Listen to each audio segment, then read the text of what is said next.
You're live, Mayor. Thank you. Good evening. I would like to call to order this City Council meeting of June the 15th, 2021. Clerk, would you please call the roll for tonight's meeting? Councilmember Nixon. Here. Councilmember Black. Here. Councilmember Curtis. Here. Councilmember Falcone. Here. Councilmember Pascal. Here. Deputy Mayor Arnold. Here. Mayor Sweet. Here. Our study session tonight is on the Northeast 85th Street Station Area Plan. We expect to reconvene our regular meeting at approximately 7:30 p.m. City Manager.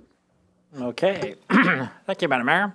So I'd like to point out we also have a special guest tonight, which is Angela Rosman, who's the co-chair of our Planning Commission, is here to join us.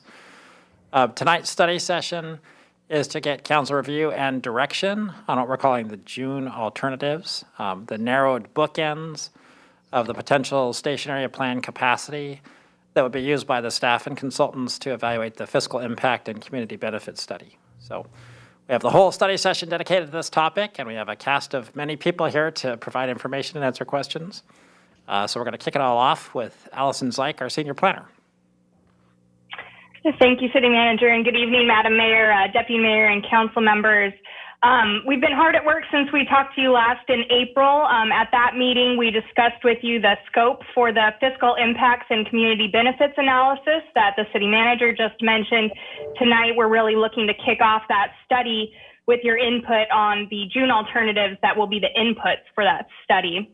So I'm going to ask our consultants to go ahead and start sharing their screens. We have two of our consultant team with us here tonight, Erin Ishizaki and Becca Book from Massoon.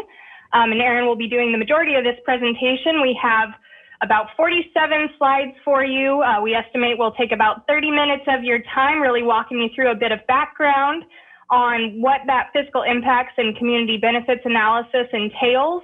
As well as reviewing some of the input that we've heard from the community and from you that helped us come to a staff recommendation for the June alternatives. And then as the City Manager mentioned, we'll also have our Planning Commission Chair, Angela Rosman, going over a couple of slides to convey the Planning Commission's recommendations and discussion from last week to you. And with that, I will hand it over to Erin Ishizaki from Massoon. Thank you. Great. Thank you so much, Allison, and good evening, Mayor, Deputy Mayor, council members, and Kirkland community. I'm happy to be here tonight to talk about the station area plan with you all. A lot of the information that we'll see here is in your packets, but we wanted to give you a plan overview and focus on public comments that have been received. So as I think you all know, the project objective of the station area plan is to leverage the regional transit investment and to maximize transit-oriented development, creating the most opportunity, value, community benefits, and quality of life for people who live, work, and visit Kirkland. Just a recap of some of the opportunity and challenges analysis that we kicked off as part of this project. This was in winter of 2020, so over a year ago. A couple things about the station area. It's really a remarkable location in a unique city in the region. Kirkland was a place of indigenous settlement on the shores of Lake Washington. It is a place that has drawn settlers and city dwellers for years, always had that connection again to the lake and transportation that really made it a hub of the east side. And in fact, I believe, according to historic accounts, that Northeast 85th itself was the first paved highway on the east side, where there was a hub of the first shopping center on the east side as well. One other thing to highlight, in addition to the lakeside, the great access, also a place of natural beauty, right? And so Rose Hill and the east side of now 405 in particular have always been really known in general, along with Kirkland, for this beautiful natural setting. The regional transit investment is a really exciting opportunity and is what instigated the station area planning process last year in 2020. You can see from this map, the bus rapid transit station, which is planned, will connect Kirkland with the region. The orange is showing the bus rapid transit route, how it intersects with light rail in our region, which is in yellow. And then let's not forget the amazing regional trails that exist, including the Cross Kirkland corridor that comes right through there too. As the project kicked off, there has always been from the outset a commitment to inclusion and engagement. This is part of the city's vision plan. This is part of the city's goals. And so early on, we identified marginalized and at-risk populations in the station area to put extra emphasis on the needs of those residents and people. You can see the groups here that were identified, including residents of color, renters, households in poverty, seniors and youth, employees with low pay, and folks with limited English proficiency, in addition to people without broadband access. And below and the bottom here are the priority opportunities that were identified to promote equity within the station area plan, including new places for community gathering and inclusion, jobs and housing equity, better access to parks and mobility, and air quality and noise. And just to touch on jobs and housing for a moment, which is perhaps the key issue for this place in Kirkland. So the current number of people who live within the station area and jobs within the station area is just about 3,100 each. So it's pretty balanced in terms of the number in the station area. And you can see some other, places in Kirkland as well as other places in the region for comparison. But although the number is currently balanced between housing and jobs in the station area, the opportunities are very imbalanced. So we know that 89% of jobs in Kirkland are held by people outside of Kirkland. And the vast majority of Kirkland residents also work outside the city. So there's a tremendous amount of commuting that happens. This is not good for folks, for their quality of life, as well as not good for the environment. Interestingly, if you look at the job concentration on a per square mile basis, most of the jobs in Kirkland are currently located around Totem Lake and Moss Hill. So the other thing about the opportunities being unbalanced is related to economics. And so 70% of Kirkland residents earn a living wage, which is great. But in comparison to people who work in the station area, only 52% of people earn a living wage. The housing costs both in the station area and in Kirkland as a whole are much higher, 50% higher than average in King County. And so what this results in is, Kirkland on the map on the left here is pretty unique in the region in that it does not have a very high displacement risk compared to many other centers in the region. On the map, displacement risk is shown in green and a higher displacement risk is shown in orange.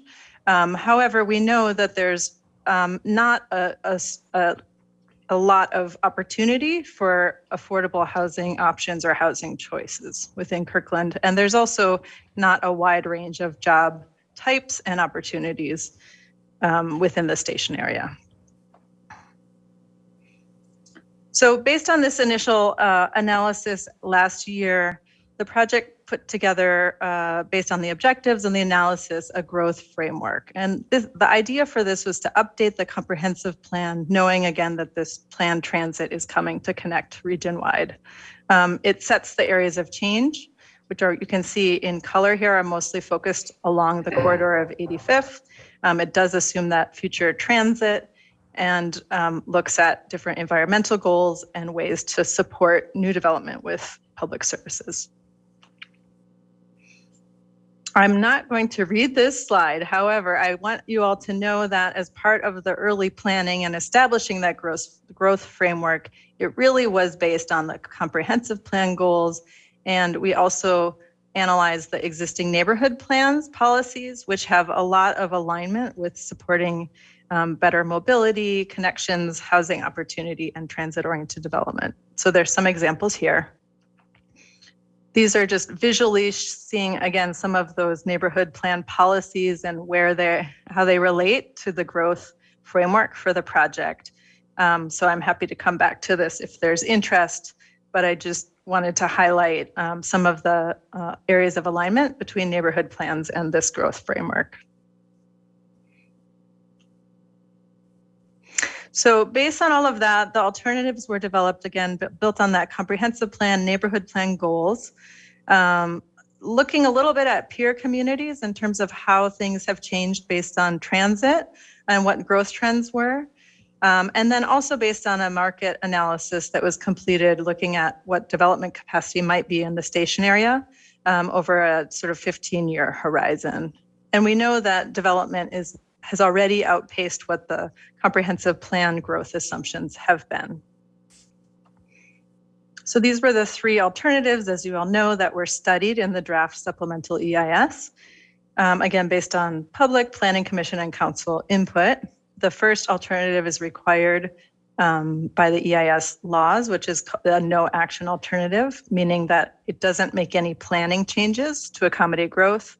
The second one looked at moderate growth around transit, and the third one studied the most growth around the transit. This is a plan view of those three alternatives with our recognizable interchange in the middle of the station area here and north up. And you can see from this slide that a pretty wide range of what zoning would allow in terms of a maximum allowable height, and also a fairly wide range of the number of the number of total households and total jobs that was anticipated in each of these alternatives. So this was completed, the draft EIS was completed over the course of last year, and these were issued for comment at the beginning of 2021. So there was about over a month-long comment period for the draft EIS. It was great. We heard from over 600 people of all ages who live and work in Kirkland, which was pretty amazing. And continuing on the theme of inclusive engagement and equitable planning process, we did work hard as a team to expand engagement through lots of different methods, including an online survey and open house, written comments, as well as a lot of other kinds of opportunities for people to learn about the project and comment on the EIS. This is a little bit more information about who different groups that we aimed on reaching through the engagement and planning process and the different types of outreach we used. And as part of that, also looked at the comments to understand how the comments related to the neighborhood plan themes as well. So we found, again, lots of comments, which was excellent. We mapped to see what places we received the most comments in. There were more comments on the east side of 405, which corresponds with the areas of change in the plan. So this is a summary of responses from the survey on the draft EIS. There were over 300 responses. Sorry for the two bar charts on one slide. On the left side, this is showing the total response. You'll see alternatives 1, 2, and 3 on the left here. Grouped together in the aqua is sort of the percentages that people ranked them the best aligned with the goals of the plan, and in orange is the worst. So you can see from this one, alternative 2 definitely had the least worst rankings. The interesting thing is that we broke it down by age group, and there was actually a really big difference between how people of different ages responded to the alternatives. So if you look on the right-hand side of the slide, this is weighted by average ranking by age group. And so in each, you'll see these stacked bars. For alternative 1 is in purple. People ages 40 and above ranked that higher than people under 40 years old. For alternative 2, it was pretty even in terms of the ranking by age group. And for alternative 3, people over 40 ranked it much lower than people under 40 years old. So that was just interesting to see. By age group, there was quite a difference in reaction to the alternatives. These are some of the themes from all the various types of input that we received around community development, environment, and mobility, and some sample comments. Around community, I'll highlight a few things, goals for people really underscoring the importance of more affordable and diverse housing opportunities, pride in Kirkland's character and community and residents, an interest in equity and support for all residents, and a lot of discussion about schools. In terms of development, I'll summarize by saying a lot of questions and concerns around funding for infrastructure and services related to development, a desire to focus density around transit, and then a lot of discussion around heights, transitions, and again, this balance of housing and jobs. Environment, concern around climate change, definite support for open space and parks. And then on the mobility side, a recognition that traffic impacts per the EIS study were included quite a bit of congestion, so concerns around that, and really strong support for pedestrian and bike improvements. We know you all had the listening session recently. We heard so much. You wanted to hear more, so thank you for holding the listening session recently. Just a note to the public and to all that the recording is available on the project webpage if anyone is interested in listening to that. And I'll just pause there quickly to check in with Allison. And do you have anything to add on this section of comments that have been received? Just that we have the summary of the draft EIS comments linked in your packet and also available on the project webpage, and that provides a little bit more detail of what Erin just summarized. And we talked about that more in depth at our April study session with you. Thanks. All right, so let's talk about and kick off the fiscal impact and community benefits study. I wanted to share with you all a little bit about the approach to the study. Again, just as a recap, I know you've gone through this and it's in your packet. The real goal, as we've heard from you all, of this study is to help set priorities together and really take a practical approach to maximizing community benefits related to growth that may come with transit. The study does look at a narrowed range of alternatives in comparison to the draft EIS, and it will help set a preferred direction for the station area plan. So it's not at all required as part of the EIS process. However, we're really aiming to have this help us understand real world implications of the alternatives that are being considered. So there's two tracks to the study. The first track is the community benefits and trade-off strategies. The topics that will be studied in this include schools, housing, parks and open space as a few. And then the fiscal impacts is the second track, which will look at both costs and revenues for things including public services and infrastructure. So I want to just describe this a bit more for you all. Here's a visual of how those different tasks will fit together. And we're actually right here kicking off the work. There's been a little bit of preparation for tonight, including a planning commission meeting last week and some staff work and teamwork looking at developing the basis for the study. And then again, we have these two different parallel tracks working in concert, the community benefits and fiscal impacts. For council, a couple key timeframes to keep in mind is towards October, November. We'll be back again to share with you what we've learned in the analysis. It's set up as a primarily technical analysis, so we'll share it with you towards the end of the year. And our hope is that that will help to set and approve a preferred station area plan direction at the end of 2021 in November. So the basis of the study, again, is this narrowed range of alternatives, and it will help set this preferred direction. A little bit more about these two tracks on the study. So for community benefits, the first track, The purpose of this is really to study the trade-offs between potential transit-oriented development growth and what community benefits might relate to that. It's based on something called residual land value, which looks at what kind of growth and development might be likely over the next 20 years in the station area, what kind of development is financially feasible, and what sort of resulting value might there be left over after the development is complete. That's called residual land value. So the study will quantify that, estimate that, and then recommend policy and plan strategies that can maximize that value that's been created for community benefit. And it will set up a series of different recommendations to consider.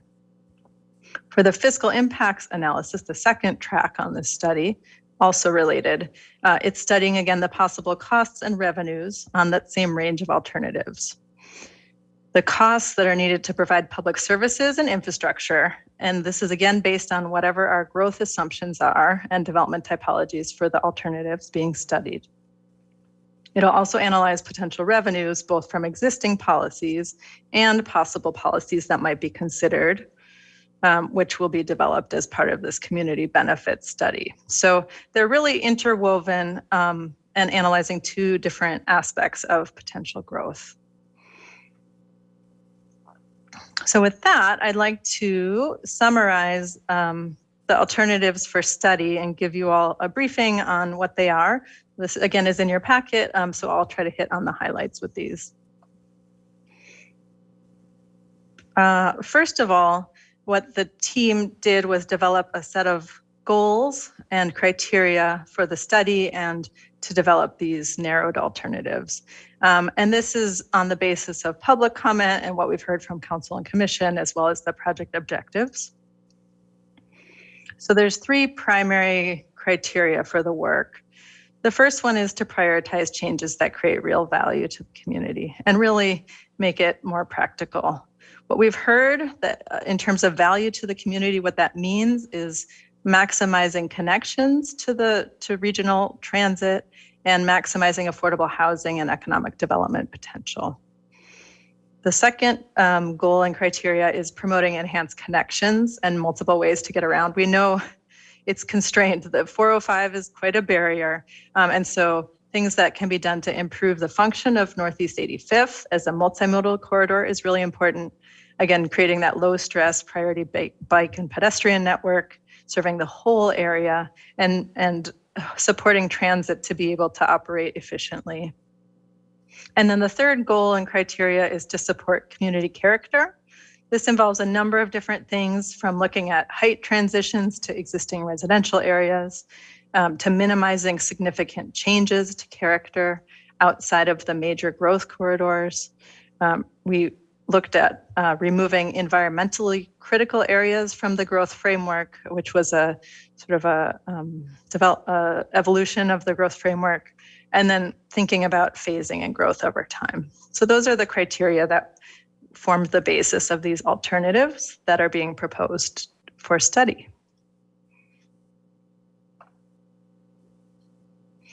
So the June alternatives, as we're calling them, are different than the draft EIS alternatives. You can see in the table in the bottom, this is comparing total amount of growth that would be anticipated in the station area over the next 20 years. So you're seeing the draft EIS alternatives and where the June alternative recommendations fit in. And then total future households. This includes both existing households and anticipated new households in the station area, knowing that a household is typically made up of maybe 2 people or more. And then on the very right is the total future employment or number of jobs, including both existing and anticipated new jobs within the station area. So the first thing that was done based on comment and everything else was the EIS alternative 3 was just removed from consideration. And then what these June alternatives look at is an updated version of alternative 1 and an updated version of alternative 2 that kind of sit in the middle there in terms of anticipated growth. So one quick note about growth and the plan and this study. The reason that we're even assessing what the potential future growth is, in this case, really is just to understand what kind of infrastructure and services are needed to support that growth that we would like to plan for as a city.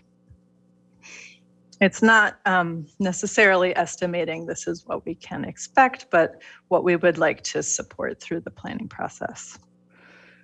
So June alternative, so there's two June alternatives that are being proposed for study. June alternative A is starting from the draft alternative 1, no action, and current zoning. And it's adjusting pretty much just for one factor, which is that recent development trends have exceeded the comprehensive plan projections. There's been more development that has happened than what was anticipated. So this map is showing assumed development types. This is not a proposed land use map. This is just illustrating what sort of development we might expect to help us get to those total growth estimates. So June alternative A is looking at a total of just incrementally increasing the number of total households expected in the next 20 years, and is increasing employment slightly from draft EIS alternative 1. June alternative A, in terms of maximum allowable zoning heights, also again relates to what the current trends have been. And so it's actually not changing any of the existing allowable zoning heights. It's consistent. And you'll see there's, a little bit of variation along 85th, but this is all consistent with existing zoning heights and not proposing to change it. Because within your existing zoning allowable heights, there's plenty of capacity for development that's already moving forward. So that's current trends alternative A for June. For alternative B, there's a little more of a backstory of how we got there. One big thing that we heard about from the draft EIS comments was concern about traffic and congestion. And we can understand that, especially since we know there's a lot of people commuting a lot of their time. What we did in preparation for this study and this meeting tonight was to do some additional traffic modeling to provide sort of a more refined model looking at draft EIS alternative 2. And what we found in alternative 2 is that you can see these big orange squares over here in the northeast quadrant of the station area plan. 85th is in the middle here with the interchange. It continues to be what we call a pain point with significant congestion in this zone. And so what we found is that things that we wanted to look at to address this congestion as part of the study is by looking at changing the mix of land use types or reducing the overall growth assumptions or expanding the transportation network and aggressively implementing trip reduction. So those were some of the things the project team talked about to try to develop that June alternative B. So again, this is that zone we were looking at where these three white dots are the three intersections that performed the worst in that traffic modeling, and the spot where we were really experiencing a lot of anticipated congestion with traffic. Keeping that same circle on the map there, this is the underlay of alternative 2 from the draft EIS, and it's highlighting a number of different places where we made changes to get to alternatives for the study. I won't go through those in detail. They are in your packet. The one primary thing that was shifted, I would say, is moving some of the anticipated growth from that northeast quadrant where there was a lot of traffic congestion and reshifting that on the east side of 405. it's a particularly constrained place because there's really no access across 405 from the north end. And so 85th is kind of your only way to get back out and around. So now you're looking at a new map of the new proposed June Alternative B scenario for the study, calling it Transit Connected Growth. This is a map looking at the different development typologies that we would assume to get to the total growth numbers. It does lower the overall growth targets anticipated within the next 20 years. And it also redistributes the growth a bit from the north east side along 85th and a bit more down onto the southeast side, and also reflects some transitions. So this would anticipate a total number of households in 20 years, including existing and new, of approximately 8,000 households. Maybe that's about 16,000 people. And then it would anticipate employment or about 20,000 jobs in the next, by 20 years from today, roughly, within the station area. This is a map showing the different proposed maximum allowable zoning heights in that same alternative, which are different than existing zoning. The areas that are shown in color would be changes to what is currently allowed today in zoning. And that would be in order to get us to reflect the growth numbers you just saw, and also, of course, to meet the project objective of maximizing transit-oriented development. I will come back to this. We have a question for you all, and would love to hear your thoughts about it in these two sub areas here that are dashed in white. Generally, you can see overall there's more development potential indicated with maximum allowable zoning heights on the east side of 405. I'll also just make a quick note. These are maximum allowable heights, and typically anywhere within the region, you will never have all of new buildings max out the allowed zoning maximum. So that's just the most that you might expect in any particular development over time. So that's the summary. Allison, would you like to kind of recap overall on the staff recommendation that we just went through for the June alternatives for study? Yes, thanks, Erin.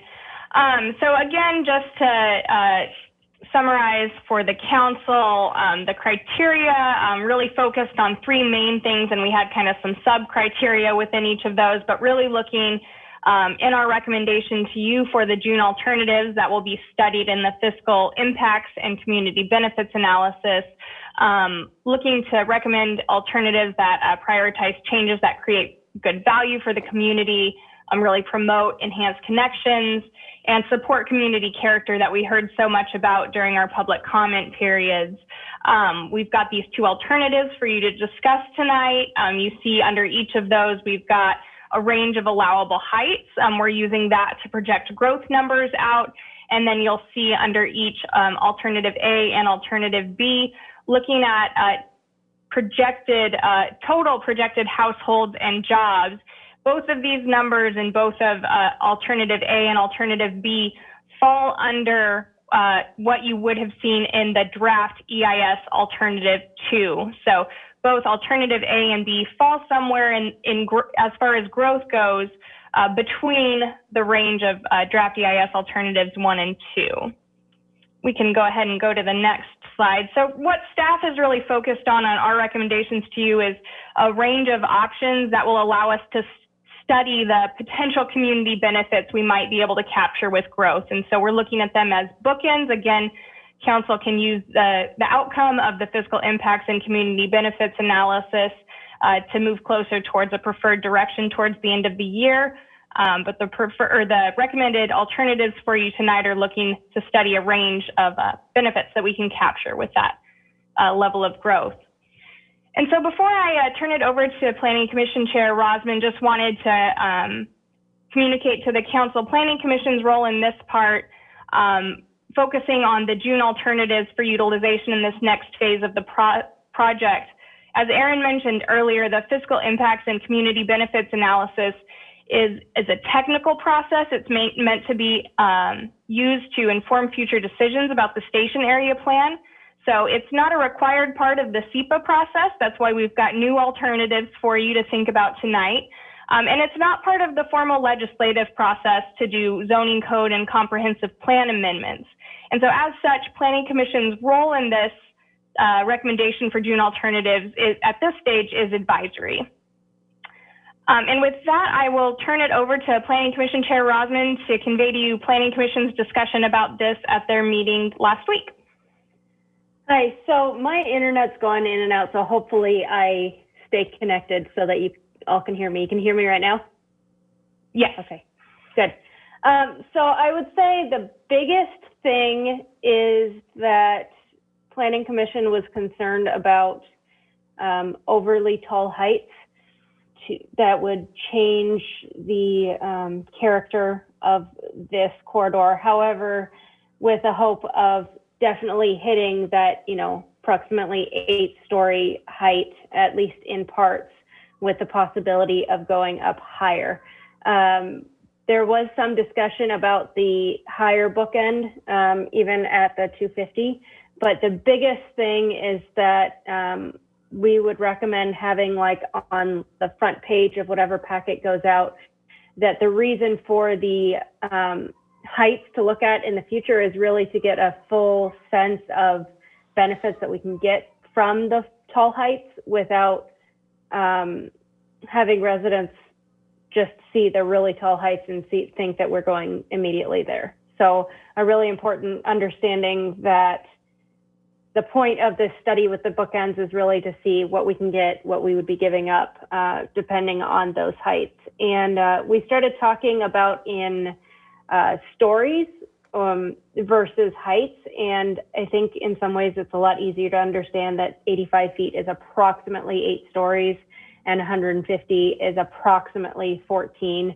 Of course, if you've got commercial, whatever, that changes, but just talking in residential stories seem to make it a little bit easier for everyone to wrap their brains around. And with that, we asked that if possible, we would love to have staff or the consultant do a really simplified, like, block layout of what those heights look like with 3D, so that we can get a real sense of how that lays out and how it impacts surrounding the station area plan.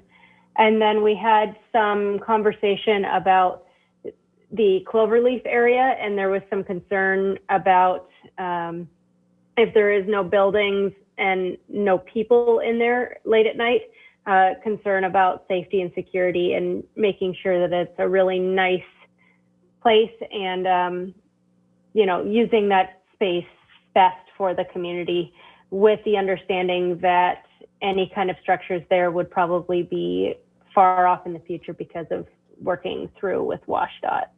But ultimately that we definitely want to look at some height increases, but also lower heights, and see what the trade-offs are.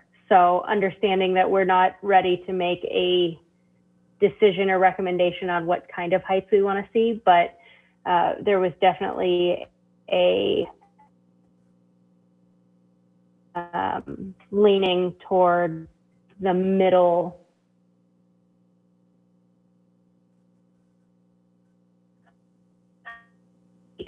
area versus the extra tall.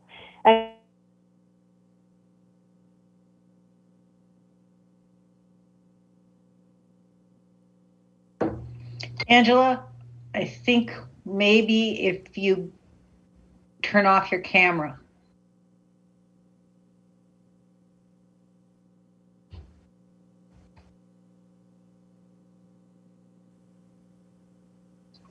And I'm back. I think that was most of the comments that I had. And since the internet kicked me out, I'll say that's a good stopping point. Thank you, Chair Rosman.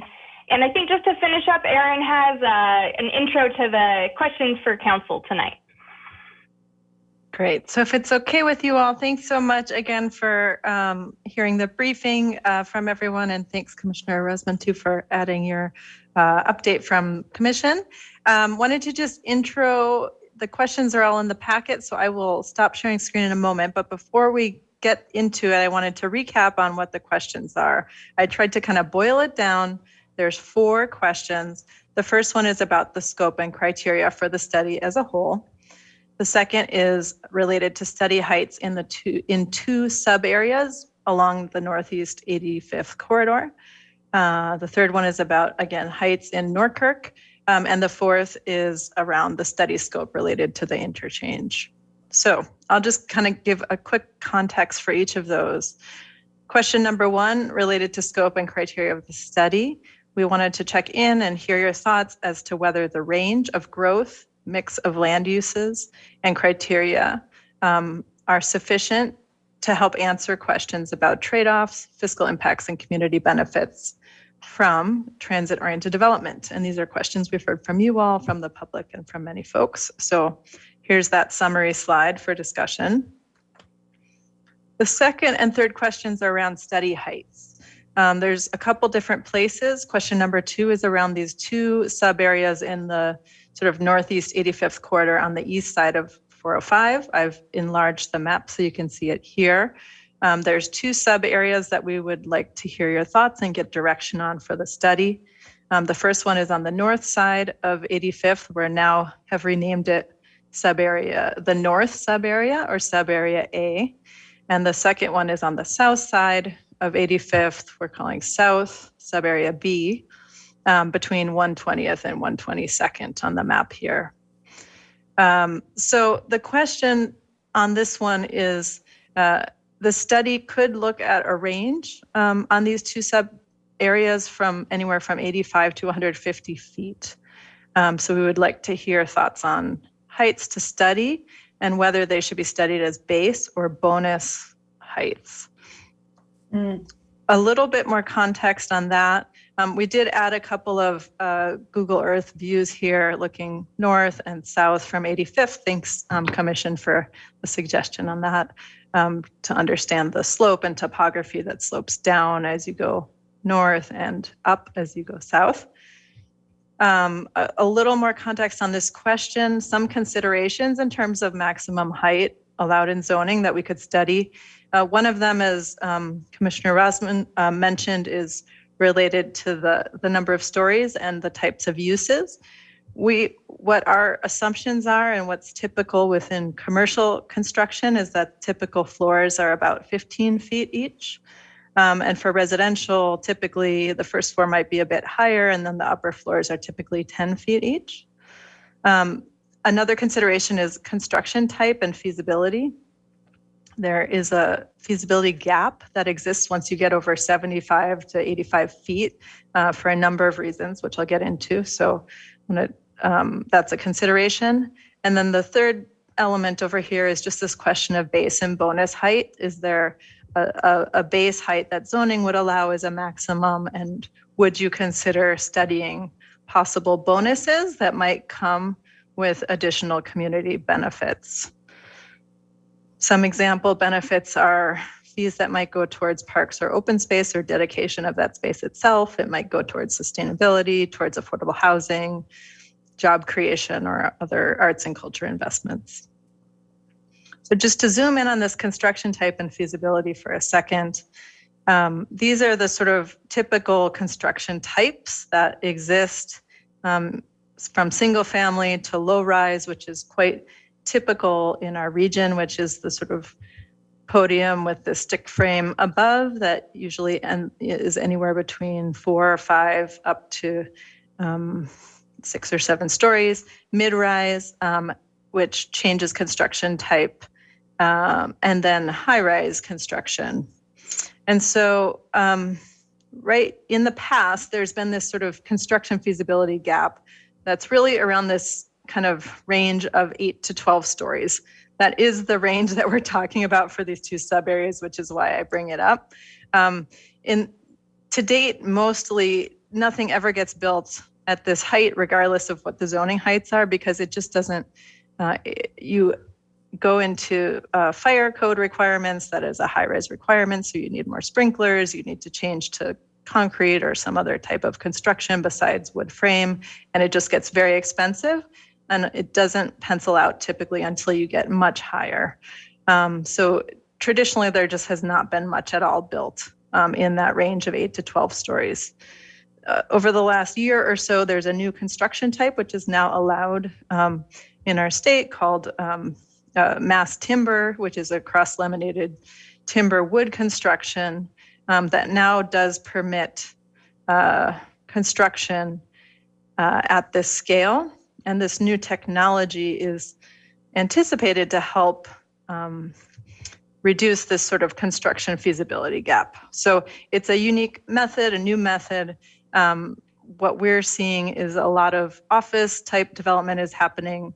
It's competitive from a cost perspective at 6 stories and above, and residential has been anticipated to be competitive around 10 stories or so. So I wanted to make a note that that is an important range in terms of feasibility. That's a new opportunity regionally. One other height related question is over on the other side of 405 in Norkirk. I've included a zoom in map here. The question is around looking at the potential of increasing the height to 45 feet in the areas shown within this flex industrial zone within Norkirk, and focusing that along 7th. The goal is to enable new uses that could fit with a more walkable urban character and still maintain the light industrial uses. One of the reasons for this is that it's anticipated to be one of the most convenient connections between the new bus rapid transit to downtown, as well as to the trail, the Cross Kirkland corridor. So that's a second height question for you all. And then the fourth question, again, just to recap, is this question about the study scope at the interchange. The recommendation for these June alternatives is to remove the interchange areas that you can see outlined in black here from assuming any residential or commercial development with the rationale that due to policy and other regulations, it's unlikely that WashDOT would allow it to redevelop anytime soon. And so the question is whether the study should, it's okay for the study to remove those areas in order to get to the growth targets. So that is the fourth question. And with that, I will stop sharing.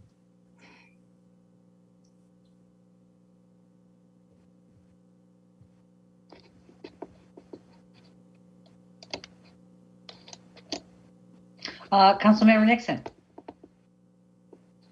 Thanks. So I guess I'll kick it off. And it might be good to go back if we had like one slide with the questions on it or something. But my hope is that this study will result in us getting some formulas that can then be used to determine the revenue and costs associated with the different intensities of development. I do think we need to have a span of intensities that are far enough apart, put it that way, low and high, relatively speaking, so that we can actually test those formulas. And then if we get that, then we can, if we decide to pick something or consider something between these alternatives, then my hope would be we could apply those formulas without having to do a lot of complicated study. I mean, literally like plug in some numbers in an Excel spreadsheet and have an answer pop out. Is that possible? Would we be able to get something as convenient as that in order to help us in considering the options going forward? Thanks for your question, Councilmember Nixon. That's a great question. So the fiscal impact study will result in a spreadsheet, which is a model that will work that will work for the city staff to use beyond the time frame of the study. There will be, on the community benefit side, there will be a series of strategies or policies that will be recommended. These won't be quantified in terms, well, actually, the potential revenue from those will be quantified as part of the study as well. So there'll be a fair bit of, I think, information that will help to work towards your question of moving the plan forward, I think. Does anyone from the project team want to add to that? I don't want to mischaracterize if I have. This is Tracy. I might just add that the one piece of complexity that makes it not quite as plug and play as I think you're hoping, Councilmember Nixon, is phasing over time, because the growth is not going to occur all at once.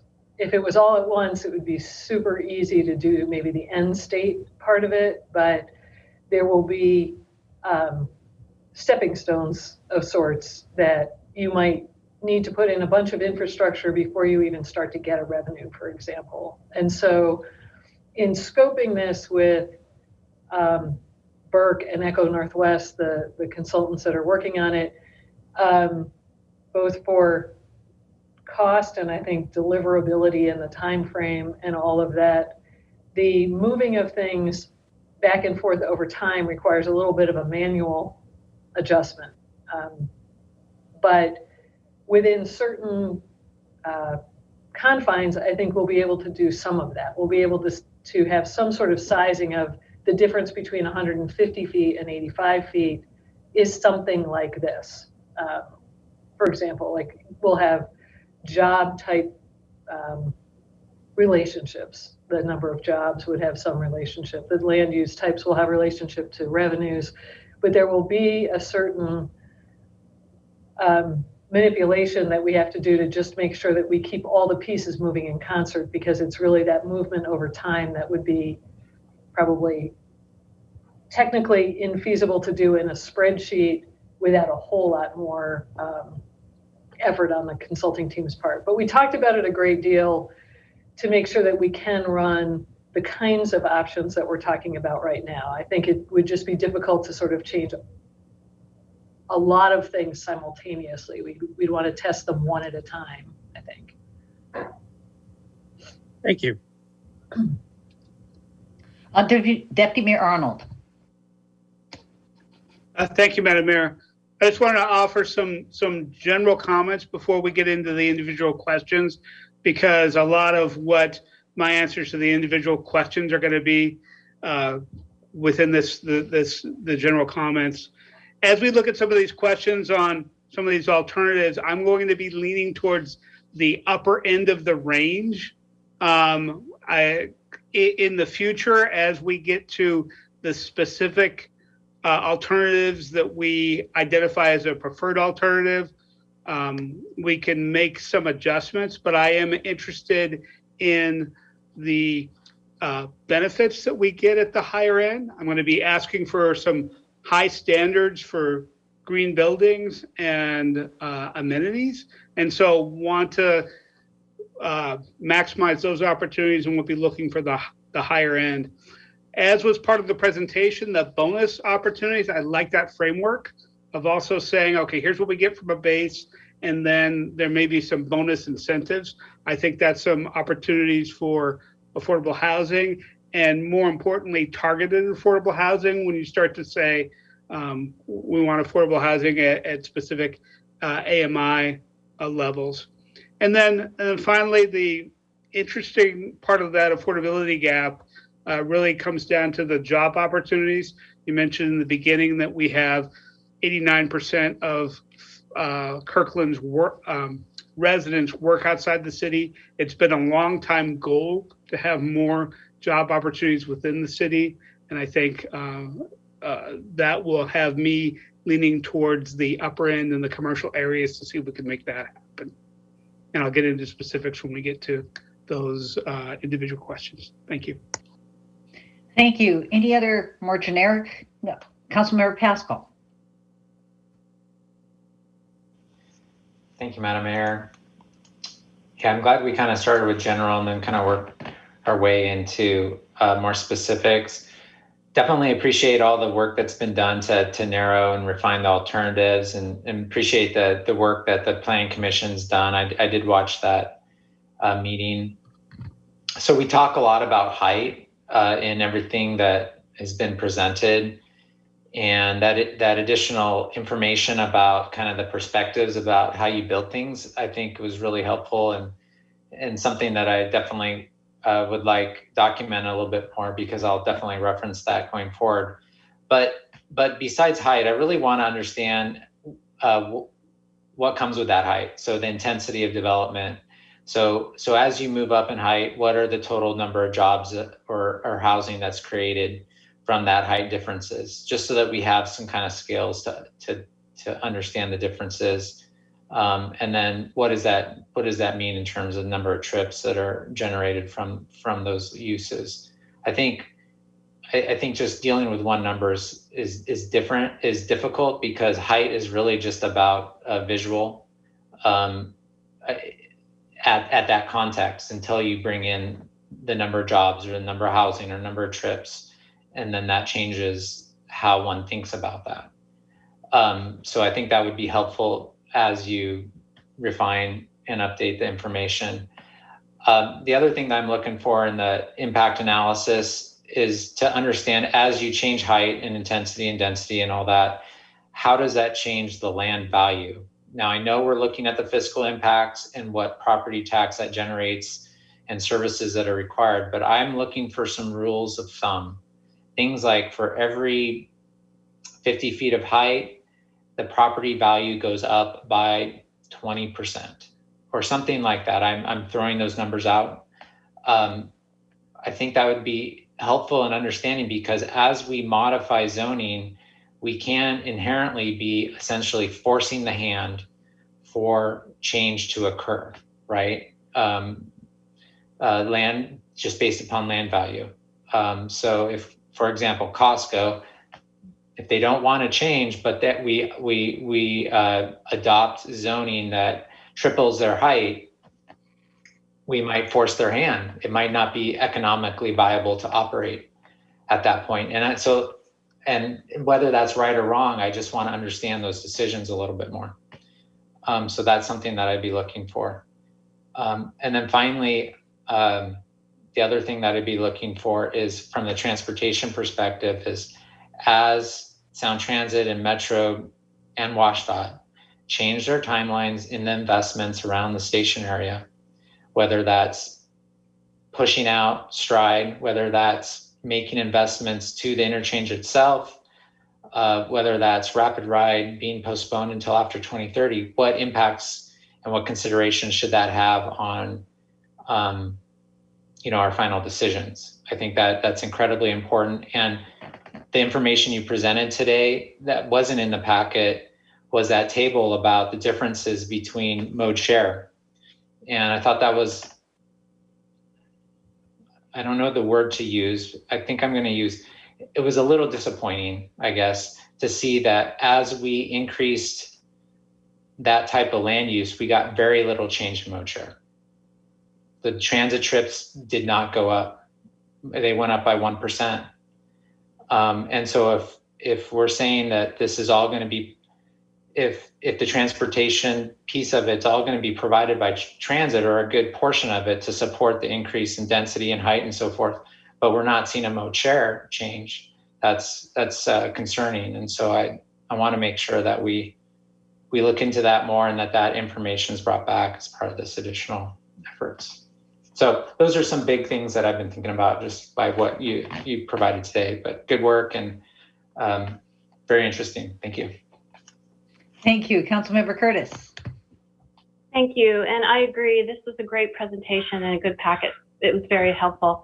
I also concur with comments of Deputy Mayor Arnold and Councilmember Pascal. And I am leaning, I want to study the high end, and I know that makes the people watching nervous, but I just want to focus on this is a study, and this gives us more information so that we can make informed, balanced decisions. So I'm leaning towards the top end. I'm also, as Deputy Mayor Arnold said, I'm worried, I'm concerned about providing homes and jobs to lift other families up. So many of us benefit from living in Kirkland, and I want to provide opportunities for other families to have the opportunities that we have. So I think that's important. And frankly, I have young adult children, and someday I would like them to come and move back to Kirkland, but right now they don't have a job and they can't afford to live here. So I'm thinking about future generations as we move forward. On more of the granular level, in the fiscal analysis, one of the things that I didn't see on the bullet points was the impact on public works and maintenance. And specifically, I'm thinking of street and landscape maintenance. So we need to look at that. In the job analysis, I think it would be helpful for everyone if we can break those jobs down, not just as a 10,000 jobs, but are we thinking it's 40% tech workers and 60% service providers? I think that will give us more data to evaluate this. I agree with our Deputy Mayor Arnold that I think density bonuses for affordable housing and green buildings are essential. So we need to move forward on that. And just to echo what Chair Rosman said, I'm a really visual person. So at some point during this process, I really need to see an elevation of how these heights particularly relate to that BRT interchange. I think that would be really helpful for all of us. I have other comments more specific, but those are my general comments. Thank you. Thank you. Councilmember Falcone. Thank you, Madam Mayor. Yeah, thank you, fellow council members who have already shared your thoughts. I agree with a lot of what's been said. I also want, the public listening to know that we're listening to you. We really care about your feedback. We've already, have the maximum height from the beginning of this process. So we're certainly listening to that feedback, but listening to other feedback. I agree with a lot of what the deputy mayor said about looking at high standards for green building. For example, we heard from the community a desire to have require all electrical in the station area in our planning here. And another lens that we've heard from the community that's really important that I'll also be applying in addition to high green standards is high levels of affordable housing. And I agree with Deputy Mayor Arnold and Councilmember Curtis that I think the base with bonus heights makes sense as an incentive for affordable housing. And I like where you're going, Deputy Mayor Arnold, about how that gives us some control as to what types of affordable housing and what percentage AMI we're looking for there. Also agree, I think, Deputy Mayor, you mentioned, looking at the creating more jobs for current residents as part of that 89%. I'm looking to get both of those 89% numbers down, right? I would love for the 89% who currently work here and can't afford to live here to also be able to live here, right? So I really think a goal of this project and other projects throughout the city is really to get both of those 89% down to lower numbers. And also, Councilmember Curtis talking about having kids in future generations. I absolutely think of that too. I thought it was really interesting in some of the data that you showed when you had those weighted percentages by age group. That was just so interesting to see the younger folks thinking more towards the future and future growth and perhaps more interested in seeing some of those greater capacities for growth for both jobs and housing in the city. So I thought that was really interesting. I'm also really visual. Something that I'd be interested in is not only seeing those 3D models, but taking a field trip out there and looking at the 3D models and standing at a corner where some of that might be and actually trying to visualize. So that's something we could perhaps have a series of city council field trips or something to do that. I think it would be helpful for me, at least as a very visual person, to be able to do that. But yeah, great job. I think that we're headed in the right direction. I also support studying the wider range and not further narrowing down what we studied. Like I mentioned earlier, we've already really narrowed it down. And I think the whole purpose of this is to really understand the impacts across a range of possible zoning changes that we could make. So I fully support the staff recommendations of keeping those heights and not shrinking them further for the study. Thank you. Thank you. Councilmember Black. Thanks, Madam Mayor. So I'll try to sort of put the final touches on the general comments. And I appreciate everything that's been said by my fellow council members, and don't want to repeat any of it. The only thing, one thing I would say to Councilmember Falcone is we should consider an augmented reality visit to the station area plan, where we can see the buildings on our phones in augmented reality. So there's an idea for that. But one of the reasons I like, I'll just touch really quickly on the sort of on looking at the range and why I like my colleagues don't have an interest in narrowing the range right now at this point of study. And one of the reasons that hasn't been discussed, but we've discussed several other reasons why it makes a ton of sense at this point, at this stage of study. One of the other reasons is we're still at an a la carte menu phase, which means that we've heard that term before when we've talked about the stationary plan, that when we're looking at these different options, it's still an a la carte menu when it comes to particular areas within the stationary plan, even if we're analyzing it with these bookends. And I don't see anything that we're doing at this stage of decision making as preventing us from continuing to have that flexibility as we go forward, as we listen to the community, as we listen to the experts, and as we see the results of the feasibility study and whatnot. So that's important to me, and the fact that we're not that we still have that option, I think, is important. And so for especially for folks who are listening, none of those decisions are finalized simply by creating this bookend and defining the study. Yeah, that's it. I think that's the only thing that I wanted to share that hadn't already been shared by my other colleagues. I agree with a ton of what has been said. Super. And I'm going to put the cherry on the tomato, or the tomato on whatever. I am very pleased to see such alignment. The only two comments I had, and Neil almost stole one, those virtual reality glasses, remember, those are really, really powerful. So think about that, Allison. But the other thing about this whole discussion is what we knew from the beginning is that option 2 was the original sort of high point getter. This broader option has numbers that are most closely associated with that option, and we've gotten the most feedback from folks generally in support of that. So I'm feeling really good about the direction we're going. I think we're going to get good information, and I think now it's time for us to move on to the questions. Thank you. Aaron, do you want to do this, or Alice? So it sounds like, would the council like us to put the questions back up? Would that be the simplest? I have the condensed version, but not the full version of the questions. But if you would like to walk through them, this may suffice. These slides, would that work for council? Apologies. I think so. Get back.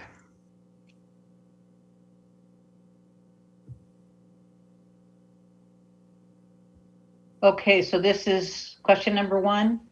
Yes, here's question number 1 about the scope and criteria for the study. Do you feel that the range that we've discussed tonight in terms of the growth, land use mixes, and criteria are sufficient to answer the questions that have been raised about trade-offs? Councilmember Nixon. Thanks, Madam Mayor.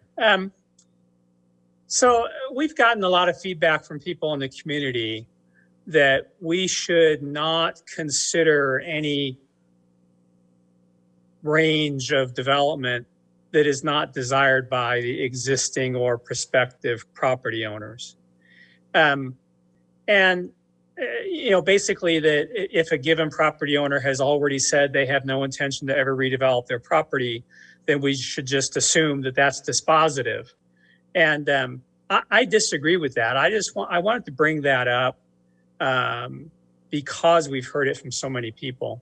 But I do want to ask the staff or the city attorney, can you clarify this for the audience? And it's that upzoning of property, like if we allow greater height than the current owner intends to use, or even the next owner intends to use, that that upzoning does not imply that anyone is ever going to be forced to redevelop to that extent or on any particular timeline. And also, I think it's important to clarify that we're talking about private development here. We're not talking about public development. And the city constitutionally could not legally take any of this property by eminent domain in order to force redevelopment. So basically, if the owners want to ignore the higher zoning, whatever it might be, they can do so. Am I correct in that statement? Yes, Councilmember Nixon, you are. Let me break it into two parts. I mean, the first one was whether just because someone could do something with their property, they must. Your clarification that that's not true is correct. And second, the city could only use its condemnation authority for public purposes after demonstrating public use and necessity. So that would not apply to sort of forcing a private development scenario. Well, thank you very much. And so I will just say that I think that the range that's being proposed is sufficient. It should not be narrowed. It's sufficient to give us an idea of what the impacts are and what the potential benefits would be, what the cost would be, what the revenue would be. And you know, I could go back to my earlier question about having the spreadsheet that would let us consider extrapolating that to higher or lower numbers. But my answer to this question one is, I think this is sufficient to answer those questions. Thank you, Councilmember Pascal. Thank you, Madam Mayor. So I don't disagree with Councilmember Nixon. I do want to bring up what I asked for earlier because it's directly related to what he talked about. And what I do want to understand as we move forward in evaluating the different heights and intensities of development is how does the property values change? Because if you upzone and create a more valuable piece of land, does that you pay more property taxes as a landowner on it, right? Eventually that value of land is going to create a situation where you will be not forced from the government, but it's going to be at a point where you're going to probably have to either sell or take that value in terms of redeveloping, right?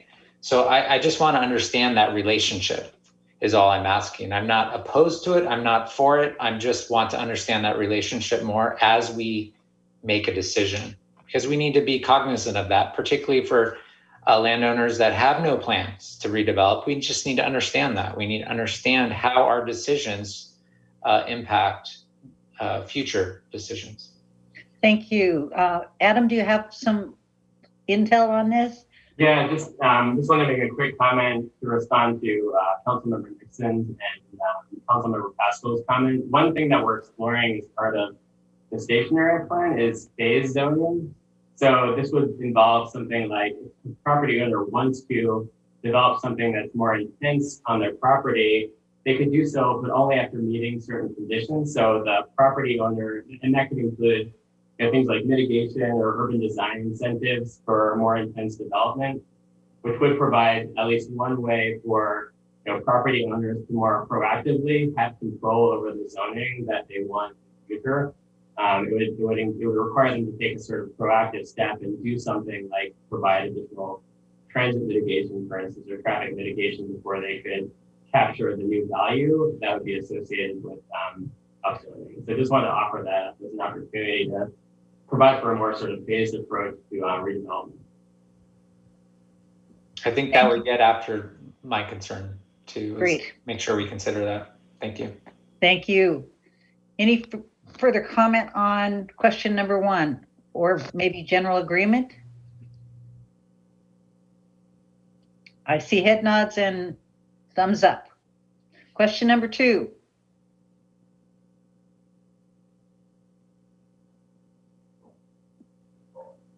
All right, so question number 2, just to recap, is regarding the study height in these 2 sub-areas along Northeast 85th, the north sub-area right on the between the interchange and 120th, and the south sub-area south of 85th between 120th and 22nd Avenues.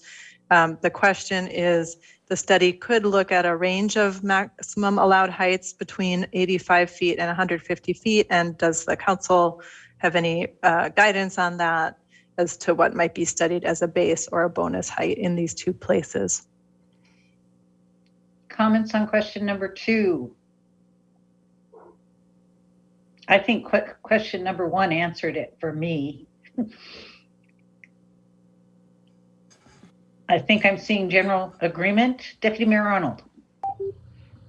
Thank you, Madam Mayor. 2 questions. One is, for some of the more specific feedback we've heard about surrounding areas, will we have the opportunity for looking at how height might change on the outskirts of these zones as they border zoning that wouldn't change, or other residential areas? Deputy Mayor, may I answer that question quickly on the scope of the study? So the study is scoped to evaluate transitions to neighboring residential areas. So that would be a part of the study for the whole thing and these 2 places in particular. And then one question I had as we looked at this for context, in the area that is adjacent to the north sub-area A in our packet, you have one property that is listed as 80, or one area that's listed as 85 feet where the surrounding is 65 and 75. Normally what we'd see is the higher heights closer to the highway or closer to the street. Can you talk a little bit about why that particular parcel is higher in the upper left corner, adjacent to the north sub area? Thanks, Deputy Mayor. Yeah, so on that particular parcel, it does stand out a bit from the pattern. What I think typically would be recommended would be for all the, you can see all of the parcels along 85th all are showing that maximum height of 85 feet, except for this site here, which is the proposed project that is underway. And so if that were not the case, and we knew that that was underway currently with this existing zoning of 75 feet, we probably would have recommended this also be 85, which would make that back grouping of parcels stand out a bit less. I hope that answers your question. Yes, I think that is helpful. And then to the question of breakpoints,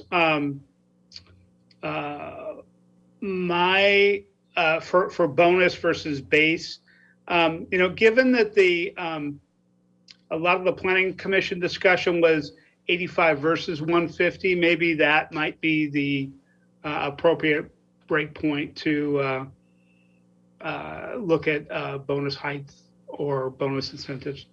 Thank you. Councilmember Black. Yeah, thank you, Madam Mayor.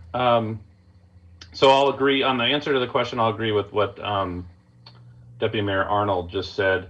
I also didn't get a chance earlier, but I did want to say I really like the phased approach that Director Weinstein had talked about, and particularly if it would help solve the economic incentives concern that Councilmember Pascal had.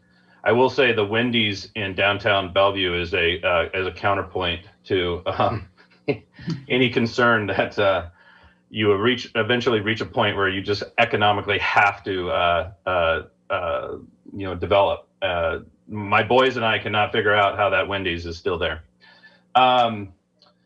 The one thing I wanted to ask Aaron really quick, Aaron, in the southeast corner of the commercial, there's a light orange lot that's 85 feet. I'm assuming, is that a typo? Should that be 65 feet? and part of the transition into, so south, yeah, southeast. Yep. No, yeah. I'm assuming that's supposed to be part of the transition into the single family neighborhood there. Yes, that should be labeled as 65 feet. Thank you. Okay, and then just north of 85th, in that same area, I'm assuming the reason that we're at 85 adjacent to 85th there, and there's not that transition that maybe we've talked a lot about and that we certainly have as an aspiration. The reason that's not there is we just don't have the commercial zoned lots. We just have basically the one depth of commercially zoned lots between 85th and the residential neighborhood. So that's the idea there, right? Correct. Yes. But again, for our audience who's watching, that's the 85 feet there is the maximum for purposes of this study phase. It's not we haven't necessarily made a final decision that buildings in that area are necessarily going to be 85 feet tall, or 85 feet allowed. And that's true as well, correct? Correct. Yes. All right. Yep. Thank you. Okay, so Councilmember Curtis. I just wanted to throw out that I support Deputy Mayor's suggestion that 85 is the base and then we go up with bonus density. And I would agree. Any further discussion? Councilmember Pascal. As we look east of 124th Avenue on the north side of 85th, one of the comments or one of the big discussion items of the development that's now taking place at the corner of 132nd Avenue and 85th was about the shadowing effects amongst the adjacent residential areas. Will that be studied as part of this?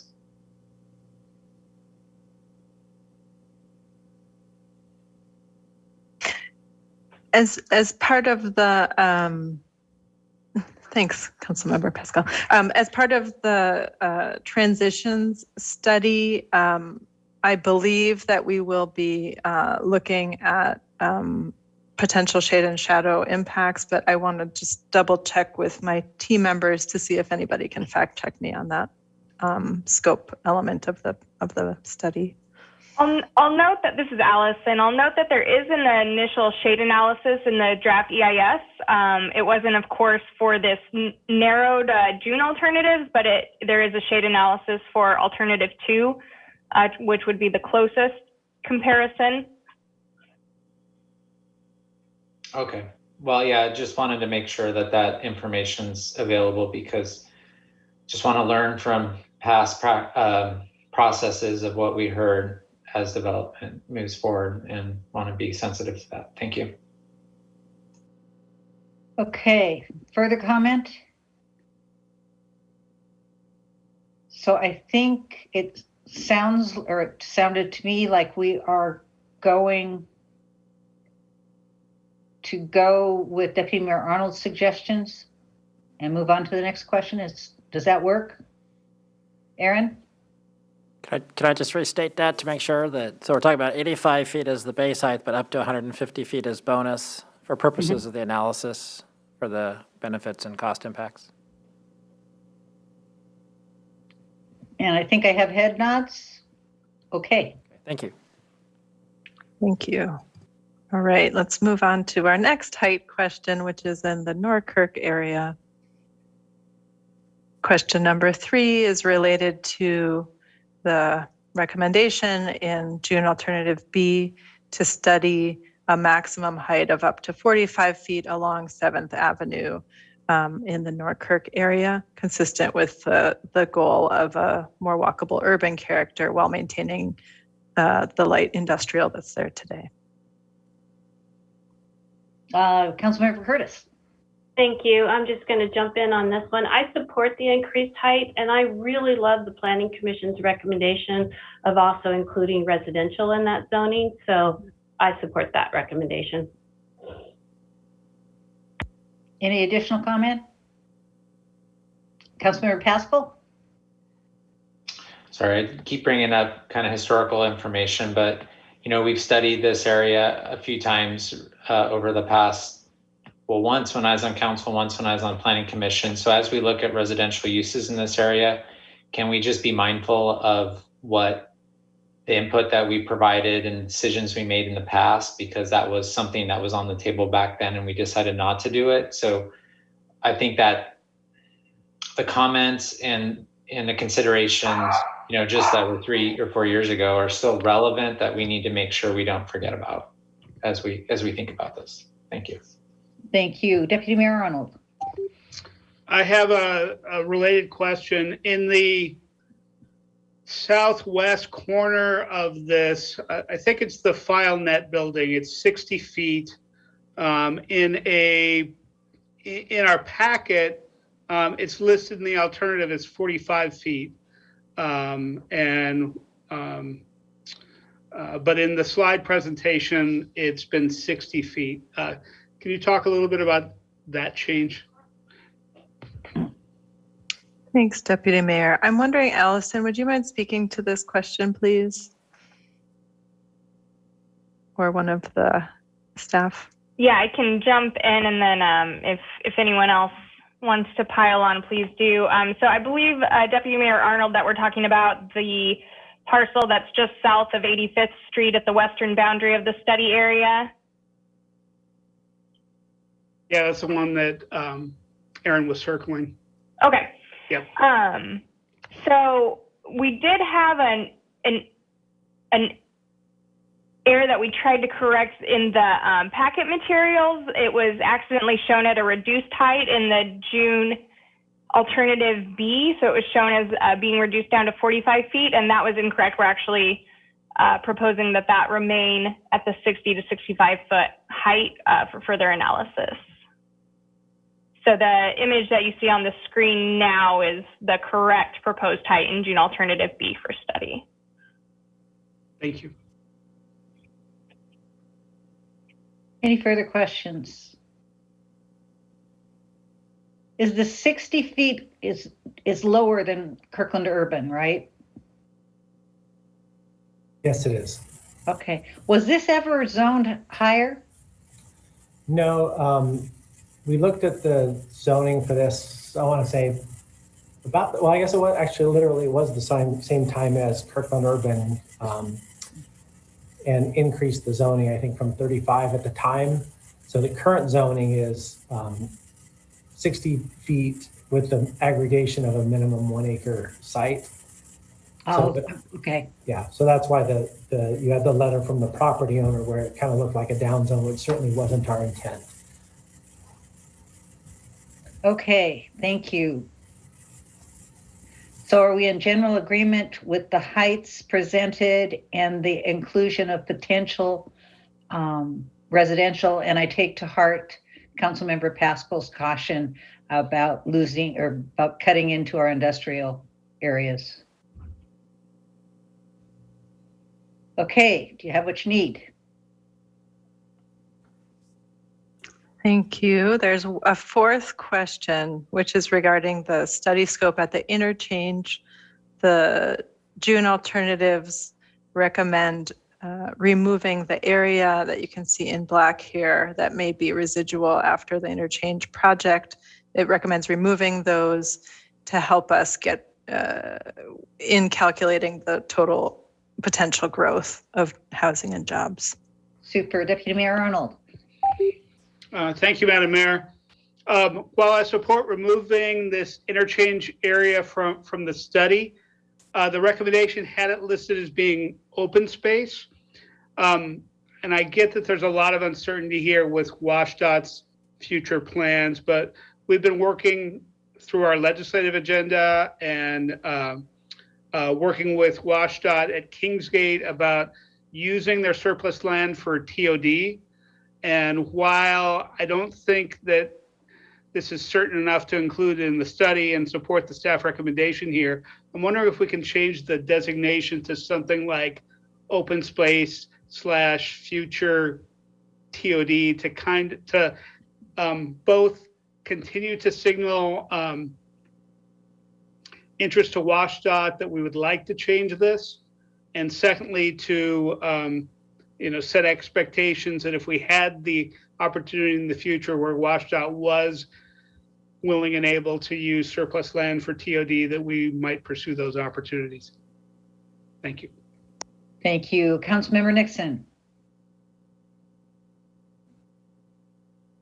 Yeah, I also want to make sure that by open space, we don't literally mean a green belt. That if this is park space, even just in an interim situation, that could go a long way to meeting the shortfall of park space in this area. So we need to make sure that's part of the consideration. I also want us to try to figure out, and maybe this is just a tangent, but how do we keep DOT from using any of this land for critical stormwater infrastructure? I don't want these to just end up being holding ponds, right? And so that it becomes really difficult in the future to either make it a park or make it additional buildings if we can ever get there.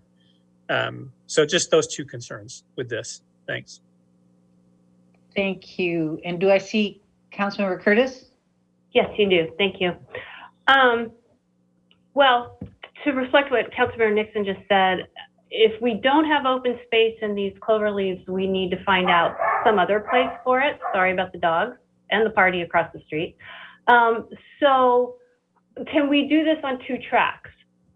Look at it, what the cost would be to create a park space, not an open space, a park space with ball fields and lighting and other amenities, or affordable housing, because if we don't put the playgrounds there, we need to carve out some other space for them. Thank you. Councilmember Black. Well, I can't agree more with what Councilmember Nixon and Councilmember Curtis just said. What I guess I would add is, what can we do to get, what I'd really like to see is the type of investment that WashDOT makes in some of the other infrastructure development that they do. You can lid parks that they build, over 520 in the Points neighborhoods, the new lids that are going in the Montlake area. I know we're not talking here about lids, but that kind of investment in really high quality open space for walking, biking, rolling, picnicking, and then of course, as Councilmember Curtis said, and Councilmember Nixon as well, the multi-use type of outdoor recreational facilities that this area is going to need as it gradually, incrementally develops more dense. Thanks. Thank you. Any further discussion? I think we're in agreement. Do you have what you need? Allison? I think so. Thank you very much. Great. Okay, that takes us to the end of our study session. See you all back here at 7:30. Thank you.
We're live, Mayor. Thank you. We are back in session now after a study session at 5:30 on the 85th Street Station Area Plan. And we are at item 4 on our agenda, honors and proclamations. And this evening we have the Juneteenth proclamation, which is going to be read by Deputy Mayor Arnold. City Manager. Okay, thank you, Madam Mayor. So we'll be proclaiming June 19th, 2021 as Juneteenth in Kirkland, Washington. Juneteenth is the oldest nationally celebrated commemoration of the ending of slavery in the United States. And we have 2 special guests here to receive the proclamation. We have Nikayla Rice, the founder of Eastside Embrace, and Outreach Coordinator Dawn Hamid.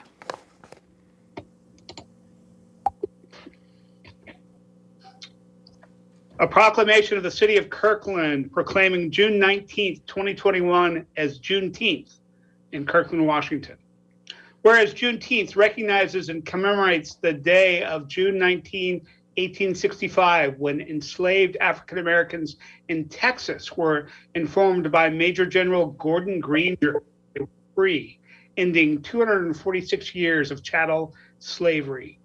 And whereas though President Abraham Lincoln enacted the Emancipation Proclamation on January 1st, 1863, resistance to the executive order, as well as continued fighting in the state of Texas regarding the abolishment of slavery, significantly delayed the freedom of slaves.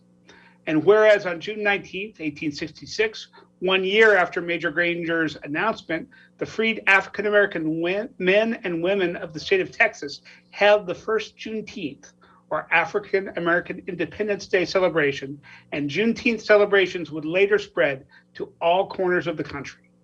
And whereas for people of African descent in this country, Juneteenth is the closest occasion of a true Freedom Day to celebrate, and the day is marked with special events, picnics, and family gatherings.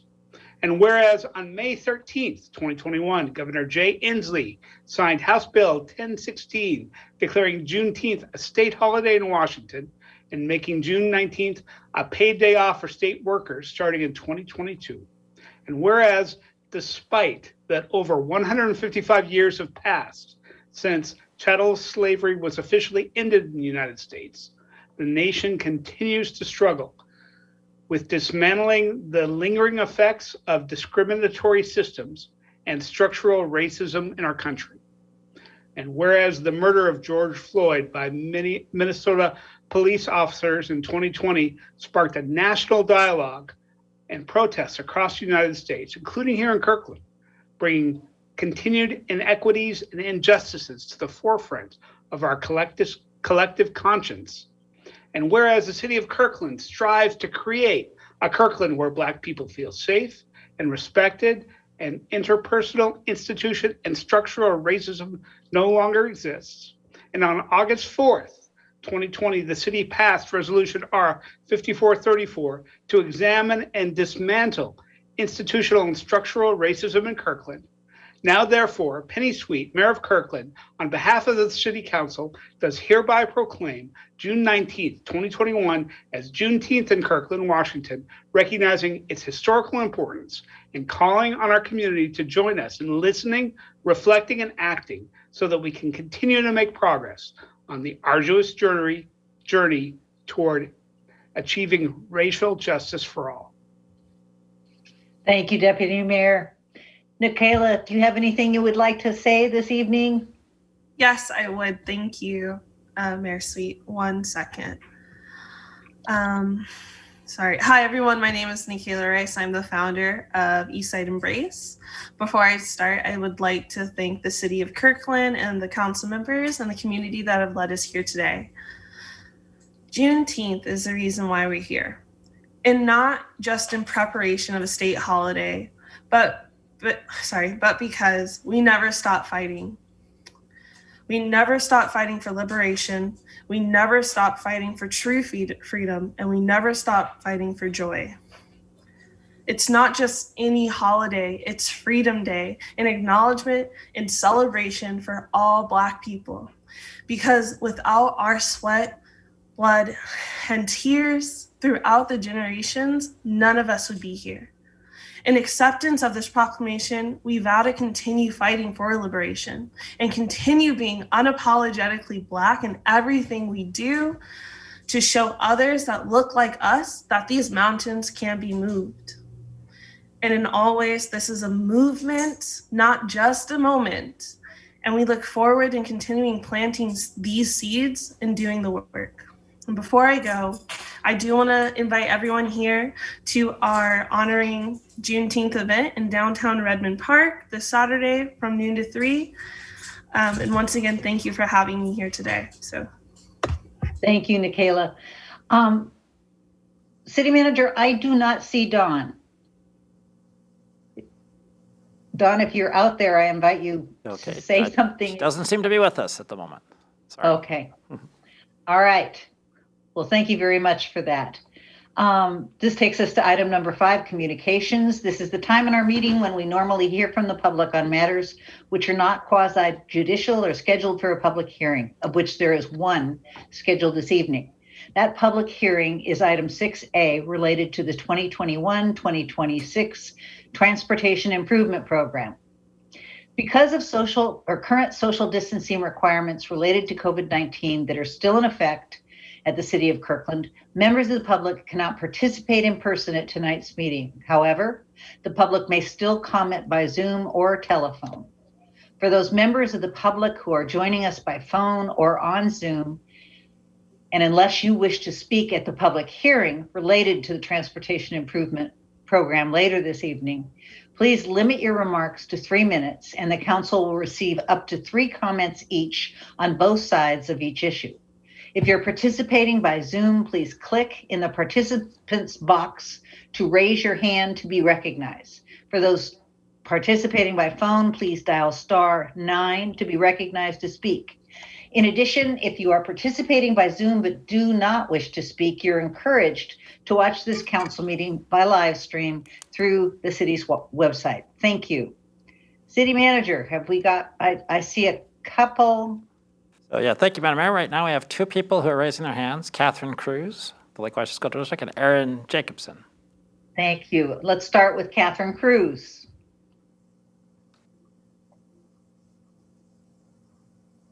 Welcome, Catherine.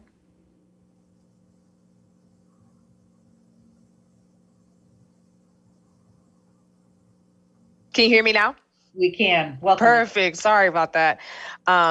Thank you for having me this evening. My name is Catherine Cruz. I am the Family Engagement and Community Outreach Coordinator for the Lake Washington School District.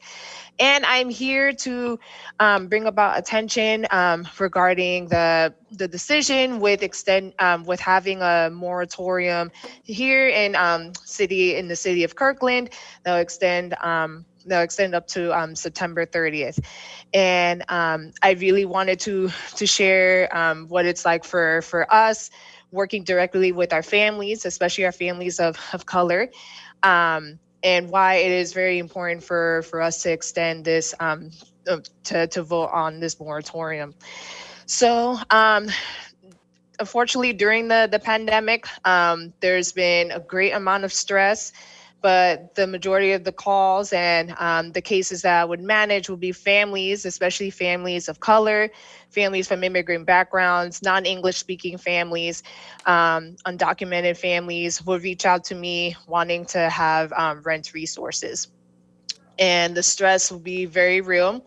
There have been families, especially families that lived in the city of Kirkland, that unfortunately became homeless during the pandemic because they did not qualify for either unemployment or any stimulus payments. There's been a countless number of organizations that have helped out greatly in this cause, such as IAWW for Tomorrow, St. Vincent de Paul, MCRC, Attain Housing, along with our local school PTSAs that have done an amazing job. But it is not going to cover the amount of rent that some families have over 2 months. Some families even have several months back rent.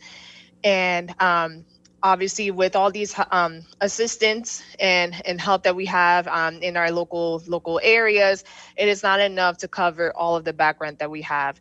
So I strongly urge that use Mayor Sweet, our city council strongly consider having a local moratorium that extends up to September 30th. It buys everyone time and ensures that all of our students and families are housed, because housing is a racial equity and a human rights issue. Thank you so much for your time.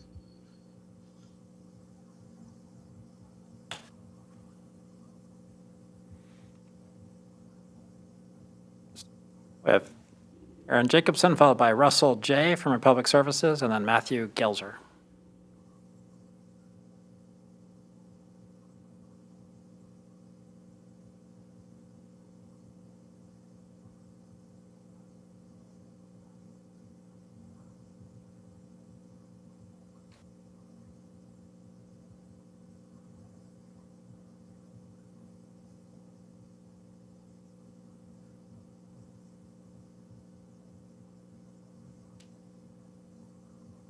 Russell next. Okay, so I think Russell J is. Hello, this is Russell Joe. Honorable Mayor Sweet, Kirkland Council members, I'm Russell Joe, Municipal Relationship Manager for Republic Services. Our place of business is Bellevue, Washington.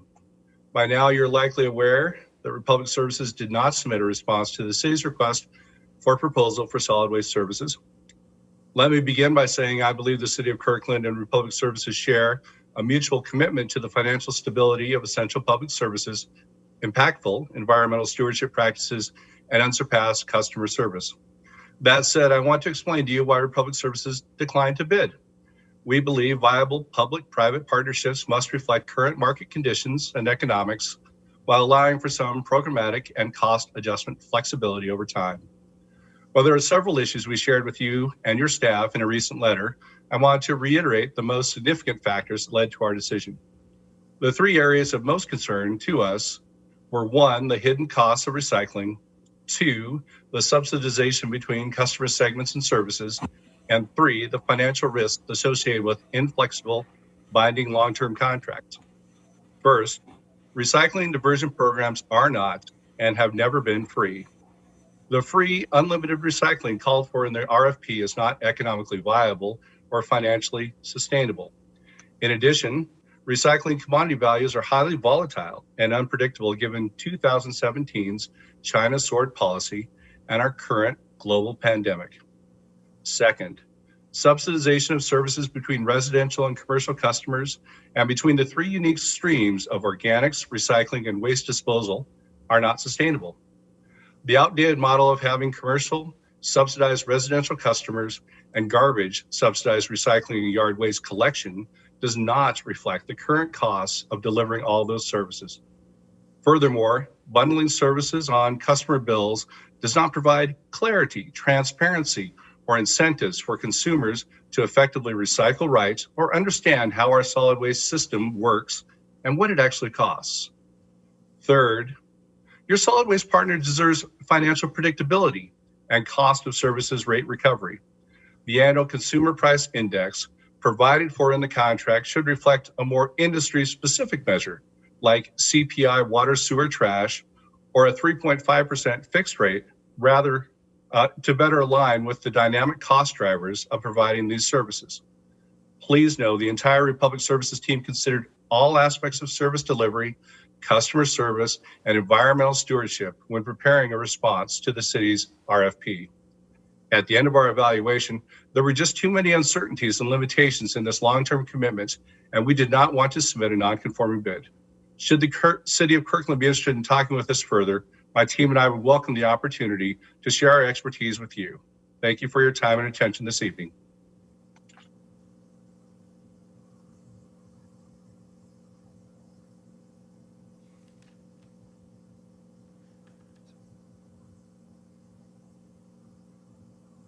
So Aaron Jacobson will be next, followed by Matthew Gelser.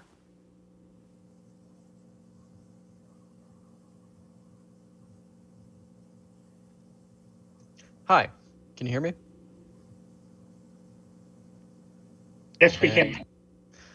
All right. I'm Aaron Jacobson. I'm a resident and tenant in Kirkland. I want to thank you all for considering extending the eviction moratorium locally, even though Inslee is considering lifting it on June 30th. Even though there's $145 million in financial support that's been recently made available. I ask you to make sure that tenants and landlords can actually have an opportunity to use that money. There's a lot of different programs in it, but I know that one of them has only been available for public use for a month now, or maybe I think it's 1 month as of tomorrow or something like that. I understand that landlords may have complaints about this. They have real needs too. They've put a lot of money, both theirs and tenants, into maintaining the homes that just under 40% of Kirkland lives in. And the eviction moratorium does have its costs, but they can be partly or fully met by using the over $100 million that's been made available for King County. Many people still haven't gotten vaccinated. The pandemic is still a threat, especially to the immunocompromised in our community. A study from last year produced by researchers from around the country found that the early liftings of state eviction moratoriums likely led to an additional 10,700 excess deaths nationwide. So the decision you have before you is really whether you want the costs that our community pays in the next few months to be either measured in dollars or in lives. So for the sake of our community, please don't allow for any more unnecessary deaths in Kirkland. Please extend the eviction moratorium until at least the end of September. Thank you, Mr. Jacobson. That will bring up Matthew Gelser.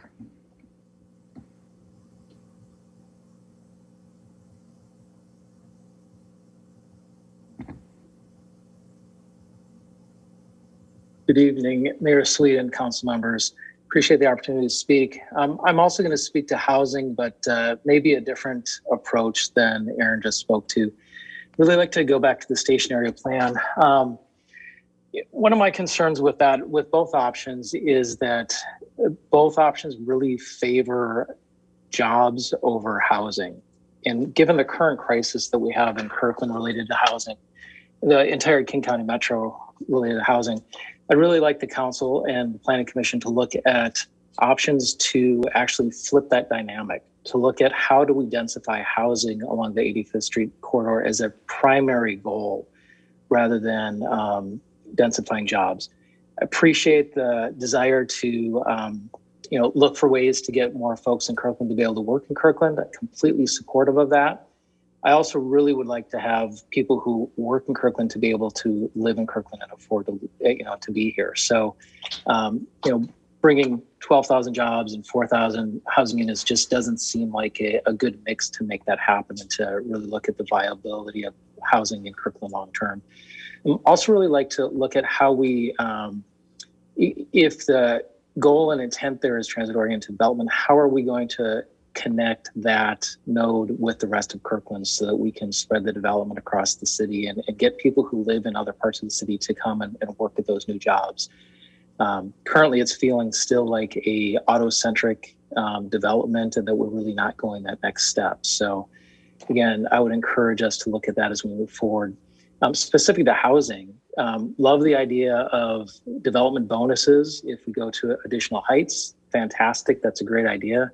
I would really encourage us to make it a requirement that those units are built as low income units or workforce housing today and not just paid into as a general fund that may or may not get used in the future. So really feel that that's the best way to make an immediate impact. And I would also encourage us to look at low income versus affordable, knowing that, affordable housing per King County standards is King County median household income at $95,000, which is, really leaves a large portion of the population, out of homes. So again, appreciate the time tonight and really looking forward to continuing discussions related to 85th Street area plan and finding a way that we can use that densification to help solve the housing issues that we are facing. Thank you. Thank you, Mr. Golser. That brings up Gabriela Lopez. And following that will be Curtis Brown and then Martin. Hello. Welcome, Ms. Lopez. Thank you. I'm Gabriela Lopez. I am a promotora with this Eye for All. And we are really worried about working with the community because we have been hearing about families that are really worried about being evicted. We would like to thank the City of Kirkland for the support of a project that we had last year, an engagement from the Latino community in Kirkland, in which we surveyed a lot of families. And the results of the survey gives us that 90% of the households said that housing in Kirkland is not really affordable or accessible. Over 50% say that they don't feel informed about their house laws or their rights as tenants.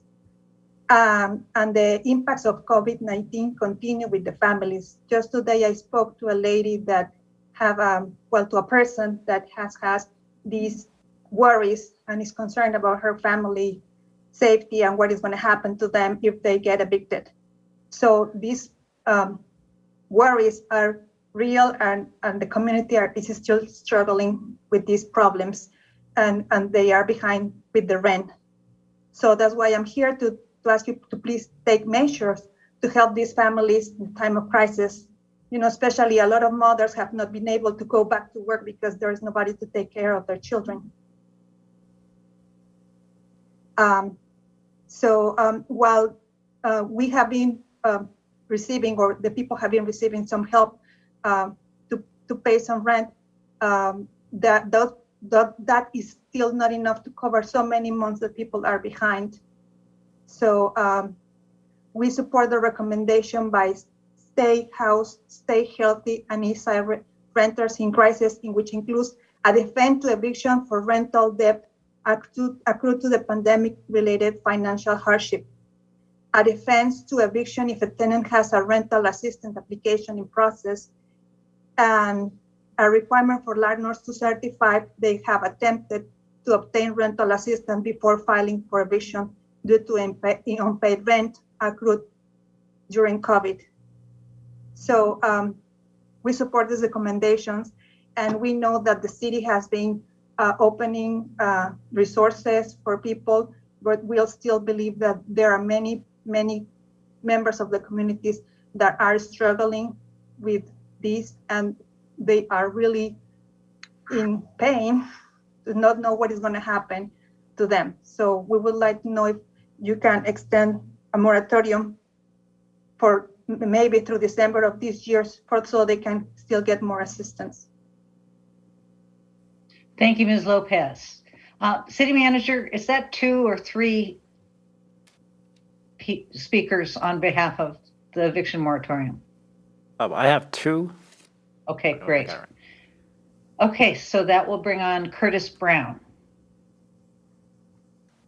That is 3. I'm sorry, that is 3. I had the Lake Washington School District down too. So 3 speakers up here. Then we will not hear from anybody else with regard to the eviction moratorium on a yes side. Am I good? Welcome, Mr. Brown. Okay. Hi, I'm Curtis Brown. Spoken before, representing the homeowners on 118th Avenue Northeast and then south of the Lee Johnson lot. Wanted to specifically address one aspect that was brought up in your earlier 85th Street plan. While it was fresh, or many items I'd like to address, but I wanted to deal with this one specifically, as it seemed to be directed directly at us. Specifically, Toby Nixon was basically stating that our concerns were something that shouldn't be, as far as being rezoned and included along with, as the Lee Johnson property as part of the study, wasn't something that should be concerned about. I wanted to clarify why we're concerned about it. First was what Councilmember Pascal brought up is that if you essentially increase the zoning type, you increase our property tax, the value of the land. So that is a direct, real kind of impact, let alone, of course, the other activities that can increase that. The second is that when you're looking into studies, potentially looking at making decisions based on future numbers that are looking at this as though this is a greenfield. And for that greenfield to happen, essentially we have to be forced out. And so by including us in that zoning, in that estimate, essentially it's giving you unrealistic expectations of what, of potentially what the city might get out of this. And then finally, guys, this is a direct threat by the council if this continues to, essentially we continue to be looked at as part of this. When you're including residents in a block and calling it high or medium density housing when they're single homes, or especially in our case where you're including us as part and literally calling us a high density commercial, and we're currently a residential, that's essentially saying that's a direct and purposeful threat, that you're saying, hey, look, the only way for us to get to this point is to force us out of our homes. And that's the only way that we can look at that. So these are the really, why we're requesting it to be removed and why we're concerned about it. So just wanted to bring that up why it's fresh and specifically why it is that we're asking about it. And again, we've actually sent a request to the commission to say, hey, if there is a legitimate reason for us to continue to be zoned as part of this study that isn't a threat, please let us know. And we've not heard back yet. So thank you. Thank you, Mr. Brown. That brings up Martin. After that would be Stacy and then Jim Henderson. Hello? Hello, Martin. Can you share your last name? Morgan. Welcome. Sorry about that. I got away from me there. I'm calling to talk about the 85th Street Station Area Plan, and specifically more about I looked through your briefing packet real quick, and I got down to page 13 of 13. I think it was the Mitchum thing, and the very last thing of that packet, there's a map. And I'd like to speak to the area, designated as, I believe it was 5, where they talk about a maximum height limit, 85 feet. I personally have an interest in seeing how that turns out, but I know our neighborhood association at the same time has an interest in seeing how that plays out in regards to terracing from an 85-foot height limit back south into the neighborhood. So I would just like, as the council's considering those height limits, they also consider how it affects all the housing around it and shadow lines and whatnot. I mean, there's a lot of things you can talk about here on this, and I'll spare you at the moment since I know there's just currently just talking about heights and the possibility of what the heights could be along there. But as I said, I would encourage everybody to consider the terracing back in the neighborhood so there's not a 50, 60-foot wall right next to the abutting properties. And there's some other issues that don't need to be discussed right now, but they may or may not come up. But that's the biggest thing. I appreciate the council's time. Mayor Sweet and council, I appreciate your time and efforts in this endeavor. Thank you, Mr. Morgan. So that brings up Stacy.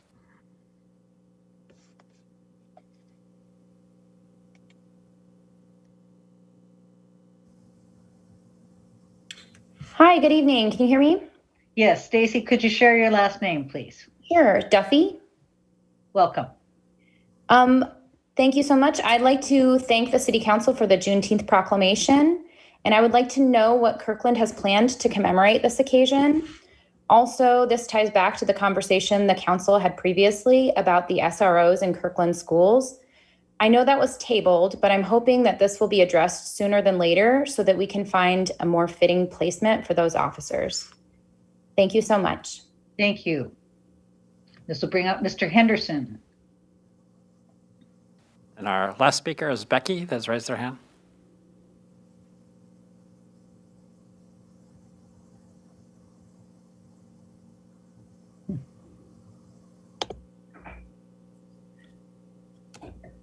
Good evening, Mayor Sweet and council members. Jim Henderson, representing the Rental Housing Association and our 5,000 members.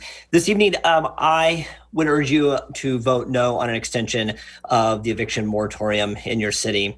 And for that reason, I can't identify a gap in services or funding for our residents. In fact, the state law, we passed the eviction resolution pilot program, which provides those fundings for our residents who are unable to pay rent.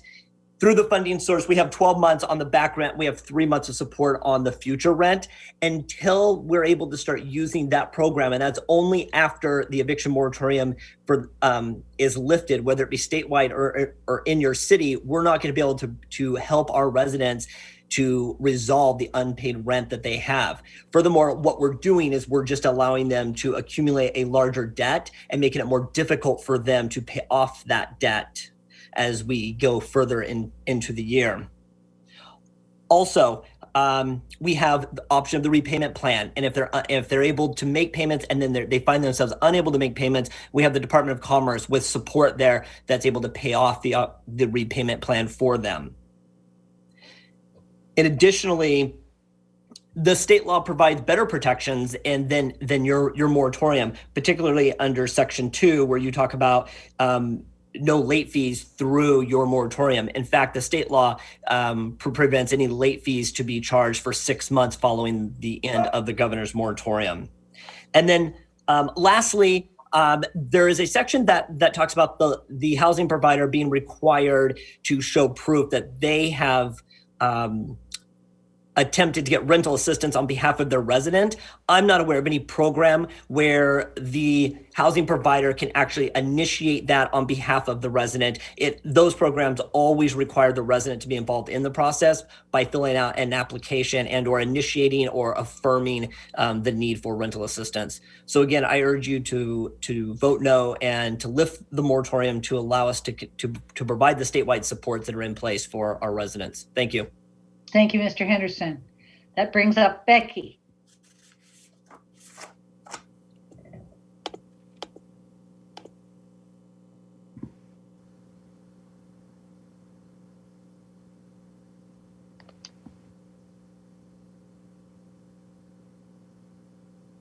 Hello, City Council. This is Becky Henchman, and I'm here representing the Board of Directors of Studio East. Also on the call listening in tonight is our founding artistic director, Lonnie Brockman, and our new managing director, Jennifer Tucker. We are here because we have sent a proposal to the city about a permanent home for Studio East, and here to take any initial questions that you may have. But first and foremost, what we wanted to do with our time tonight is to be here to say thank you. Thank you so much for your support this past year. On behalf of the entire staff and board of directors, we are so grateful for your support that has allowed us to not just survive, but thrive during the pandemic. When we think about of all the places in the world that Studio East could have chosen to make its home, it is not lost on us how fortunate we are that in the middle of a pandemic to be found in a community with such a long-standing commitment to the arts, so much so as to carve out a significant CARES grant monies for its arts organizations to sustain their viability. And we are so appreciative of your commitment to make the arts accessible to all. Since you allowed us to move into the KTUB space for our temporary home, since January, we have already welcomed over 100 students to participate in our main stage productions. Over 120 young people have taken classes and spring break camps. And we currently have just a few numbers shy of 700 kids registered for our summer camps.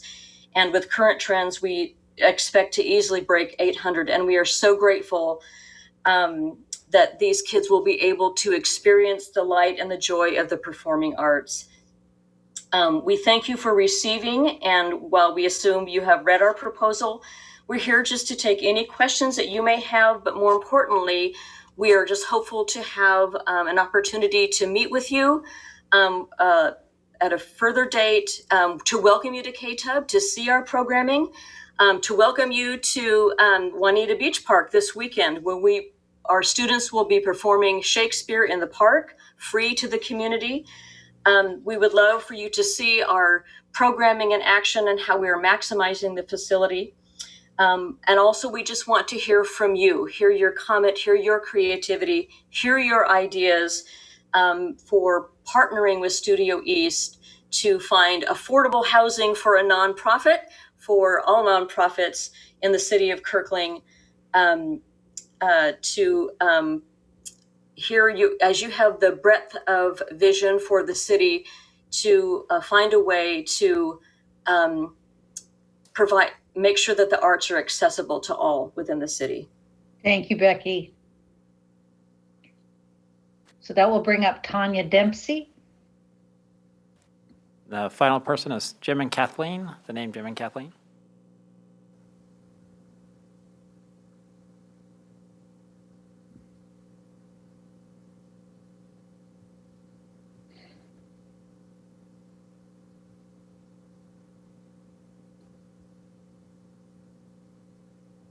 I'm sorry. Welcome, Ms. Dempsey. I am so sorry. You would think I would have this down by now. I just want to thank the council for the opportunity to talk. And this is in regards to the station area plan. So I just want to make the point that Sound Transit is investing heavily in this stop at 85th Street. 300 million, it's a third of the overall budget, and yet with current zoning codes, only 200 to 300 riders are expected to use this stop. So if we're taking a third of the budget, we need to create zoning codes that reflect this infrastructure investment. I'd like to see robust transit-oriented development, not only to increase ridership, but also to take full advantage of this unique opportunity to create a more diverse, equitable, and sustainable Kirkland. Thank you, Ms. Dempsey.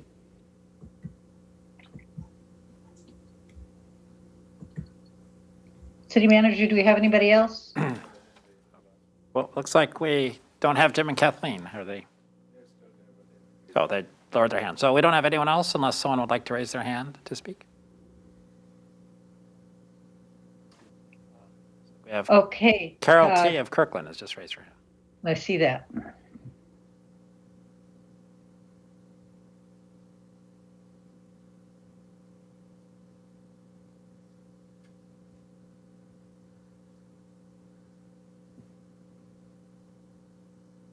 Hi, this is Carol Truex. How are you? Welcome, Carol. I just wanted to speak. I wasn't aware that the Studio East was going to, I just reminded me that the Kiwanis Club of Kirkland is committed to KTUB and very interested in the future plans for KTUB. We've made significant investments in the building and the programs over the life of its organization. And I know the pandemic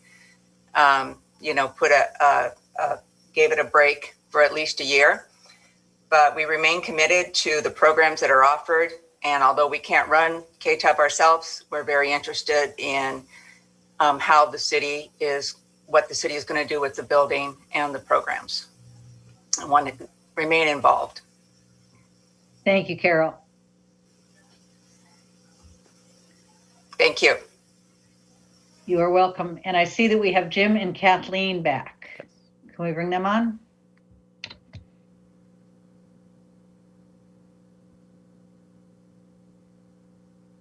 Yes, can you hear me? Yes, we can. What is your last name? Jim, not Kathleen. My name is Jim Bachman. I am also a member of Kiwanis, where I could speak as a private citizen, and I want to speak about the teenagers in Kirkland. First of all, I don't really know much about Studio East, and let's just say they're the best at whatever they do. And so this is not meant to, I hope they find a home that they want, but I just hope it's not KTUB. The question I would ask the city council is, why would you even consider allowing any other group or keeping any other group in there that's not promoting teenagers? You already have we in Kirkland already have one of the greatest teen facilities anywhere. Now, the kids need what it provided. Maybe it didn't do the best job, but they need things that we all know about. They need improvement on physical activities, on social activities, mental things that are going on. So we need to be very much aware of those needs. There's probably no one, including the people within earshot, that wouldn't like all those things improved for teenagers, especially it seems like nowadays. So I know that things are opening up now. The kids need a place to go. K-Tub, as I say, may not have been run 100% correctly. It wasn't before the COVID. I think that we as citizens and parents and the city officials could have done a better job on handling the kids' needs. Sometimes it looks like they get put on the back shelf or back burner because the city of Kirkland spends a lot of money on things like improving landscaping, the railroad corridor, et cetera. And yes, those are all needed, but teenagers are even more important. And I would say that we can't be timid about this teenager situation. We have a facility. We could do things like teach the kids to run it with some adult supervision. There's a lot of people that might volunteer. So my question is, what do you plan to do about keeping the teenagers with a program in Kirkland? Please do not turn that K-Tub facilities over to someone else. Thank you, Mr. Bachman. I'm afraid you're out of time. All right, sorry. Thank you for addressing us this evening. With that, I see no further names, hands raised, or names indicating that they want to speak. So I'm going to declare this item's from the audience closed. That takes us to item number 6, public hearings. This is a public hearing to receive public comment on Resolution R5480, adopting the City of Kirkland's 2021-2026 Transportation Improvement Program. I will now open the public hearing, and we will first hear from the city manager. Okay, thank you, Madam Mayor. So to give an overview of the Transportation Improvement Program is our Capital Projects Manager, Rod Steitzer, and then we'll open the public hearing. Welcome, Rod. Thank you. Thank you, City Manager. Good evening, Madam Mayor, City Council. I have just a handful of slides to share with you regarding the Transportation Improvement Program, the TIP, and then following that, the public hearing and adoption through resolution as determined. Just wanted to check in real quick. I don't see my PowerPoint as a full screen. Does everyone see that as a full screen now? Okay, excellent. Well, the 21 to 26 Transportation Improvement Program, this is our annual hearing and adoption for the program. And what this does is it's all the transportation projects in the Capital Improvement Program and the Capital Facilities Plan. They mimic the documents that we put, and they also reflect what's in the Transportation Master Plan. The Transportation Improvement Plan reflects and calls for sidewalk improvements, other non-motorized improvements such as bike facilities, safety, capacity needs, and maintenance projects. The TIP is actually broken down into 2 major components. One is a map showing the location of all the projects. There are 148 projects in this year's TIP, 39 of which are funded. The remaining 109 are unfunded. The TIP also includes a list of all the projects, and this list includes a brief description of the projects and some very high-level funding source references that include local, state, and federal funding elements. This year, the TIP is broken down by percentage of where the money is being invested for each of these types of projects. The miscellaneous category is a little bit greater than 0, and it covers things like regional coordination with other agencies, WashDOT, Sound Transit, those kind of things. Capacity does have the greatest percentage on this pie graph here.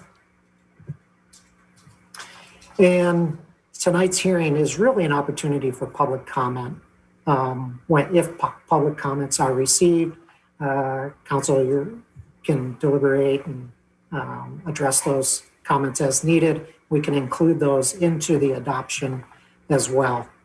What we're really seeking is the adoption of the resolution for tonight's hearing. With that adoption, we would transmit our information, Kirkland's information, to neighboring agencies and the state.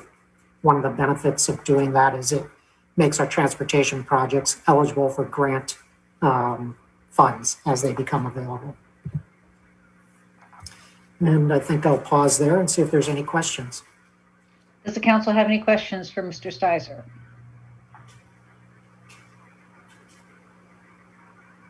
I see none.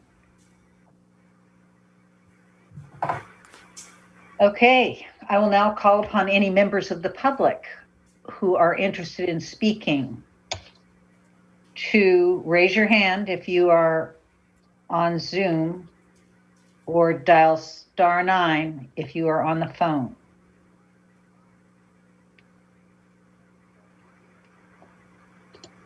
Oops. We do not currently have anyone who has raised their hand to speak. I see that. Okay, final call. All right, therefore I will declare this public hearing closed. Can I get a motion regarding resolution R5480? Councilmember Curtis. Thank you. Madam Mayor, I'd like to make a motion to approve resolution 5480 adopting the City of Kirkland 2021-2026 Transportation Improvement Program. It's been moved by was that Councilmember Pascal? Yes. Thank you. It's been moved by Councilmember Curtis, seconded by Councilmember Pascal. To move resolution R5480. Discussion, Councilmember Pascal. Thank you, Madam Mayor. Well, I can't ever pass up an opportunity to talk about transportation. So I support this resolution, but I did want to bring up one issue that I just wanted to mention. Really proud of all the significant investments we're making in transportation. I think we all agree that we're doing a lot, but we can always be doing more. And we need to continue to prioritize where those investments are made. And I think we're doing a good job of that. And we're using objective criteria like safety, mobility, accessibility, equity, and so forth. One of the things that I would like to mention is a discussion that I had this last week on Nextdoor with a lot of community members. And I kind of waded into this discussion and had to answer a lot of questions. And it had to do with 124th Avenue Northeast corridor. We made some significant sidewalk investments in 2019. And we essentially couched that investment in that we are connecting 85th Street to Totem Lake, where you could walk from one end of the corridor to the next. However, we did not make there are some missing sidewalk segments, and we had anticipated that development would occur and that those segments would be completed, essentially at the same time that the city made taxpayer funded investments in the sidewalk.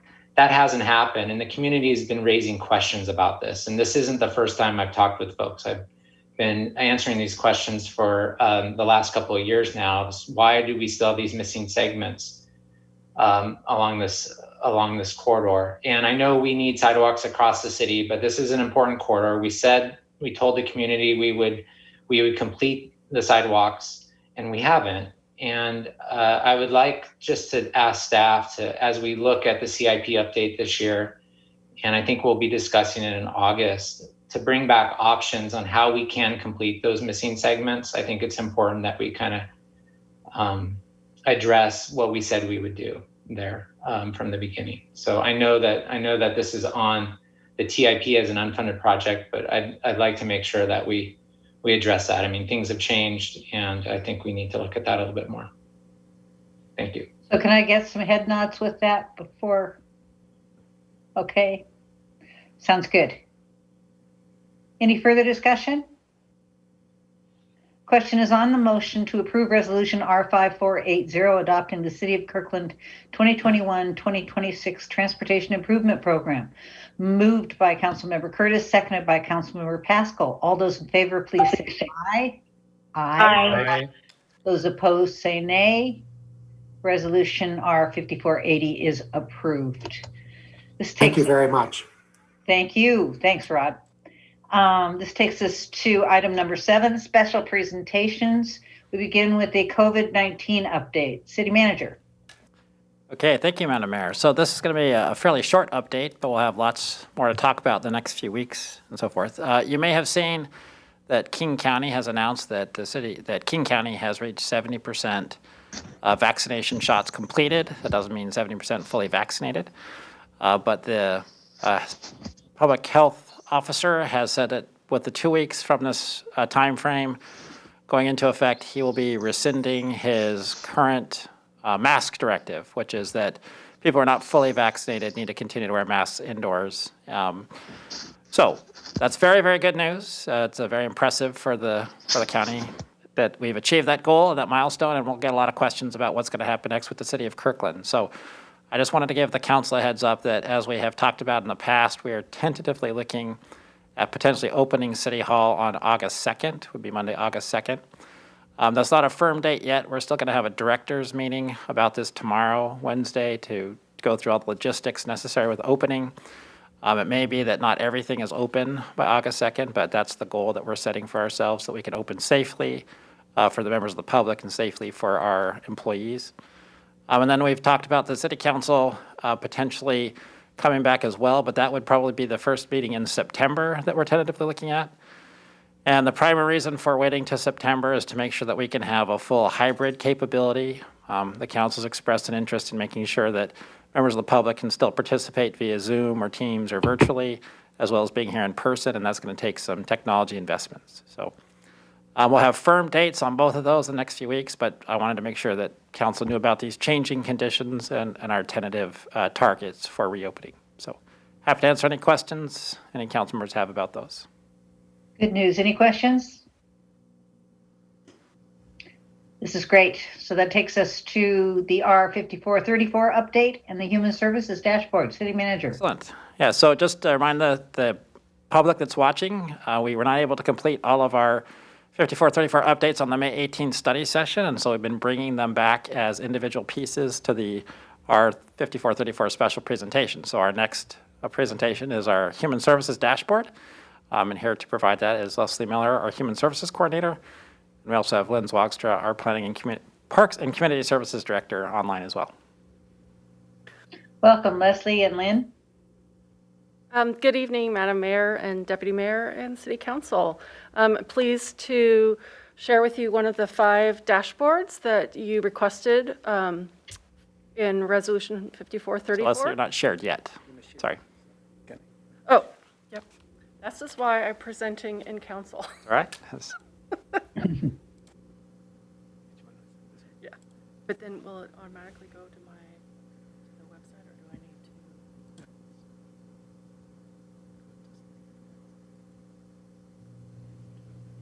Yeah. And then, okay. Let's see what happens. I have to go to the. Okay.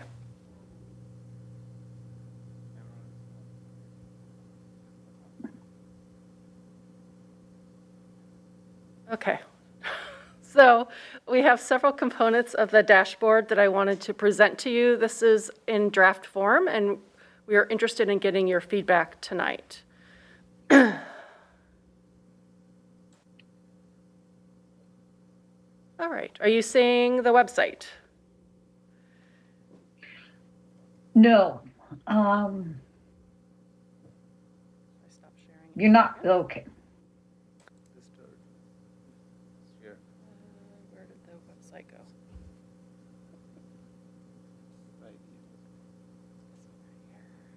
There we go. Okay. Camera's not on.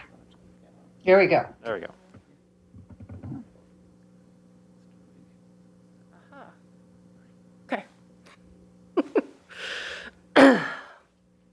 So this is our main landing page for the Human Services Dashboard. We have three main areas for exploration: city investments in human services, 2020 funded programs, and 2021 funded programs.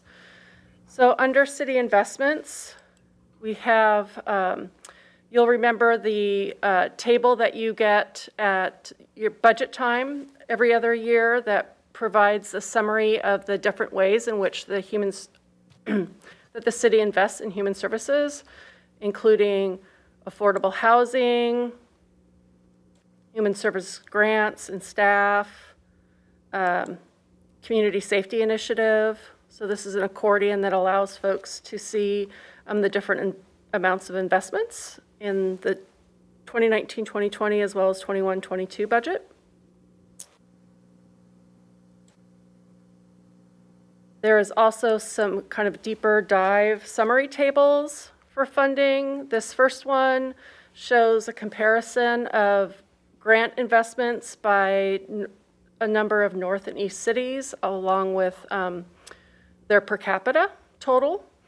Then we also have a table that provides the number of BIPOC, this is Black, Indigenous, people of color agencies. These are agencies that were founded by people of color to serve communities of color. And then our distribution of funds by goal areas, which cover housing stability, supportive relationships, domestic violence, sexual assault, healthcare, and education and jobs. The most significant amount of data is under the 2020 funded programs, and this is where we are sharing demographic information.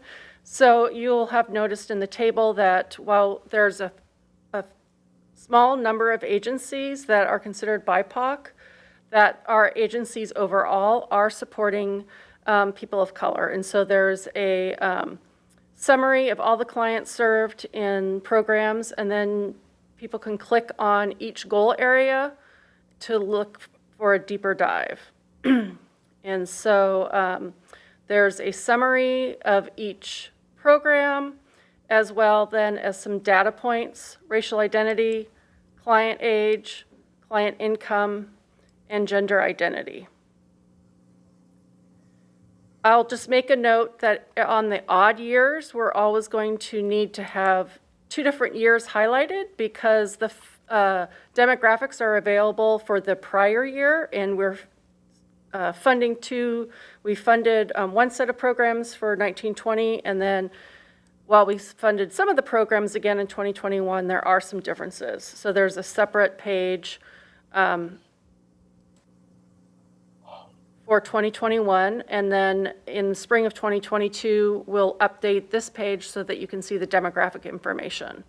And I just wanted to note one thing that we added for the 2021 programs is a link so people can click on and go immediately to the agency and program website.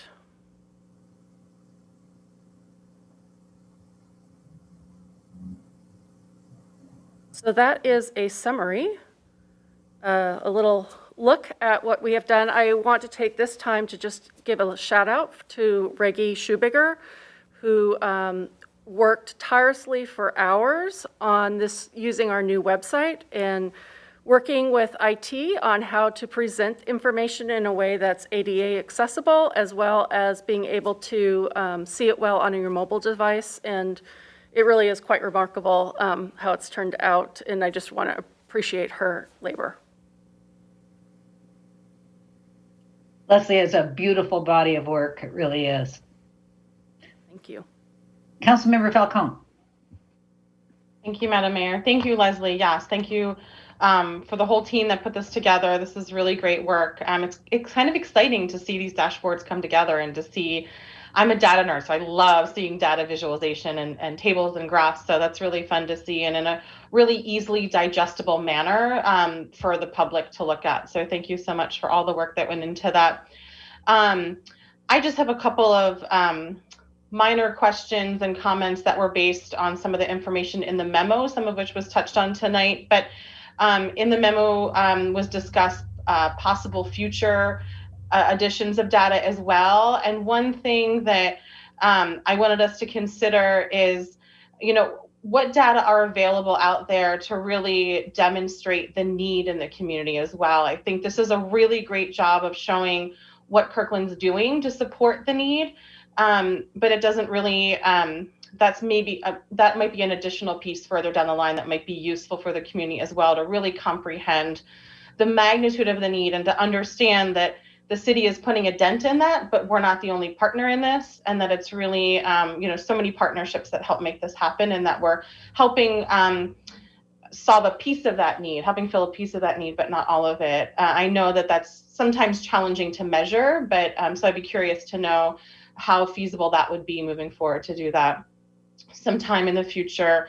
I still have concerns about, I saw in the memo that there were some police functions that were included in human services. I know we talked about this before, but just wanted to mention again, since it was here, that I still have those concerns that we consider any police activity as being human services through the city.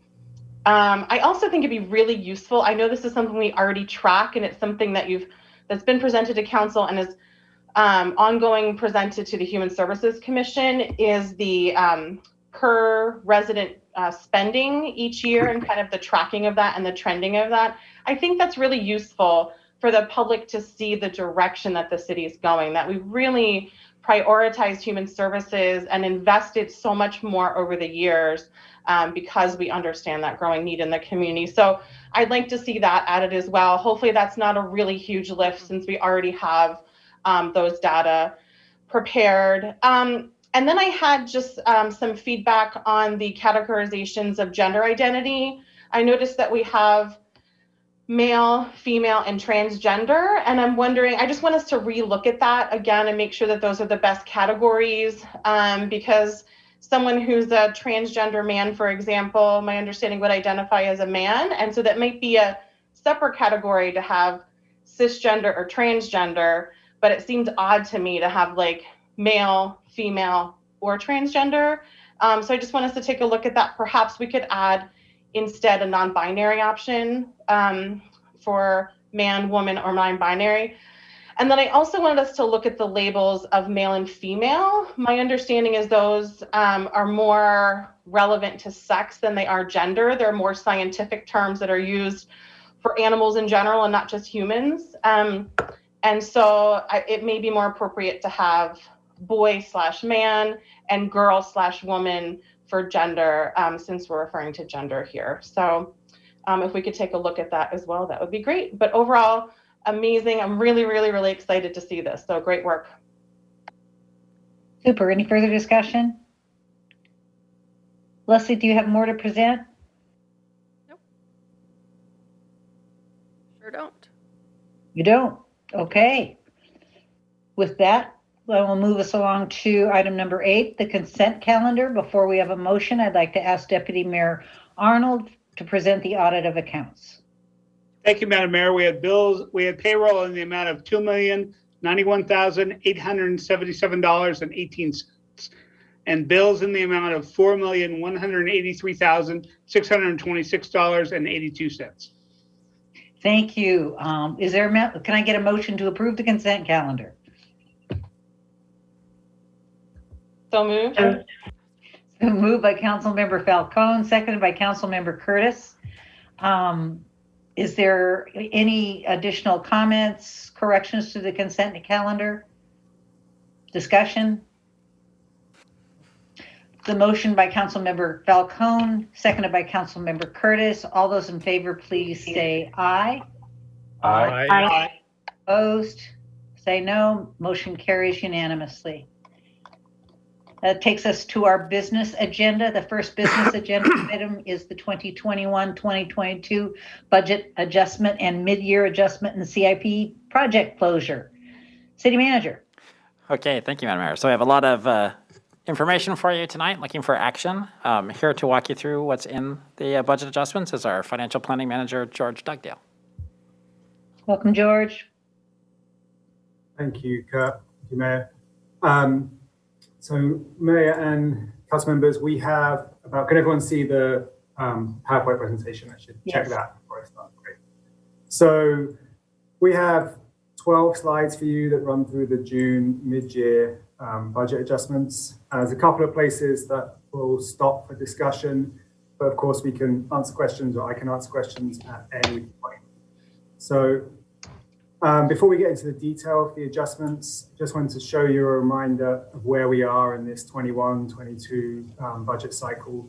So following the December adoption, there are 5 regularly scheduled budget adjustments, with the December 2021 mid-buy being the most significant. So right now, we're in the June 21 mid-year adjustments. These adjustments cover operating capital adjustments, as well as some technical reconciliations to resources forward, which we'll walk through. So just an overview of adjustments in general. An appropriation adjustment, which changes the overall size of each fund, is required when there's unanticipated revenue to be expended. In theory, when there's new funds, although we don't have any of those. And when City Council authorizes new positions, projects, or programs. We have some of those in this adjustment set, notably the ARPA adjustments, the American Recovery Plan Act. The total appropriation changes in this budget adjustment are to all funds are $10.2 million, and there's also additional position adds of 7.9 FTEs. So most of the changes we're about to walk through have already been presented to Council, and this is the formal opportunity to add these to the budget. So as I mentioned, adjustments in this ordinance, the American Rescue Plan Act and the General Fund 2020 year-end results, which we walked through in detail at the May Council retreat. We also have previously directed adjustments from Council, which is largely fiscal notes, some other adjustments requiring appropriation, which were largely grants, and then some other budget adjustment areas, including CIP project closeouts and the resources forward. So moving into the specifics, taking a look at the ARPA revenue and the year-end 2020 general fund balance that was discussed at the May retreat. On the right of this slide, you can see the revenue increases from ARPA, from the year-end general fund results, and then 2 new adjustments. These were mentioned when we went through it at the retreat, but we now have the exact amount. These are the wildland fire deployments and the FEMA reimbursement for COVID-related activity for firefighter overtime in 2020. These are added here and added to this amount because they're for 2020 activity and so are not required to cover 2021 expenses. On the left-hand side of the slide, we have some of the major categories we're adding with this funding. So we have recovery interns, the summer action plan, one-time staffing, all of which I think have been presented to Council at various points prior to this. And then we have additional uses of general fund balance. So the contracts for station area plan fiscal analysis, some one-time staffing, replacement of neighborhood signs, and the Lake Washington Promenade pilot. So the remaining balance from the 11.7 here after these adjustments is 7.85 million. I just want to stop quickly before we move into the council directed adjustments, just to go through, there were 3 attachments to this memo. The first, 2 of them have already been shown briefly in the previous slide. So there's the LED screen assistant investment rather, and the Lake Washington Promenade, which was part of the ARPA general fund balance section. So I don't want to run through the full detail of these, but there are some options here for council on the LED screen investment. We also want to provide an opportunity for any comment or discussion on the other areas.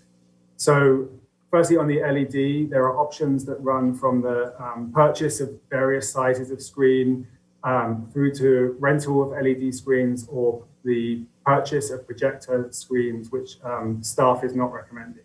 So are there council questions or comments on these attachments to the memo? Council? Looks good. Go ahead, George. All right, thank you. So moving into the council directed and previously approved adjustments, we have some additional human services reserve, which was a May 4th fiscal note, as well as the pandemic programming, which was shown as an attachment to this memo. Again, we have the signage at the Kirkland Visitor Center and converting 6.9 FTE positions in public works, and that should say, and CMO, not CEO, city manager's office. Also, about just under $4 million of previously approved fiscal notes in the capital funds, notably 132nd Square Park and the Kirkland Ave Lake Street intersection, and then some very small adjustments in other funds. Hopefully people can see this table. Other adjustments requiring an appropriation. This next section is a catch-all for other changes that require an increase to the overall size of the fund. The most, if not all of these, are grant revenue that the city receives. So we need to increase the size of the fund because it's the revenue increase, and so it's a new expenditure.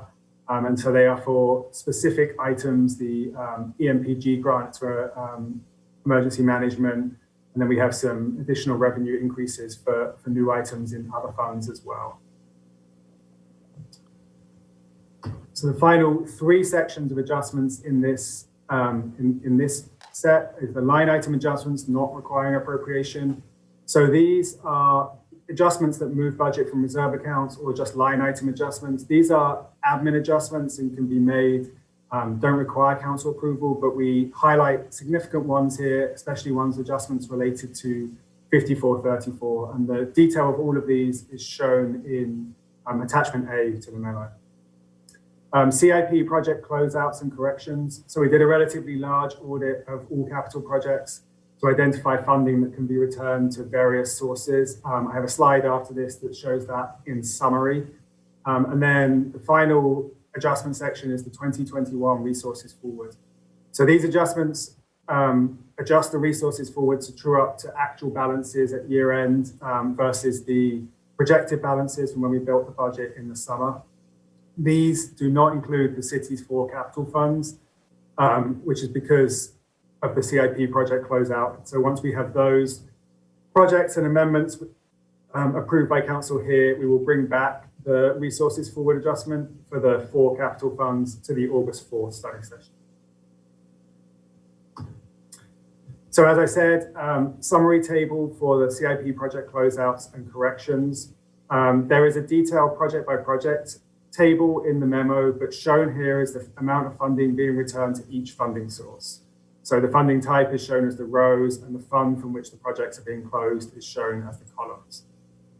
So this is a collection of balances remaining in completed projects and some corrective entries to projects, including some changes to external funding. The amounts you see in the bottom row are the totals that can be reprogrammed into future capital projects. Analysis of where this revenue could be reprogrammed will be brought forward as part of the August 4th study session. So the table shows a summary of all the appropriation changes by fund, or by fund type rather. The total at the bottom there represents the change shown on the first slide, the 10.2 million. And you can also see the total 2021-22 budget before and after the adjustments there. So final slide, staff recommendation is approving Ordinance 4760, which amends the budget. And then just a quick reminder that we will bring forward reconciliation of resources forward for the city's capital funds at the August 4th council meeting. And then the next regularly scheduled time to adjust the budget will be the mid-biennial budget adjustments in December. So questions? Council? Doing good, George. Great. All right. Okay. So is that it for the presentation? That is it. That was all our slides, yeah. Okay, in which case, can I get a motion to approve ordinance 04760 on its publication summary, amending the biennial budget for 2021-2022. Councilmember Nixon. Madam Mayor, I move we approve ordinance 4760. Second. Been moved by Councilmember Nixon, seconded by Councilmember Black to approve ordinance 4760. Any discussion? Clerk, will you please call the roll? Councilmember Nixon, Yes. Councilmember Black, Yes. Councilmember Curtis, Yes. Councilmember Falcone, Yes. Councilmember Pascal, Yes. Deputy Mayor Arnold, Yes. Mayor Sweet. Yes, carries unanimously. Thank you, George. Thank you.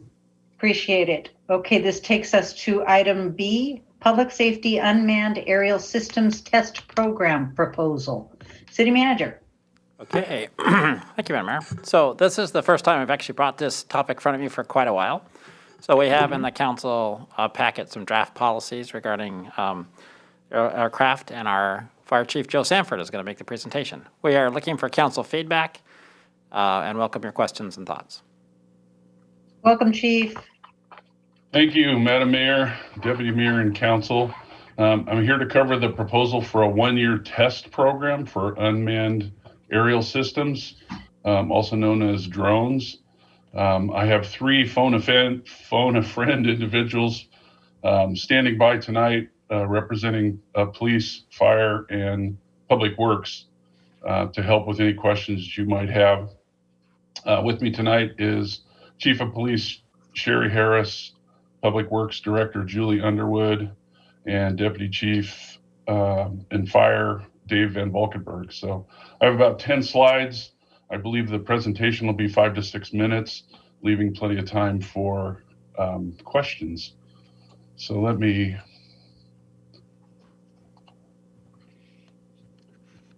there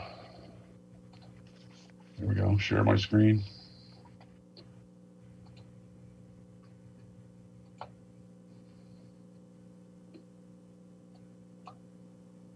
I can't see the, here, try down here. Does everybody see that? We sure do. Okay. This is our one-year test program that we're proposing. This shot here is of the Bothell fire that happened 4 or 5 years ago. I can't believe it's that long ago, but it was taken by a drone, and you can see the advantage that a commander of this would find for positioning vehicles, where the fire is located, where it might spread to, wind direction, all those kind of things. It's a tremendous opportunity for us.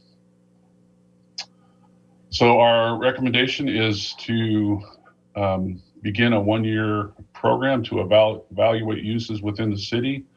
It would be a shared drone between fire, police, and public works.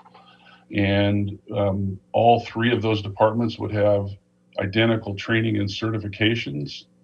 It would include evaluations of both the use and the policy surrounding unmanned aerials. And then we would report back to council at the conclusion of the pilot program. During the staff assessment, the items we evaluated business practices of other agencies, policies from our surrounding area neighbors who had policies, the National Fire Protection Association standards, the WAC, records retention, including Public Records Act, and then FAA rules and regulations. The training of the operators in each of the three departments would meet FAA requirements, NFPA standards that I just talked about, city and department policies, and then manufacturer recommendations with regards to operations and maintenance. The intended use for fire would be fire size, scope, and location, like you saw at the Bothell fire. Hazardous material incidents where we could send in a unmanned aerial and not risk fire personnel being exposed to hazmat. Water rescue, you can see down in the bottom right, that's an individual in the lake. Damage assessments for emergency management for earthquakes, large disasters, and then search and rescue. The intended use for police would include crime scene documentation and investigation, some situational awareness, tactical deployments, and then search and rescue as well. You can see this picture is the same accident from two different views, one down on the street and then one with a drone in the air. Public Works, there's a survey of infrastructure, water, sewer, and storm systems. They could assess damage caused by landslides, earthquakes, and floods. And then they could investigate and monitor traffic flow, beaver activity, wetlands, mitigation sites that are all in Kirkland. The policy does not allow for crowd surveillance, weaponization, use without a purpose or approval. In other words, random use, no facial recognition capability, and no use for personal business. Again, our recommendations are a one-year pilot shared between those three departments with the same training, evaluation at the end, and a report back to council. So that is my brief presentation. Any questions? Okay. Do I see questions or discussion? Wow. Oh, Councilmember Curtis. Thank you. Thank you, Madam Mayor. I'm going to go first because I know my colleagues are going to have really smart things to say. So I'll say not so smart things. You know, having this conversation in 2021 is very different than having this conversation in 2019.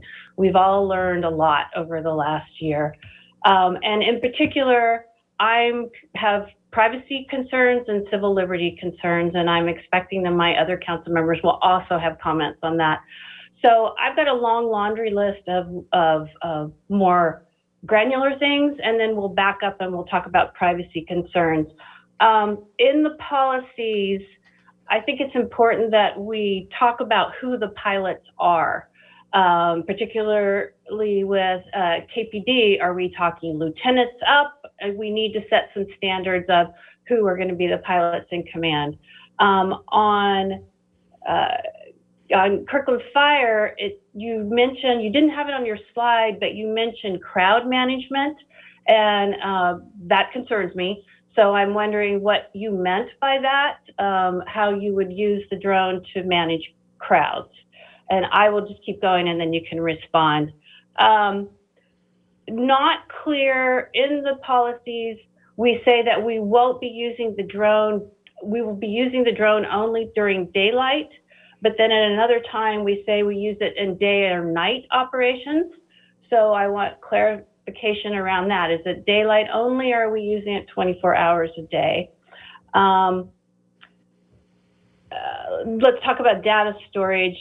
There's going to be lots of issues around data storage. I think that will be informative if we do a body camera program, how we're storing that data. Again, it's privacy issues, it's access issues, it's public records request issues, so forth. So I imagine as we figure this out moving forward, if this passes, the data storage issues will inform what we do with body cameras.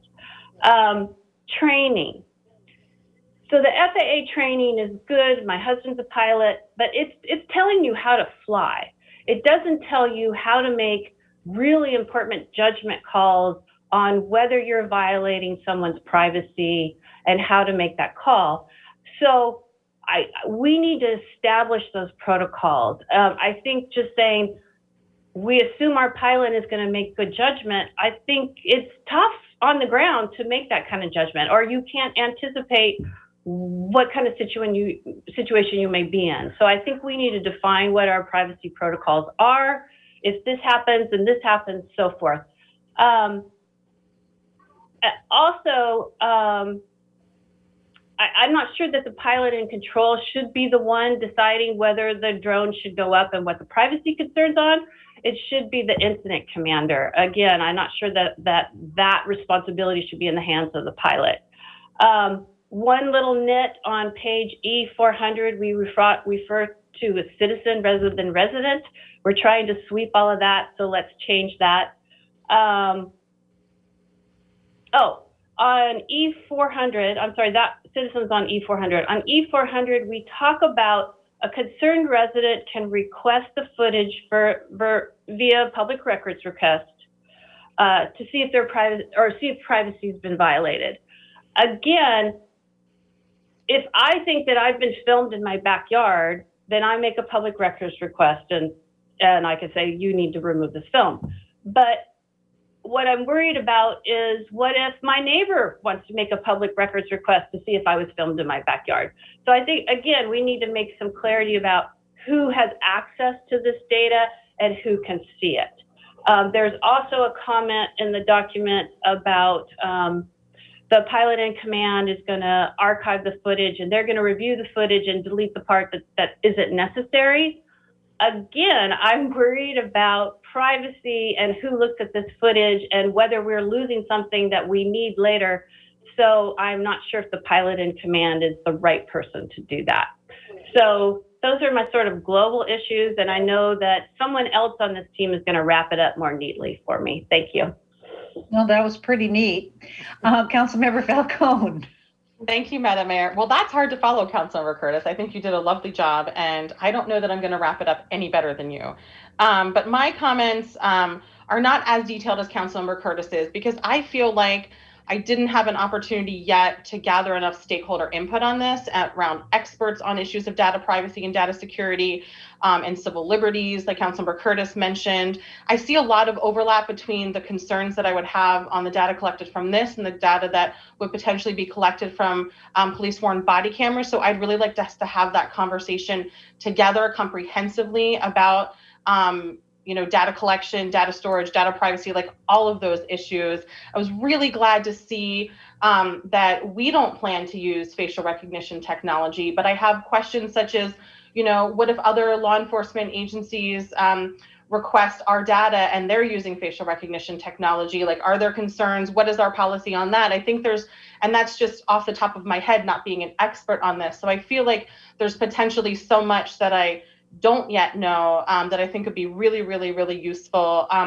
Also have questions around like when are warrants needed, when are warrants not needed when you're flying over private property? What if the police end up seeing something that they wouldn't have otherwise seen, that if they didn't have a drone, they would need a warrant to physically go onto the property to visually see some illegal substance on property or illegal activity?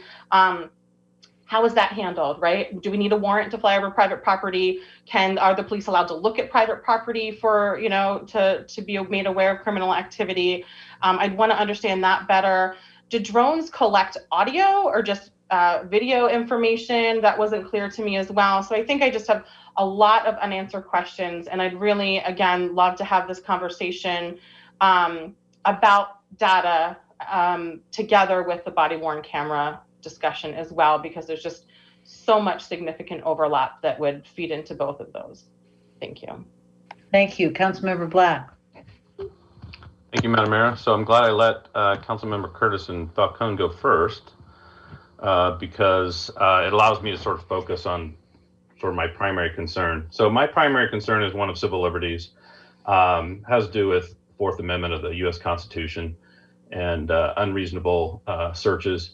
And I would include unreasonable surveillance. I would, if Chief Sanford doesn't mind, could he put up the slide again that had the limitations that we are talking about? That are sort of, I think, are meant to be reflected throughout the policies, the 4 policies? Yeah, no?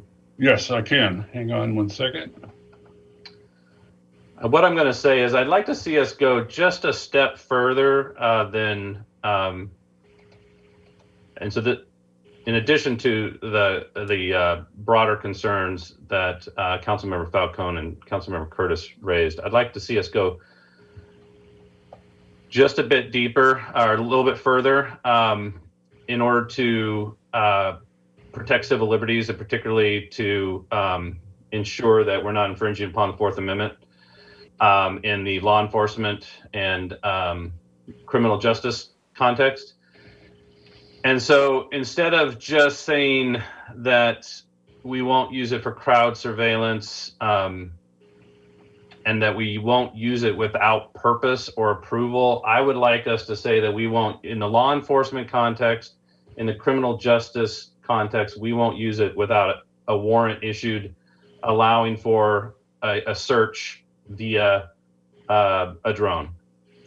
And I know that's more protection than what's afforded by the U.S. Constitution, because the U.S. Constitution does have the exigent circumstances exception, and I know that we included that in our police policy for the use of drones. Again, I would like to see us go further than what's required by the U.S. Constitution. I can't see exigent circumstances, as I understand that constitutional principle, applying in a situation where we have to call in a drone and the pilot who is certified to fly that drone. The exigent circumstances exception is for imminent danger, for imminent destruction of evidence. We don't have an imminent circumstance if we are having to call in a drone and the pilot who's certified to fly it. If we have time to do that, we have time to get a warrant. And we have protections in place through our judicial system. They're in place for a reason, and for every reason we can think of why we wish we could do aerial surveillance for law enforcement, we can think of a reason why that's an infringement of someone's constitutional rights. For every dead to rights criminal that we have an opportunity to seek and obtain evidence on through aerial surveillance, we have an innocent person who's been surveyed. And I think our residents are going to be concerned about the use of this technology, even though it's available. I don't know that we necessarily have to use it. And I think our residents are going to be concerned about that, and I think rightly so. So I would like the city of Kirkland to take that extra step and say, when it comes to the criminal justice system, when it comes to law enforcement, we will use aerial surveillance only with a warrant that grants permission to use that technology to conduct a search. So that's my comment. And then I do have a question also for actually any of the chiefs who are on this, if on the call. When it comes to mutual aid, what are we saying to our peer departments when they provide mutual aid in Kirkland with respect to use of drones and pilots that perhaps they've certified? Are we allowing that, or are we not allowing that with this policy?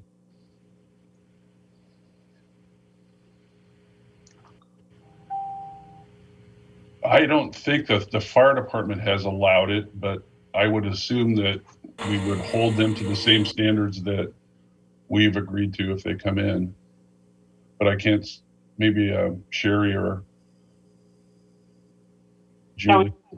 We've had very limited use in the city of Kirkland. One request that we made for assistance involved the death of a 3-year-old in the parking lot of Subway 20 to Safeway.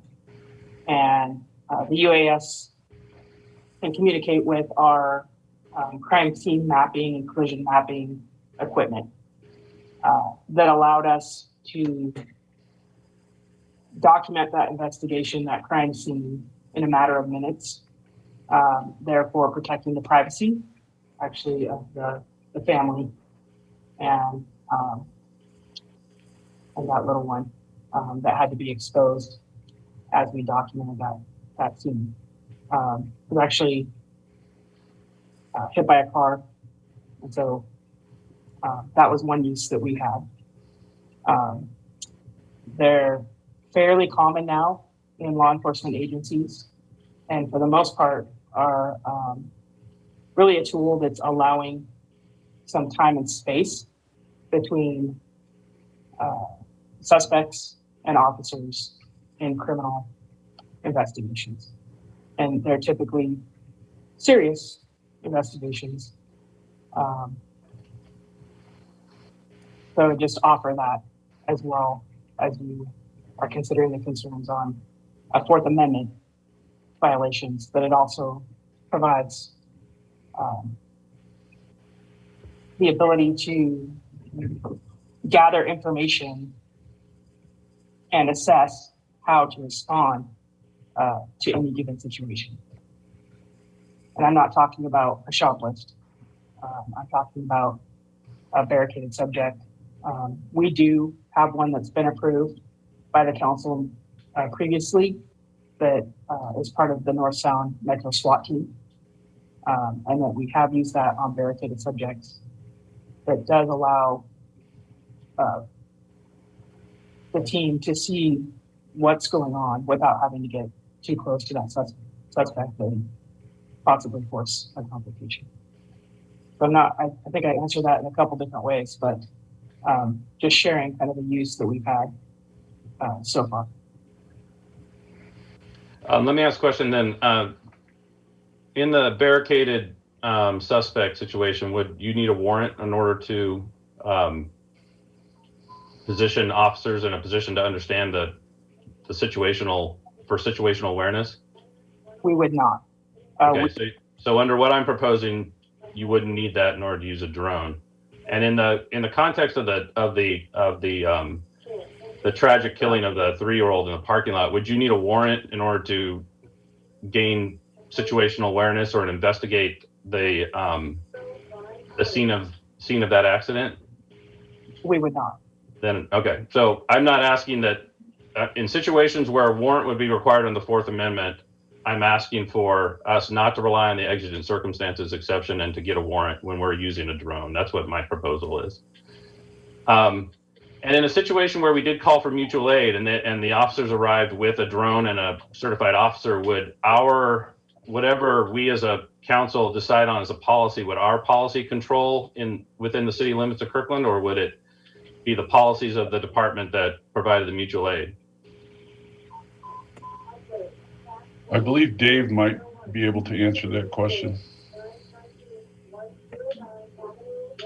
Good evening. So absent a policy, the home agency's policy would apply. With a City of Kirkland, Kirkland Fire, Kirkland Police Department, Kirkland Public Works policy, our policy then would apply. And we have had one instance where we requested mutual aid for a drone to find a missing suicidal suspect in Waverly Park. Was a successful patient location and resolution of the incident. So are very useful. As Chief Harris said, they're very common in public safety and public works and emergency management. And I think all of council's concerns are very valid, and many of us share the same concerns. And much like council, we're working through exactly what that means and how to craft reasonable policies that don't detract from officer or firefighter safety and operations. Okay, so it sounds like if we had a policy, if our policy did not allow for exigent circumstances, but required a warrant to conduct a surveillance or search, then our written policy would control in a mutual aid situation where a peer department arrived with a drone and a pilot. For fire, yes, I would defer to Chief Harris for absolute clarity for how the police departments work within King County. And I would clarify that we wouldn't be asking for mutual aid specifically of a drone unless it was applied to the policy. To be perfectly honest, there are agencies that are using these with their canine tracking dogs. And they're using them to ensure that the incident commander, like we're looking for a burglary suspect, is able to provide direction to the dog handler about innocent community members or residents that are in the area and giving them some direction on this is what you're coming up on. Dog probably already knows that because they have incredible scent, but the handler doesn't. And so there have been instances where we have asked for mutual aid for a canine tracking dog, and they showed up with a UAS.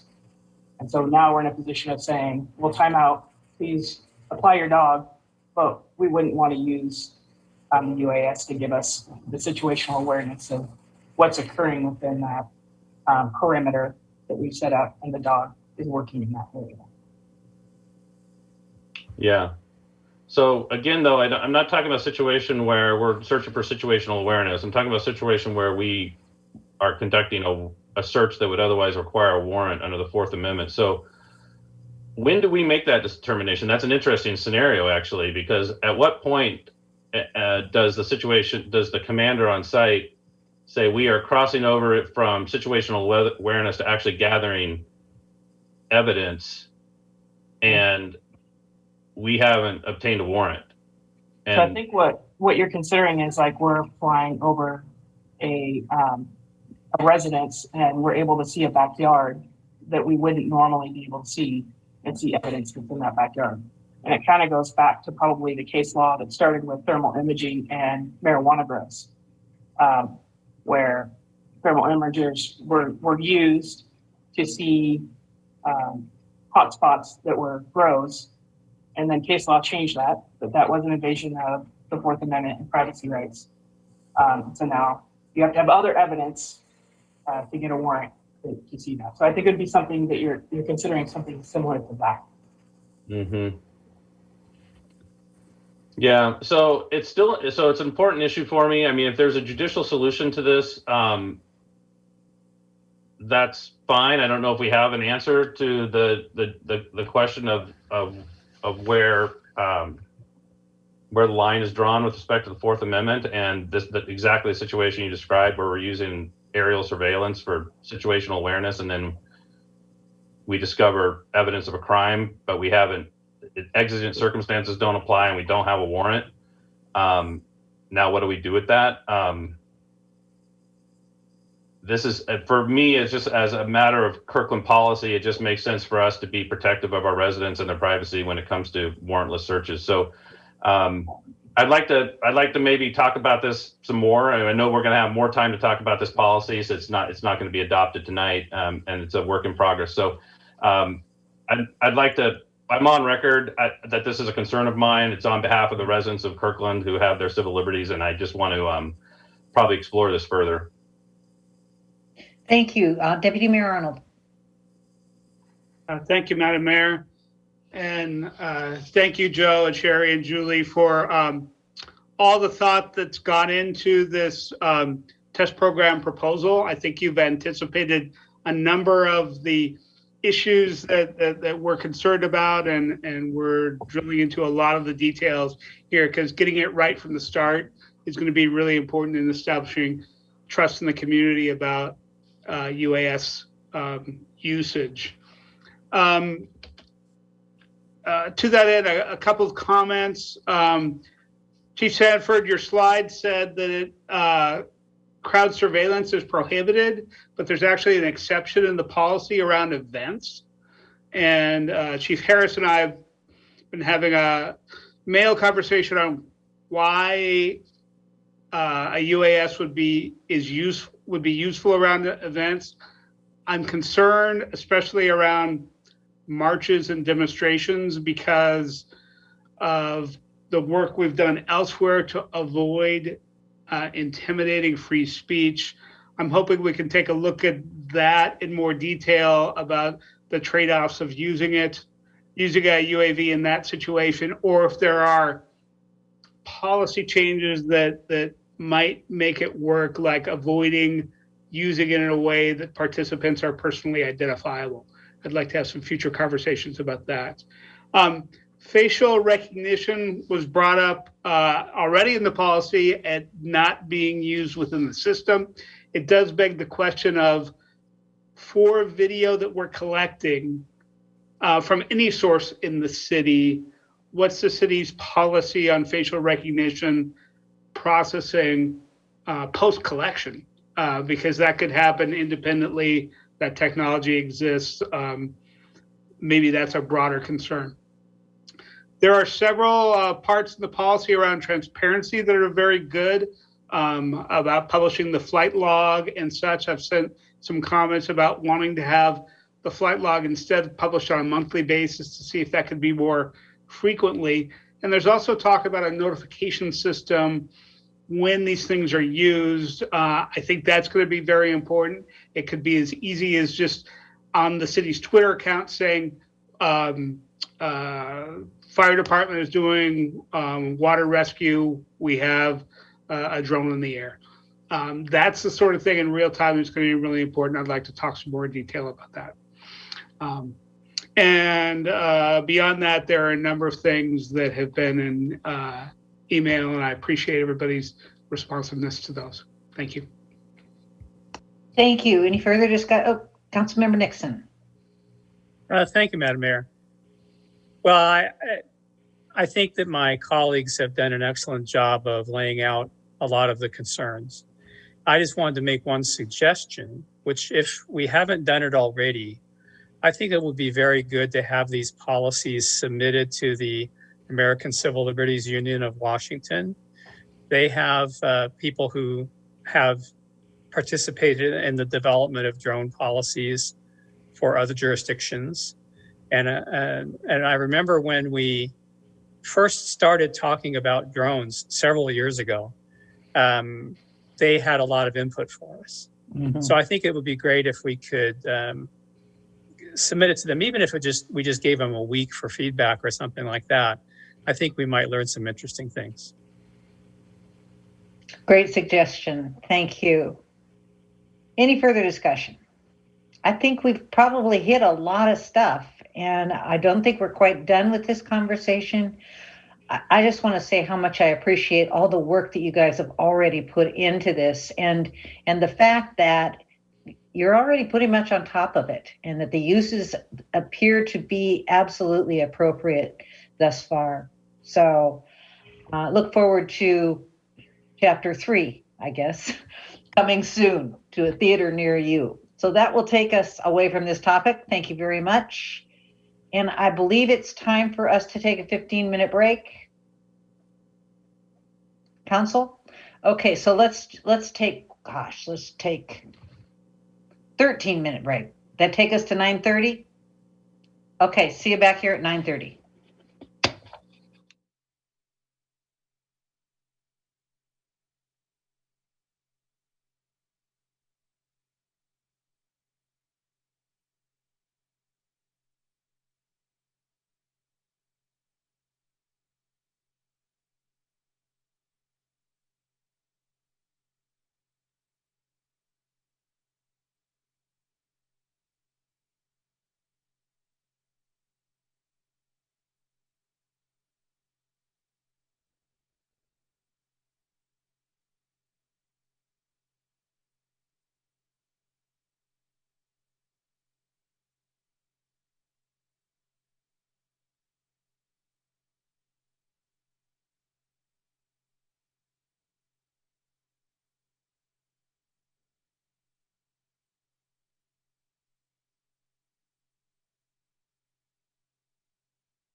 We're live, Mayor.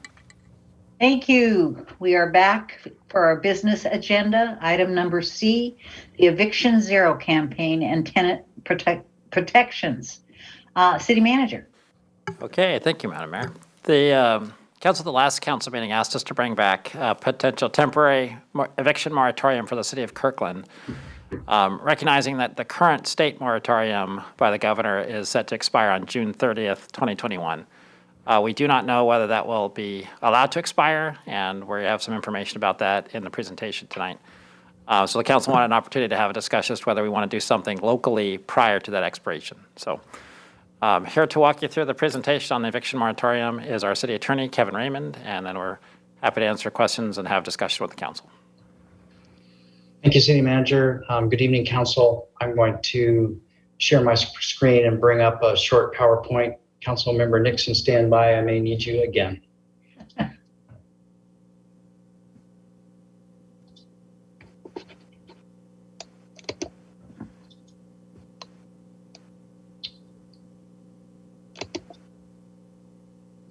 How does that look to you guys? We don't see it. Okay. Yeah, not sharing yet. Okay. Hang on one second. Hey.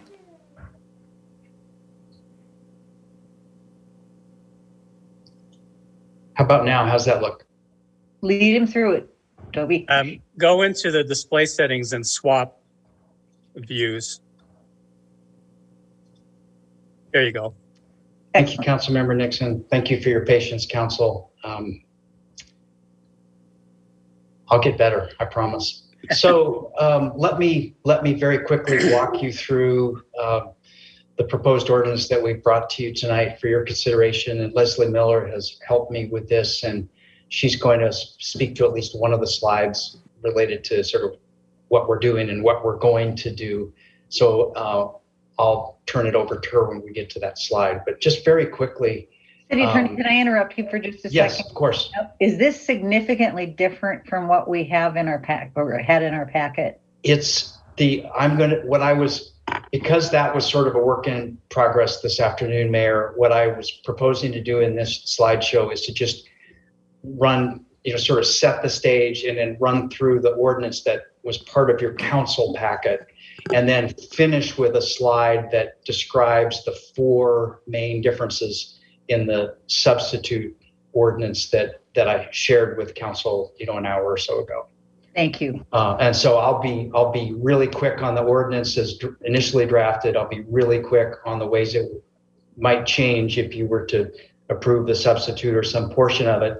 And then I'm pretty sure that other council members, including Council Members Black and Deputy Mayor Arnold, will have individual amendments they may also want to move, and they can describe those. Excellent. So as the city manager mentioned, our understanding of why we were asked to bring this back now is because the Governor Inslee's statewide moratorium that he has had in place through various versions of Proclamation 2019 since March of 2020 is set to expire on June 30th. There's been a lot of speculation about whether the governor is going to try to extend that moratorium or not, and that speculation continues. But in reviewing again, engrossed second substitute Senate Bill 5160 that went into effect on April 22nd, I noticed that there is a sentence in the bill that the legislature included as an amendment to the Landlord-Tenant Act that says the governor's proclamation shall end on June 30th. I don't know exactly what the legislature intended by that, but it sounded to me like they may have been saying that that's their expectation. And so while we still don't know what the governor's going to do, the legislature did weigh in on that issue. And in fairness to this process and the ordinance, I felt that needed to be acknowledged. And I've revised a whereas clause in the substitute ordinance that acknowledges this statement from the legislature. So extending residential tenant eviction protections in Kirkland, this ordinance as drafted would help protect residential tenants from evictions resulting from COVID-19 even if the governor's statewide moratorium is to lapse at the end of June. And as drafted, the protections would extend through September 30th. In developing this ordinance, we reviewed model ordinances prepared by ELAP and adopted some of the provisions that were in those ordinances for consideration by you. They had suggested extending through August. We went another month, September 30th, but it's really just a placeholder for your discussion.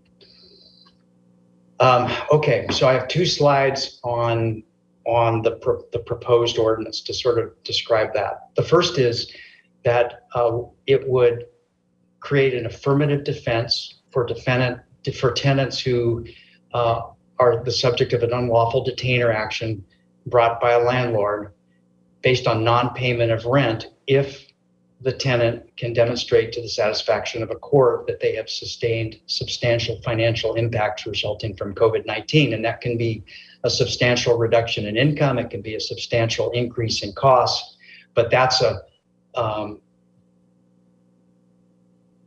required finding by the court. But once made, it allows an affirmative defense for an attempt to evict someone for non-payment of rent arising out of and resulting from COVID. As drafted, there's a similar defense included for unlawful detainer actions based on leases that had expired during the COVID-19 emergency. The substitute ordinance would take this out, and we can talk about why that might be appropriate. It was something that we included in our previous eviction moratorium directed at small businesses and nonprofits. And so I included it here, but it could come out or not, but it's in there for now. And basically what it would say is if somebody's lease expires during COVID, that can't alone be the basis for an eviction through an unlawful detainer action. It also includes language that would require a landlord initiating an unlawful detainer action to provide very specific large letter, bold language to tenants that would be affected by those actions, advising them of their rights. And significantly, it doesn't forgive rent. It just says you can't, the moratorium would just say you can't evict someone for non-payment of rent, but it doesn't forgive rent. Okay. Second of 2 slides, the ordinance as drafted would prohibit late fees or other charges for non-payment of rent due to COVID-19 or the lapse of lease during the COVID-19 emergency. And finally, it would retain exceptions to evictions based on COVID in situations where there's a significant and immediate threat to health, safety, or property due to the actions of the tenant. In most cases, but not in all cases. And also when a property owner intends to personally occupy the premises or sell the premises. So those are carried over from state law provisions. So here is a quick summary of the 4 principal changes that the substitute ordinance that's been shared with you now would make. And this isn't all the amendments that council members may want to consider, but these are the 4 that are embodied in the substitute ordinance before you. First, as I mentioned before, it acknowledges that the legislature has stated in a law that's now on the books that the governor's eviction moratorium shall expire on June 30th. Second, it adds a requirement, this second provision is out. I apologize. The first draft of the substitute ordinance I drafted included a requirement that tenants subject to eviction demonstrate that they've also applied for rental assistance, but this is not in the substitute ordinance in front of you. That's my mistake. It deletes, as I mentioned before, the affirmative defense for tenants simply because their lease has expired during the COVID emergency. So it would be strictly based on non-payment of rent. It adds to the verbiage that I mentioned would be language that landlords would have to share with tenants, a city phone number and a website link to resources made available to the city to support and to answer questions that both landlords and tenants would have, and Leslie's going to speak to that in the next slide. And finally, the substitute ordinance would require the city manager at your July 20th city council meeting to provide you with an update status on how this eviction moratorium, if adopted, is going, what ended up happening with the governor's statewide eviction moratorium, and importantly, more information about financial assistance that is available to tenants and landlords through the federal, state, and King County programs, such as ARPA. So here, I'm going to turn this over to Leslie. This is a slide that talks about what we've done and what we're going to do. Good evening again. So our eviction prevention support that we're putting together, the Human Services team, is to have a full-time email and phone support for landlords and tenants through the summer. We have been assigned one of the recovery interns, and she will be well supported by our 2 new Human Services coordinator. We've set up a housing help at kirklandwa.gov for an email address, and we have a phone number ready to go as well. We'll be putting up a city webpage, which will share all the different places where rental assistance is available, as well again as our email and phone number for assistance. And then a mailing reminiscent of the mailing that went out to all households at the beginning of the pandemic to share our food hotline and mental health supports. This would go to all households with multiple languages, promoting the resources that are available at both the King County and the city to support housing stability.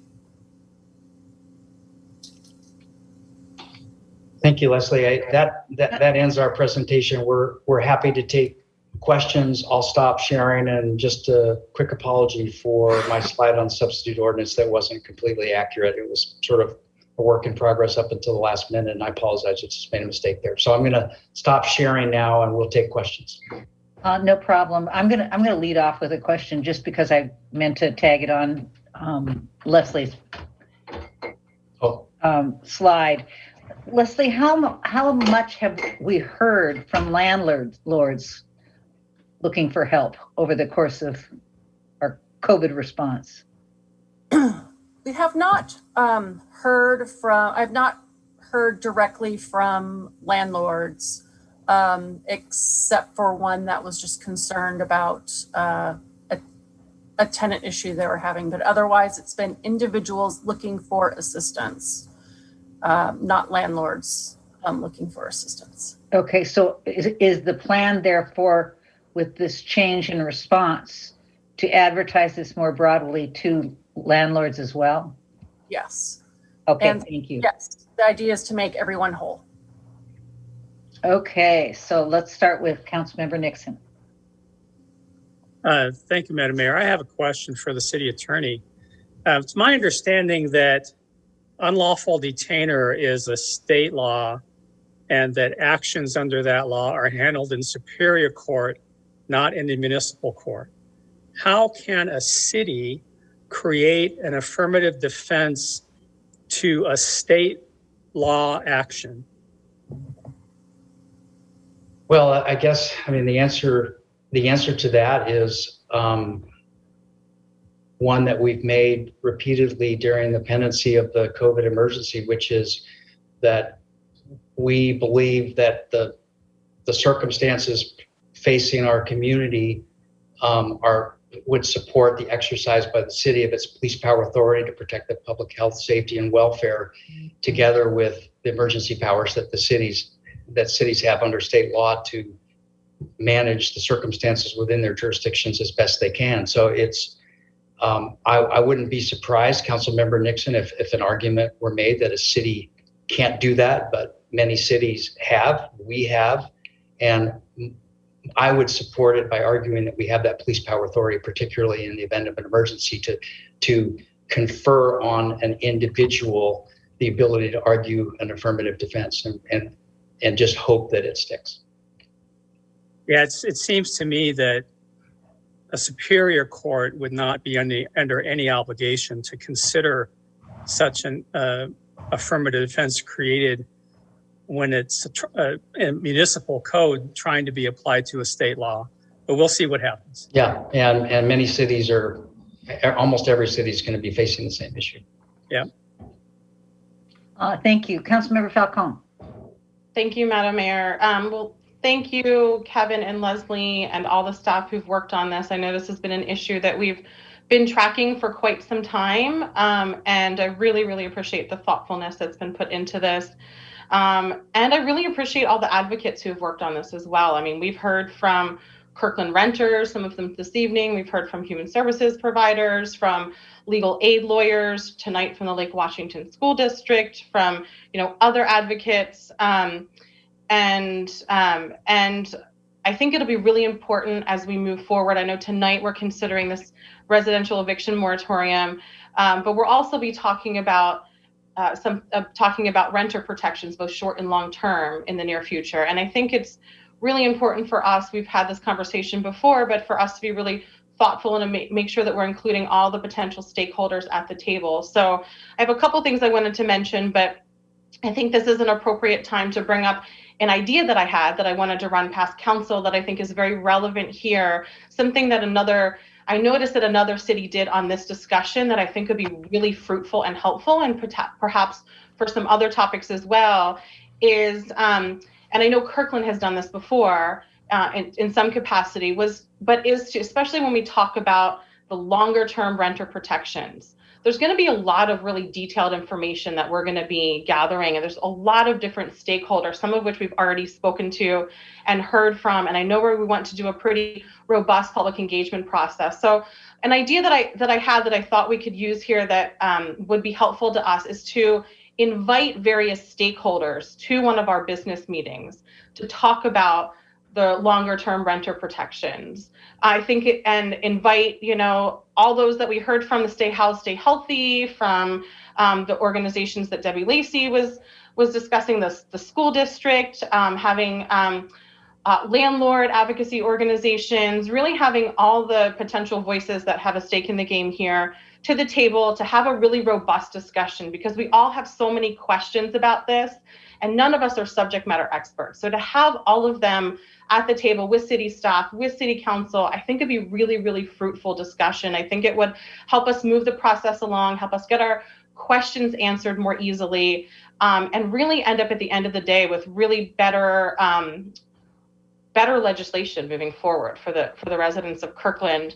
And this is something, like I said, I've seen successfully happen in another city. I know in speaking with the mayor and city manager, this is something that the city of Kirkland has done successfully in the past in some capacity. And I think it would be useful here. I think it potentially could be useful with the data privacy issues as we talked about earlier, and moving into body worn cameras as well. It could be useful talking about busker, it could be useful for so many topics. So I think we'd have to really be thoughtful about that. So just the question I have for council is if we're all on board with at least asking staff to come back to us with a very short summary of what that might look like. I think there's things that we'd have to consider, such as who decides what stakeholders are invited to a meeting like that, and who facilitates the discussion and things of that nature. So I'm bringing it up here because I think it's really relevant to our next step when we're going to be discussing these longer term rental protections. So is that something that we want to discuss? Is it something that folks feel comfortable enough giving head nods to at least ask city staff to come back to us with a quick summary of what that might be involved? I'm going to make a comment here, Councilmember Falcone. I thought about this after you and I spoke this afternoon.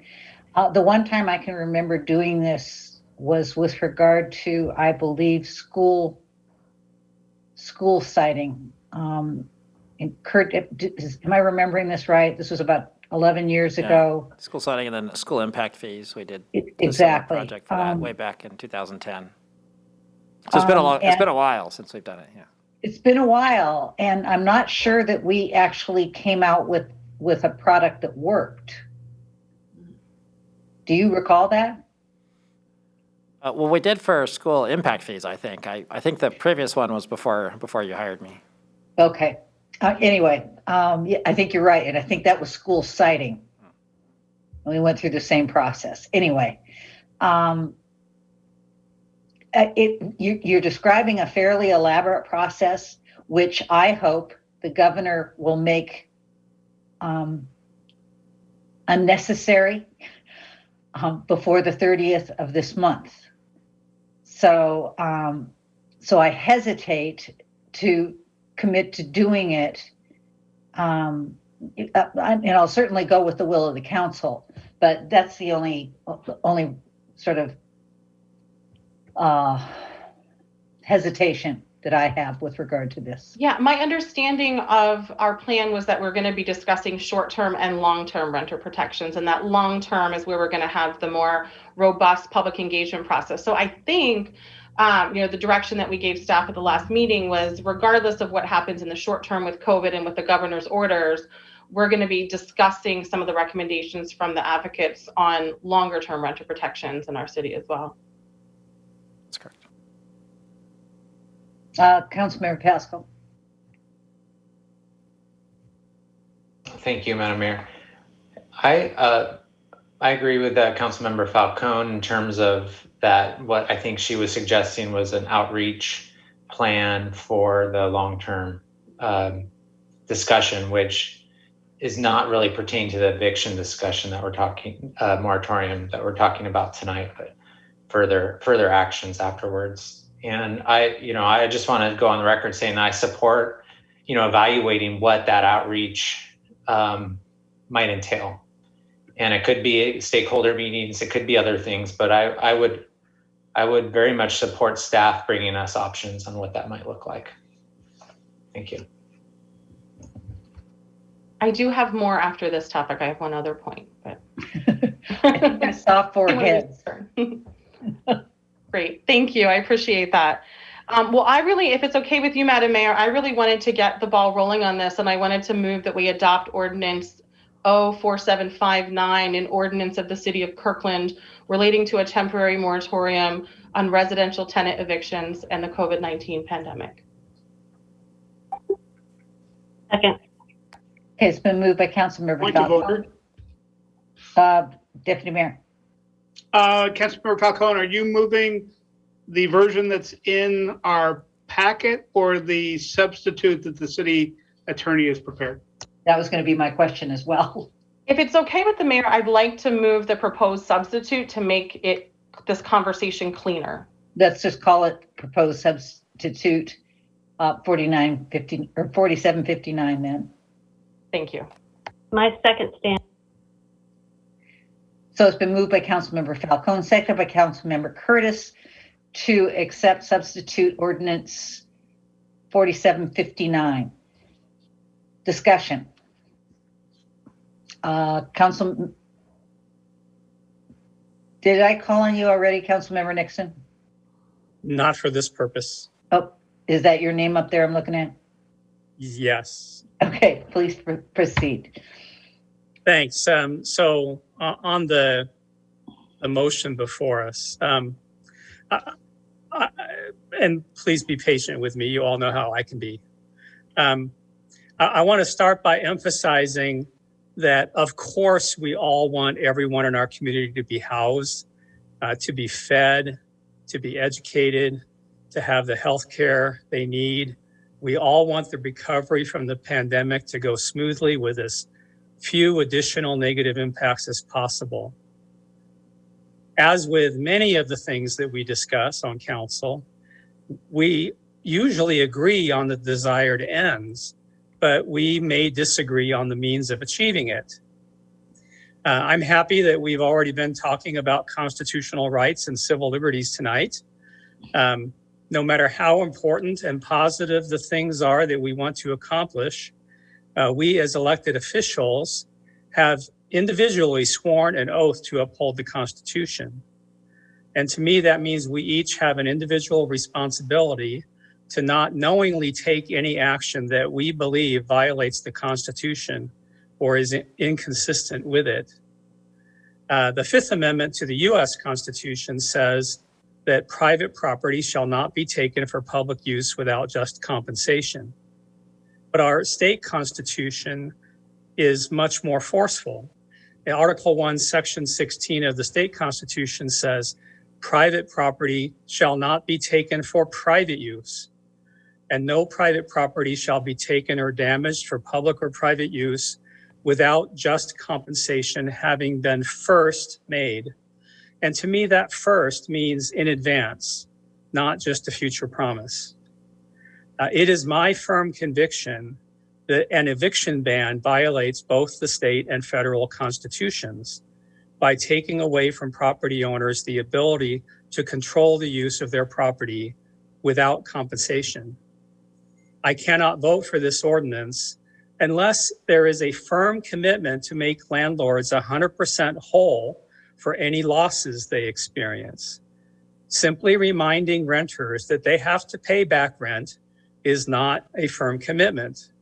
It is not compensation for a taking. It is not payment in advance of the taking. And saying that it doesn't forgive rent doesn't result in the rent actually being paid. If any government, including our city government, wants to take people's property from them in order to house others, the government must first pay the owner the fair market value in compensation. It is simply wrong for us to tell property owners that they must allow someone else to occupy their property for free, which would be taking the property for private use, even if temporarily. If the city cannot afford to pay the rent on behalf of the people prevented from being evicted, then the city should not take the property from the owners and deprive them of its use. If we continue down this path, there could be very negative consequences. One of the primary purposes of government, in addition to protecting people's lives and liberty, is to help them protect their property rights. When government fails to protect people's property, those people may reasonably become unwilling to invest because the risk of losing their investment is too high. If we go ahead with this, I believe property owners will lose confidence in the will of the city and of this council to defend their property rights. Many of them will simply refuse to rent their property, especially when this is being piled on top of many other anti-landlord laws that have been previously passed by the state and the city. Many landlords will simply sell their investment homes to be occupied by a new owner instead of by a renter. The result could be that the number of homes available for rent in Kirkland could quickly decline, making our affordable housing crisis much worse than it already is. I had no control over the eviction moratoriums imposed by the president and by the governor by executive fiat. But when it is proposed to be imposed by the city, I do have the ability to object by voting no, which I will do. And I ask you to please join me in voting no. If the governor wants to extend the eviction moratorium until state relief programs are ready, then he has the power to do so, constitutional or not. But I will not be a party to it. Thank you, Madam Mayor.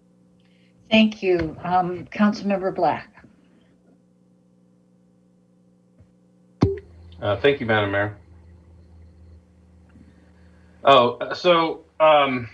First, I just want to thank Leslie, but particular our city attorney, Kevin, on the amount of effort that he put in today to try to put in place this substitute draft ordinance. And, you know, at some level, we just sort of ran out of time in order to get this all together, including the presentation and everything before, the council took this matter up at this point in the meeting. So apologies if there's just a little bit of messiness with respect to the proposed ordinance, but I know that at the end of this, we're going to get it right. And I do want to thank Kevin for all his hard work in trying to get this right on time. So first of all, thank you for that. I thanked Leslie earlier, that's a good segue because what she's doing, what her department's doing, what she's doing is really the linchpin of this whole effort. We talked about this at our last meeting. Our aspiration is zero evictions in the city of Kirkland. And when I say that, I think what we're shooting for is that there's money and relief programs available. There's going to be $145 million in relief money available shortly. We don't know exactly when that's going to be, but we know it's not going to be stood up and substantially available by July 1st. So our goal, certainly my goal, is that we put landlords and tenants in the city of Kirkland in a position where they don't even have to consider sending notices to vacate or filing eviction filings or unlawful detainer actions, because we have provided them with through our eviction protection program. I think, the eviction prevention support, which I think we've branded Eviction Zero for Kirkland. We are putting landlords and tenants together with navigators who are going to help them navigate these relief programs when they're available. The problem we have is one of timing, which is that the relief programs are not substantially available today. And that's why our peer cities and the governor's office and everyone is looking at what makes sense as far as extending the eviction moratorium during this state of emergency. There are certain aspects of this state of emergency that thankfully we have gotten through, but there are certain aspects of this state of emergency that still exist. And you would expect that from a flood or an earthquake or fire. Pretty soon the fire is going to be out, but there's still going to be smoke and there's still going to be buildings burned to the ground, and we as a government still have to deal with that aspect of the state of emergency. And I think that's where we're at today. We're dealing with an aspect of the state of emergency that lingers, and really for me it's a question of timing and making sure that the protections that all of us intend to be in place to keep tenants housed, bring their accounts current, and get landlords paid, that those are in place before the moratorium lifts. And so that's really what we're looking at. And I just want to emphasize how important our eviction support program is to this. It's not just that we in Kirkland are extending the moratorium, it's that we're also putting in place this program to make sure that we are helping people navigate these programs when they are fully available. And one thing we should not forget is it's not just the money, it's also making sure that our partner organizations who provide civil legal aid, that the access to legal counsel that has been adopted by the state legislature, that our partner organizations who provide that civil legal aid, the leading one for us is the Eastside Legal Assistance Program, that their program is substantially available for when these evictions, when the eviction moratorium is lifted. And one thing that we've been told is there's going to be some hiring of graduate lawyers. They're going to graduate this month. They're going to study for the bar. They're going to take the Washington State bar exam in August, and they're going to be prepared to go to work in September. So there's a reason why we're looking at September, and there's a reason why we're hearing from our partner organizations that they're going to have their program substantially up and running in September. So, this isn't, I don't see this as an arbitrary extension. I think we're really being thoughtful about extending this to September. And I think the relief programs, the funding is going to be available before then. And I think the legal counsel, that's such an important part of this, is going to be available. And City of Kirkland is going to be actively helping people, both landlords and tenants, navigate to these solutions. So that's the heart of what we're trying to accomplish. I did want to. I did want to make explain one aspect of the substitute ordinance, which is that because this is a timing issue and because we're going to learn a lot of information probably in the next couple months, there's one aspect of the substitute ordinance which is a report back from the city manager's office.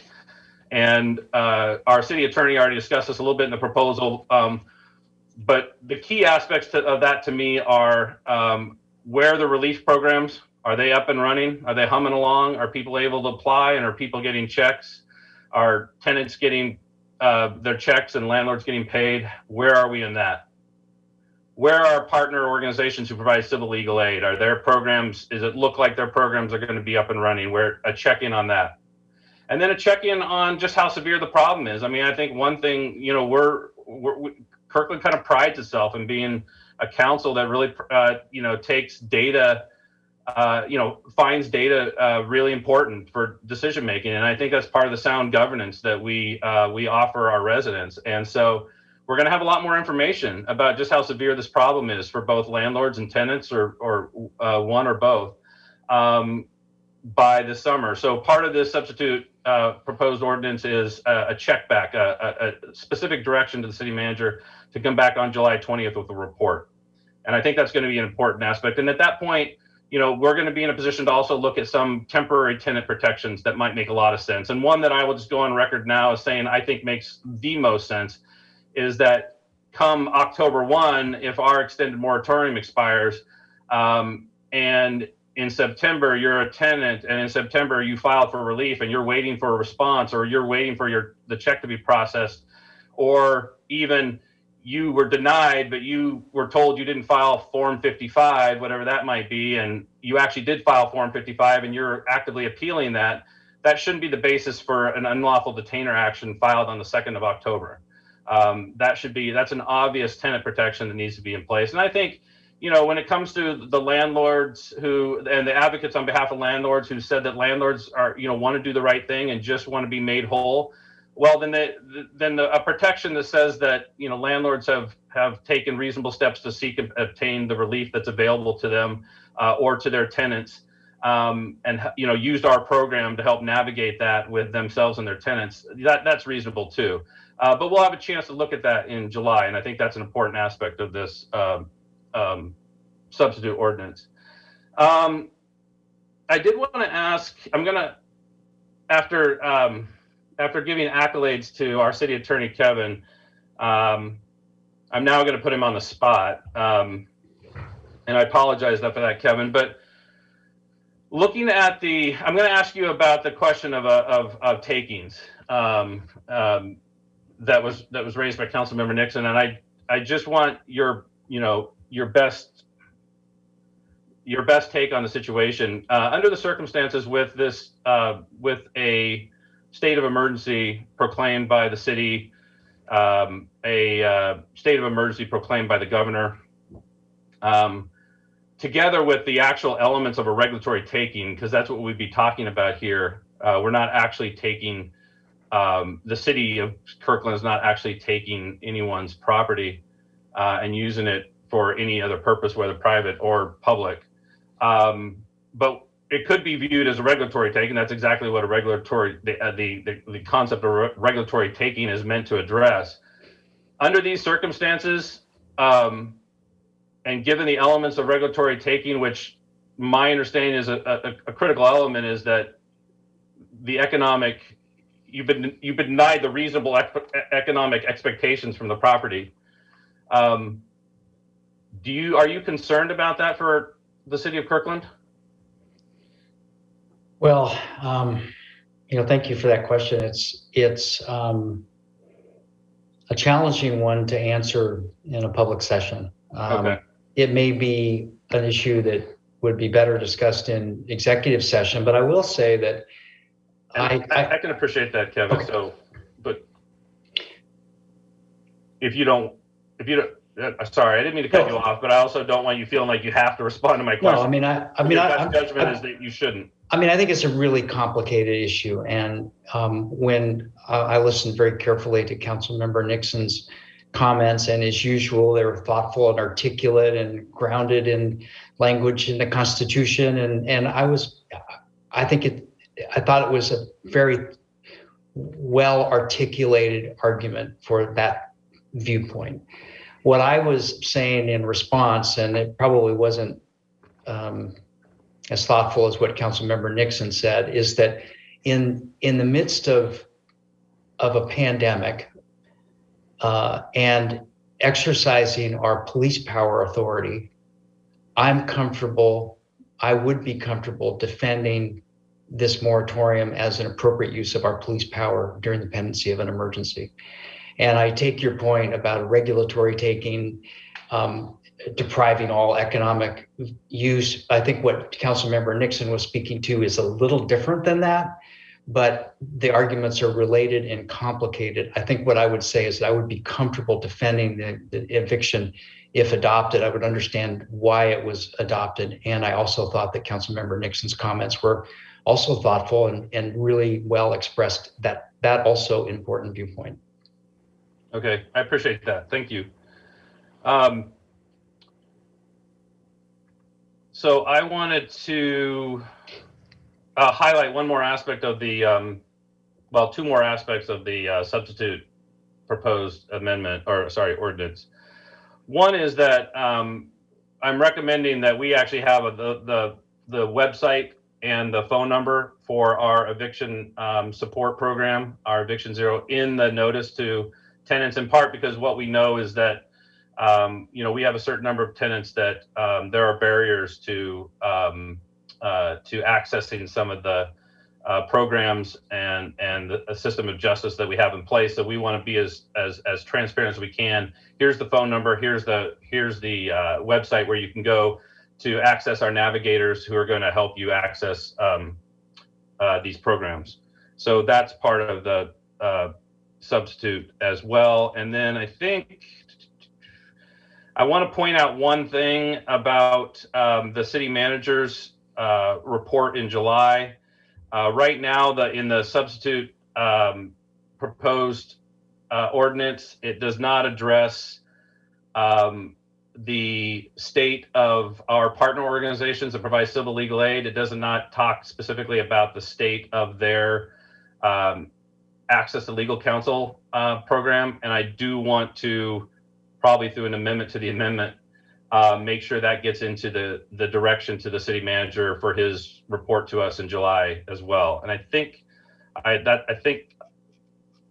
that's it for my statement in support of the ordinance and in its substitute form.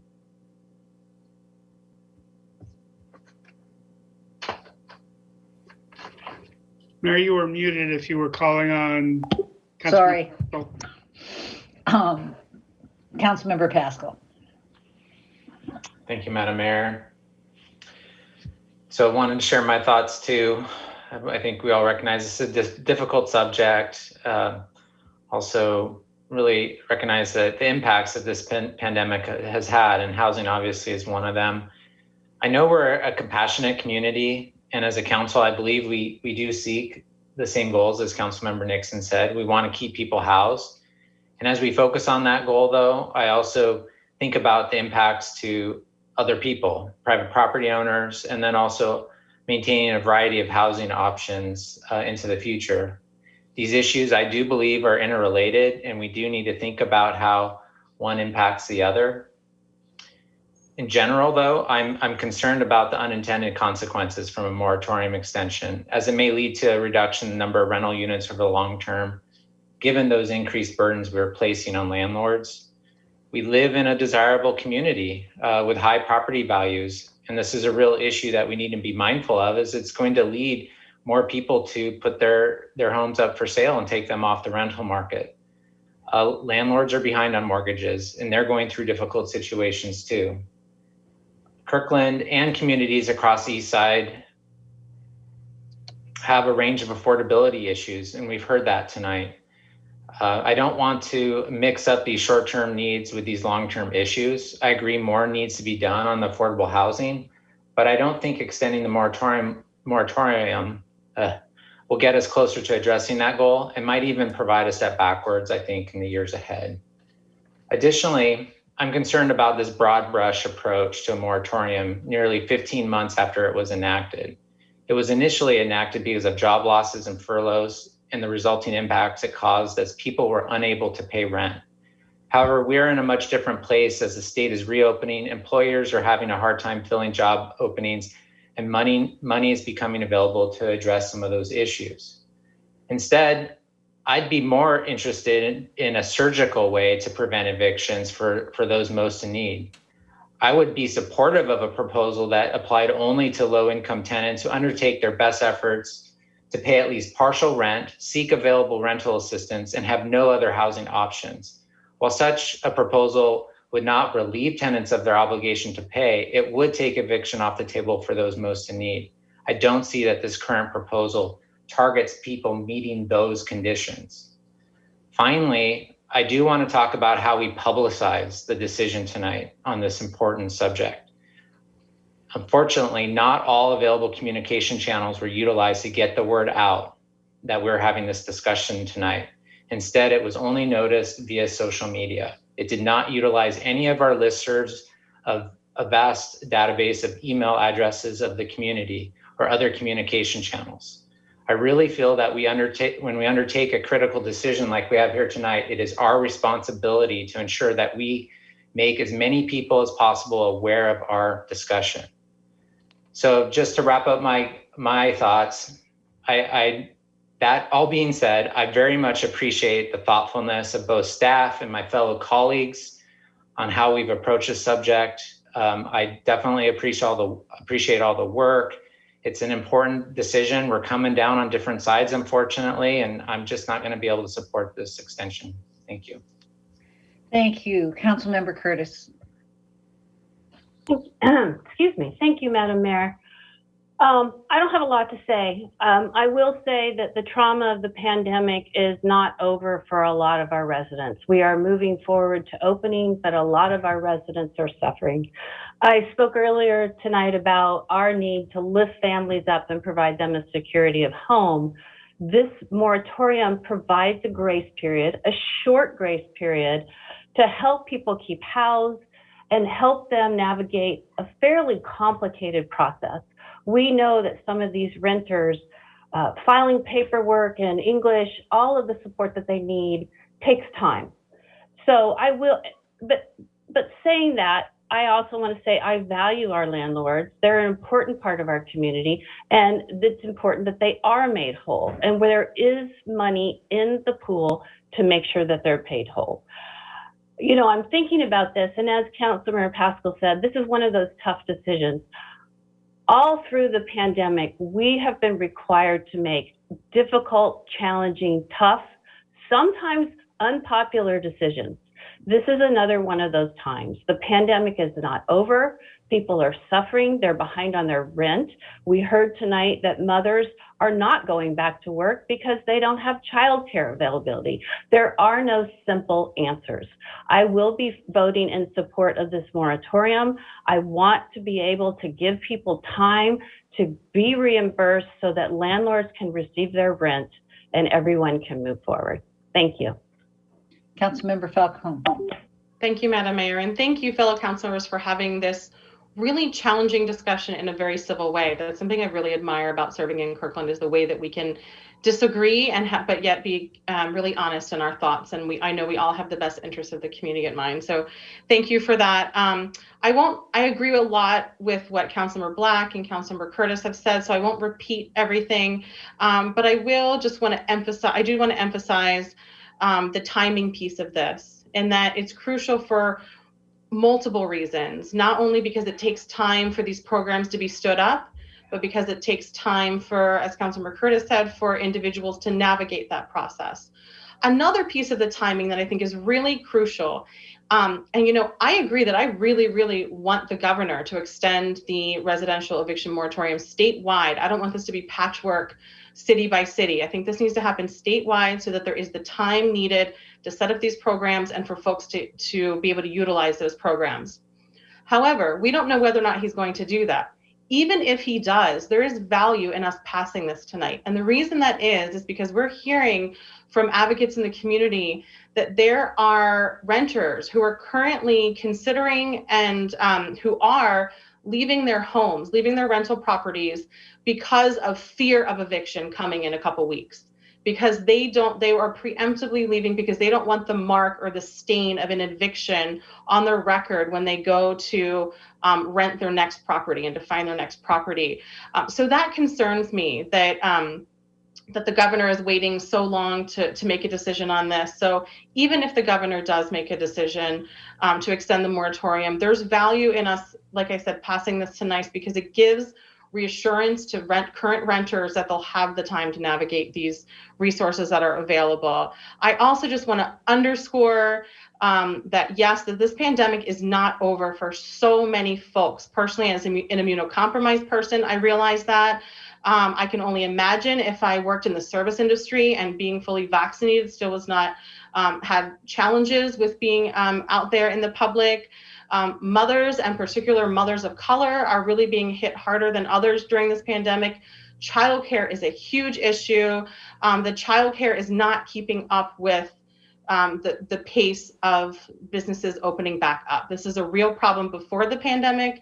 Having affordable quality childcare is extremely challenging, and it's even more so now. So there are many folks in our community, not just due to income level, but just due to the nature of who they are and the other responsibilities and health concerns that they have, who are not able to go back to work and who this would really greatly impact as well.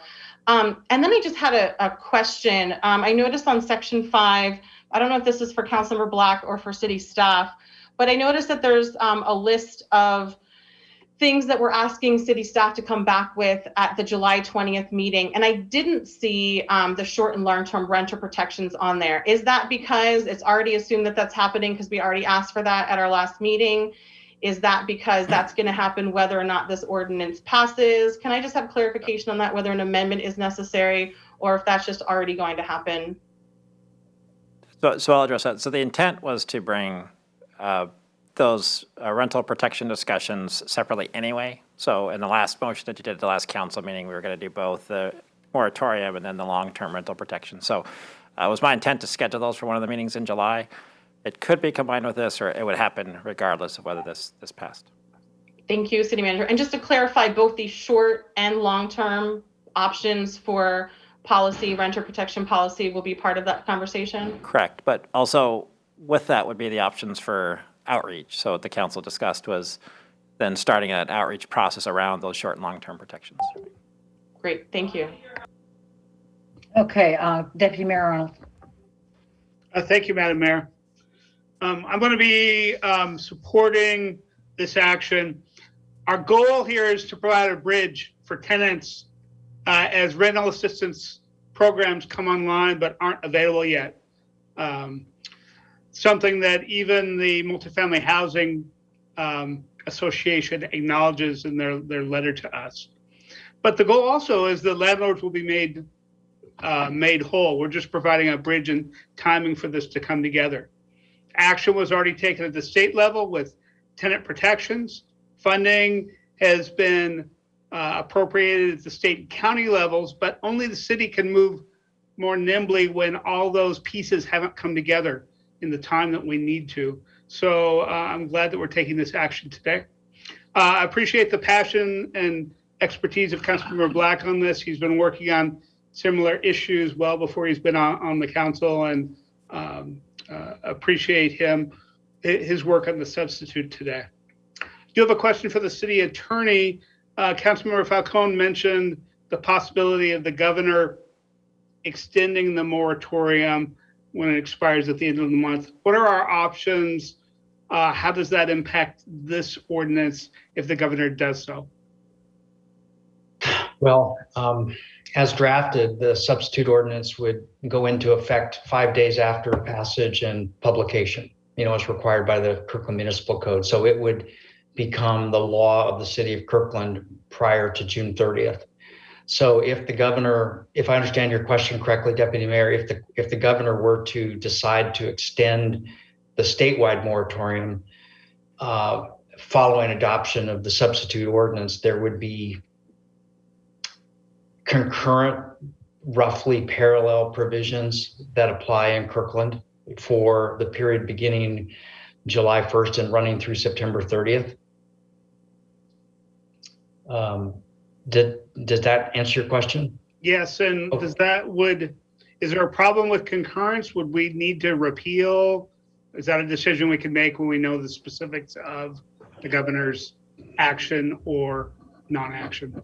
Well, certainly, structurally, it would be possible to address the possibility that the governor extends the statewide moratorium in Section 7 so that this ordinance would not go into effect 5 days after passage and following publication, but instead would go into effect only if the governor's statewide moratorium is not extended. But if it were extended and this were in place, I don't think there's a legal problem having both.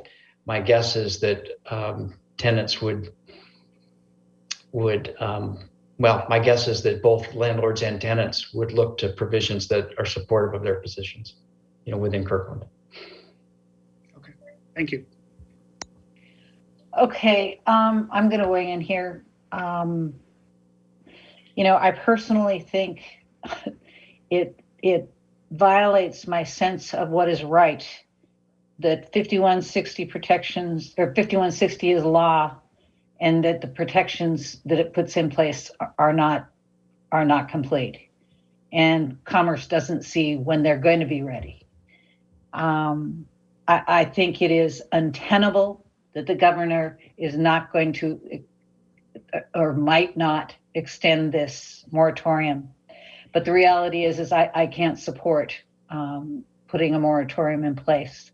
So we're going to be split in this vote. And I support it for the reasons that both Councilmember Nixon and Councilmember Pascal have laid out. I think it's very real that our landlord market is significantly reconsidering whether or not this is the way that they're going to stabilize their incomes or anywhere else.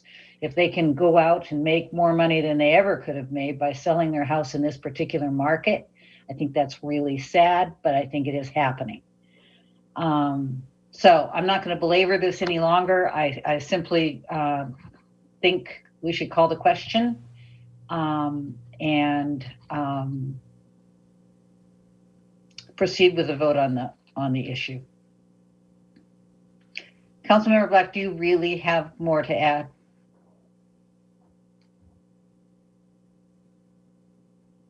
I believe I do. Do you want me to speak? Go ahead. Thank you.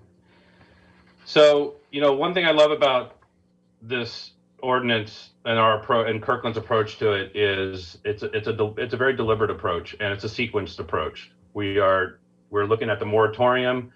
Now we're going to gather data. We're going to receive a report. Only at that point are we going to consider what other tenant protections might be in place. This is what's great about how we do business, and we're not just putting a moratorium in place. We are coupling it with real assistance to our community, and that's not just tenants, that's also landlords. So this is a sequenced solution. It's deliberative, it's data-driven, and what we hear is from our residents all the time is they want us addressing the homelessness crisis, and they want us doing it in the most efficient way.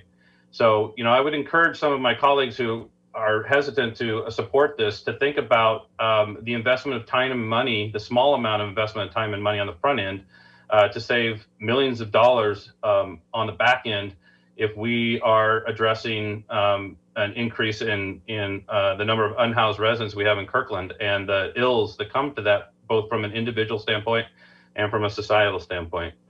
I want to make one point about evictions. I want to remind my colleagues that just having an eviction filed against you can be used. It doesn't matter whether it was justified or whether you are successfully defend the unlawful detainer action. It's simply the fact that an eviction was filed against you is on your record. And unless you actively petition for an order of limited dissemination, which you're not going to do if you're not represented by counsel, that's on your record, simply the fact that it was filed against you. So when we're talking about the time, the extra time here, while we still have smoke and cinders, certain aspects of the state of emergency are still in place. All we're talking about is helping some of the most vulnerable among us to be able to come out of this unscathed. And we're talking about folks who are trying to meet a basic need now and in the future, the next time they go to rent. And we're pitting, and we're comparing that to another group of other, important people that, we have a lot of respect for and we love, and they're our neighbors, but they've made a choice to enter into the business of renting property. It may be on a very small scale, maybe on a very large scale. It doesn't, but it's not trying to meet a basic need. It's not trying to avoid eviction on your record. That without the right to counsel, you're not going to know to seek and get a limited dissemination order, and you're going to have a hard time renting in the future. And we're going to be contributing to a housing crisis that we all know exists, and our residents are asking us to address. And we can do it in an efficient manner with a small amount of time and a small amount of effort up front in order to save a vast amount of time and a vast amount of effort on the back end. Thank you, Mayor, for letting me Thank you. follow up. Thanks. Okay, we will proceed. The question is on the motion to approve ordinance 04 or substitute ordinance 4759 and its publication summary relating to a temporary moratorium on residential tenant evictions in the COVID-19 pandemic. Clerk, will you please call the roll? Councilmember Nixon? No. Councilmember Black? Yes. Councilmember Curtis? Yes. Councilmember Falcone? Yes. Councilmember Pascal? No. Deputy Mayor Arnold? Yes. Mayor Sweet? No. The motion carries 4-3. This takes us to item number D, revision of Cultural Arts Commission guidelines and bylaws. City Manager. Okay, thank you, Madam Mayor. We just have a short presentation by our Deputy City Manager for External Affairs, Jim Lopez, and we're looking for council action tonight. Council, I'm going to ask, do you feel like we need a presentation for this particular item? So I'm wondering if I could get a motion to approve the proposed revisions to the Cultural Arts Commission bylaws to confirm resolution R5478.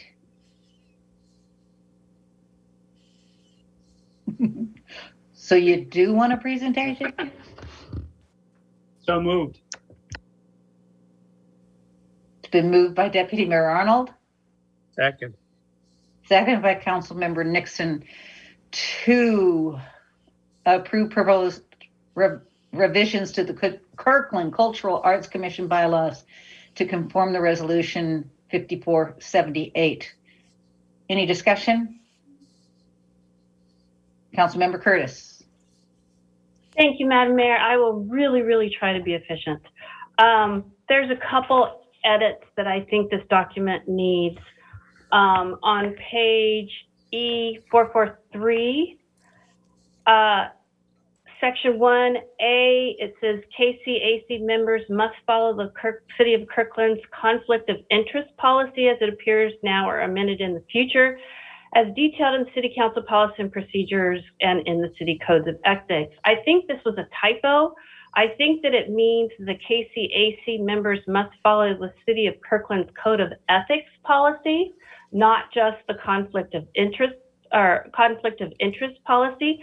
So I'd like to propose an edit to removing conflict of interest and replacing it with Code of Ethics. Can we call that a Scribner's error? City Attorney?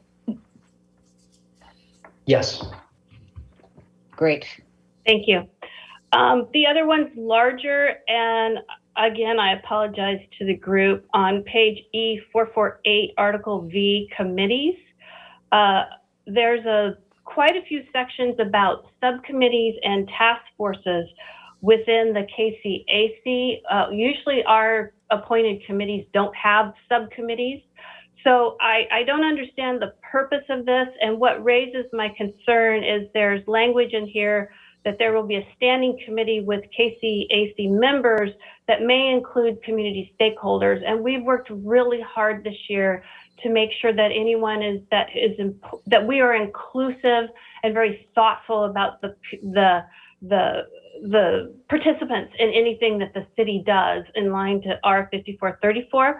So I would like to propose that we remove this section right now about committees, and if it is important for the Cultural Arts Commission to have these committees, that we address it at another time.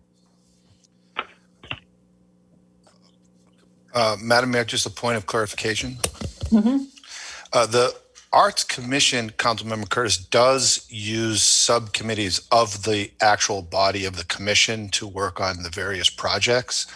So I think what I'm hearing is stakeholders associated with that outside the commission would be struck from the guidelines, but not the actual committee, subcommittees themselves made up of the commission. Is that am I hearing that correctly? That would work for me. Yep. Yes. Yeah. Yeah, we could make that edit for sure. So do we want to bring this back? Mayor, maybe I can suggest that the combination of the change from conflict of interest to code of ethics and the elimination of the stakeholder language that Councilmember Curtis is referencing could be proposed as an amendment to the main motion and considered on that basis and before a final vote on the main motion. Okay, so why don't we get somebody to make the main motion, Councilmember Falcone?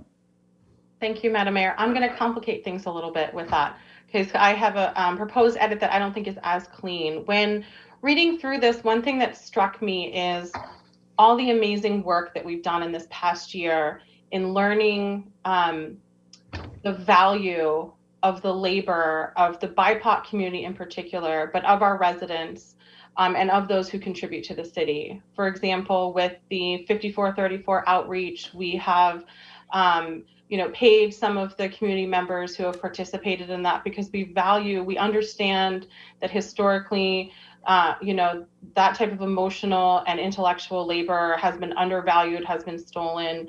And in thinking about, in particular, what made me think of this as it relates to the Cultural Arts Commission is the additional funding under 5434 and thinking about how important it is to pay our artists, not just our BIPOC artists, but our artists in general to create art for the city of Kirkland. And there's so much language in here around art donations and art being lent to the city or loaned to the city. And that concerns me because I feel like that doesn't really align with our values. It certainly helps perpetuate privilege in our city where either residents who have the means to be able to afford to purchase and donate art have more privilege than others and get to help decide more than others what kind of art we have in our city. And it also lends itself to artists who are able to afford to loan art to the city rather than being compensated for it. And part of the rationale for having the funding attached to the art and under 5434 is so that we can truly pay artists their worth, right? That we can pay them for the time and effort that they do. So I'd like for staff to come back with some sort of statement to add to this, to these guidelines, and perhaps even a scrub for that, making sure that we're really clear that we value the work and the time of artists, and that the default is not a donation of art, but the default is that we will compensate artists for their time. That doesn't mean that we can't accept donations of art or loans of art. But the fact that that's the default continues to perpetuate the privilege, perpetuating privilege, which is, what we're learning that we need to move away from, whether it be our art, whether it be our events, whether it be public engagement. We've learned to really be more inclusive. And this is one way I want us to take a scrub looking through this. So I don't have a very specific amendment to make because I think it requires more than just a single line striking or addition of a sentence. I'm sorry, Amy, I have spoken with Deputy City Manager and City Manager about this, and I don't want to hold up the Cultural Arts Commission being able to proceed with doing this work, because I think it's so important, the timeliness of being able to add diverse art to our city, and just the you know, we've heard from the public, and particularly with the recent 1-year anniversary of the murder of George Floyd, that there's, you know, a lot of just white exhaustion and not it's hard as we're moving out of this pandemic. A lot of folks in the community are forgetting about the importance of racial justice. And I think there's a lot of great momentum that I don't want to see us lose. So I don't want us I don't want to add red tape to that. So Jim, I think I'm looking to you. Yeah. You know, what can we do to both be more inclusive in the language, to not default to donation of art as the way that we do things, Sure. and acknowledge the importance and the value that we place on artists' time and the skills that they have, but also still being able to proceed with the work of the Cultural Arts Commission and not holding up this approving this process. Sure. Thank you, Councilmember Falcone. We're very comfortable coming back to the council. This is a little bit more of a structural edit than Councilmember Curtis's edits. We're very comfortable making Councilmember Curtis's edits, and with the council's broad approval, coming back with language that's consistent with Councilmember Falcone's interests. It does raise the issue of how we would address donations and loans, which has been a big part of the Cultural Arts Commission for many, many years. It might take a little bit of time to nuance that, but we're very comfortable coming back to the council, treating this kind of as a first review of the guidelines. It might be helpful to separate the bylaws, which is much more of a structural document. We made the changes to the resolution 5478, the current resolution for the commission, consistent with the changes to the policy under 5470. I think the bylaws are very much consistent with that, moving 13 members to 8 and taking some of those specific requirements away, consistent with the council's goals. So one idea, Mayor Sweet, is to approve the bylaws so we move structurally in alignment with the policy, and then come back in July with the changes proposed, maybe some options for the council to consider in the guidelines. And we will not be deterred. We'll deploy the funds. We're moving quickly to do that. So we're very comfortable with that. Okay. If I understood that right, we can go ahead and move the bylaws as authorized, or not authorized, as Kevin indicated, with those corrections that were noted. Actually, Madam Mayor, I think the bylaws are separate from all of the corrections are in the guidelines, unless there are other edits. I think Okay, so unless the I'm public art policy guidelines. I may be wrong. I see Councilmember Curtis. Yeah, sorry, Jim. Sorry. It's getting late. The document that I'm looking at is attachment C, which says Cultural Arts Commission bylaws. Okay, I apologize. Yeah. Let's see if we can make those edits. So do I need to make an amendment? Councilmember Nixon's raising his hand. Well, yeah, thank you, Madam Mayor. The fact is that when the motion was made and when you restated the motion, only the bylaws were mentioned and not the guidelines. So in effect, unless you're going to treat it as a scrivener's error, we already have a motion on the floor only to approve the bylaws. Yeah, that's correct. Yeah, that's correct. I mean, Councilmember Nixon is right. I mean, there's the motion on the floor is a move and a second to approve revisions to the bylaws. I had misunderstood Councilmember Curtis to be suggesting an amendment to Councilmember Curtis, your amendment is to the bylaws. Right. It's my error, Kevin. Okay, no. So I got it. It's like, you're right. But I think Councilmember, I think we're all on the same page, but just to restate it, there's a motion on the floor to adopt the revisions to the bylaws. It's been moved and seconded. I was suggesting, and I think Councilmember Curtis had agreed, that she would propose an amendment to the main motion to change the conflict of code of ethics and stakeholder language as requested. Then you could vote on that. And then after that, you could vote on the main motion. And then you could decide to table the guidelines until the next meeting. If that makes sense. Okay, I got 2 thumbs up from Toby. That's great. Thank you. Okay, so do I hear an amendment to the motion on the floor? Madam Mayor, I would like to make an amendment to the bylaws that changes conflict of interest policy to code of ethics policy and removes the language about may include other community stakeholders under section 5 committees. Second. Been moved. The amendment has been moved. Any further discussion? Is there a second? Yes, we have a second. It's been moved by Councilmember Curtis, second by Councilmember Falcone. All those in favor, please signify by saying aye. Aye. Aye. The amendment is passed. Now the question is on the main motion as amended to approve the proposed revisions to the Kirkland Cultural Arts Commission bylaws. All those in favor, please say aye. Aye. Those opposed, nay. Motion carries unanimously. Now, Madam Mayor, thank you, Councilmember Nixon. I move that the further action on the guidelines be deferred to the next council meeting.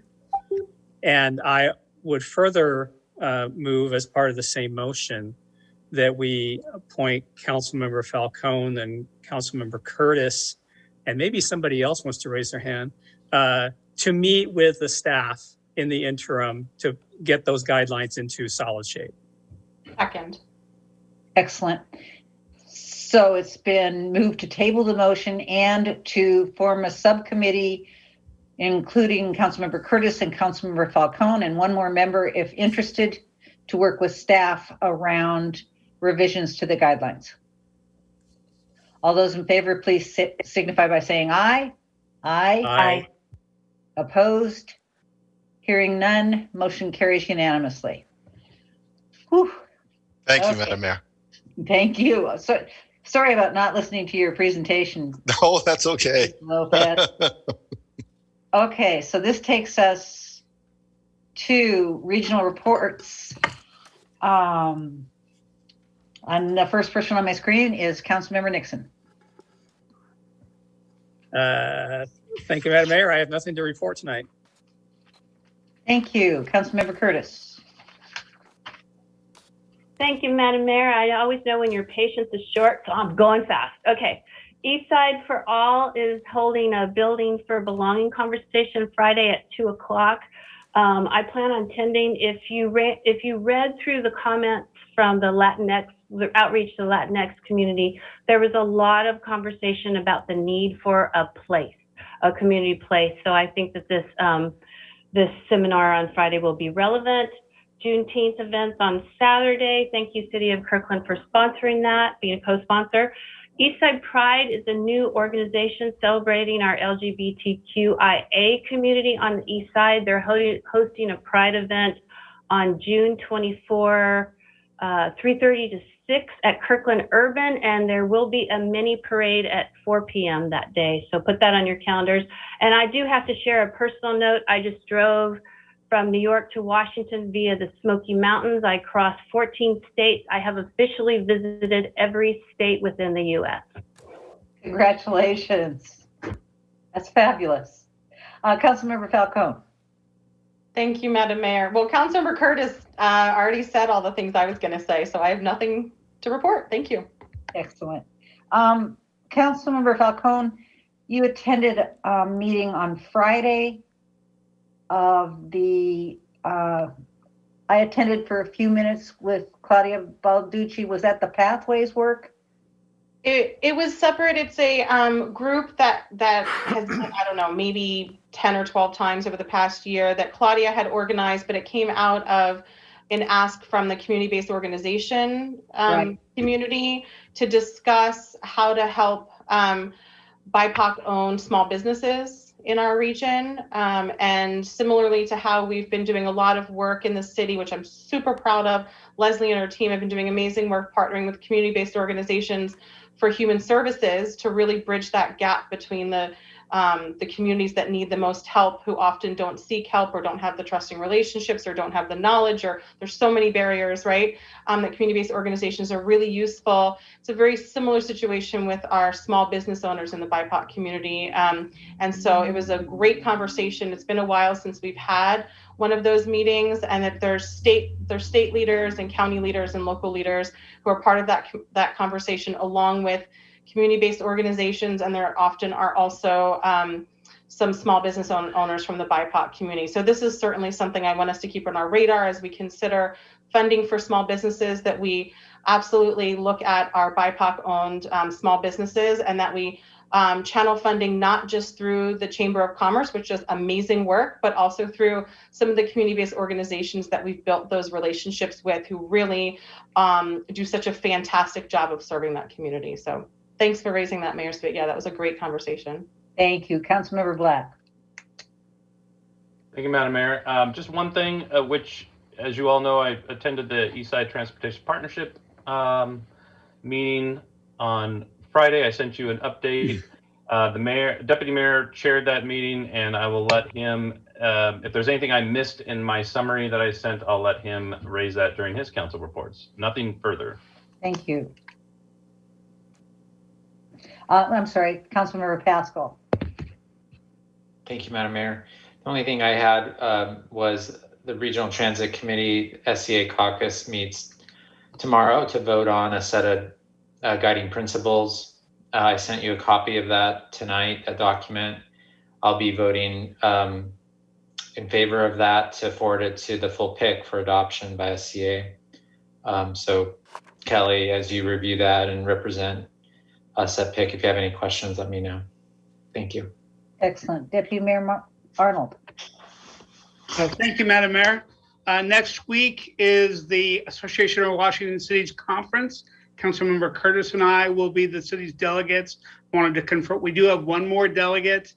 I wanted to confirm, though, if anybody else would be attending. Right now, we don't know of anybody else that would be attending if we need to formally appoint a third delegate or have a competition.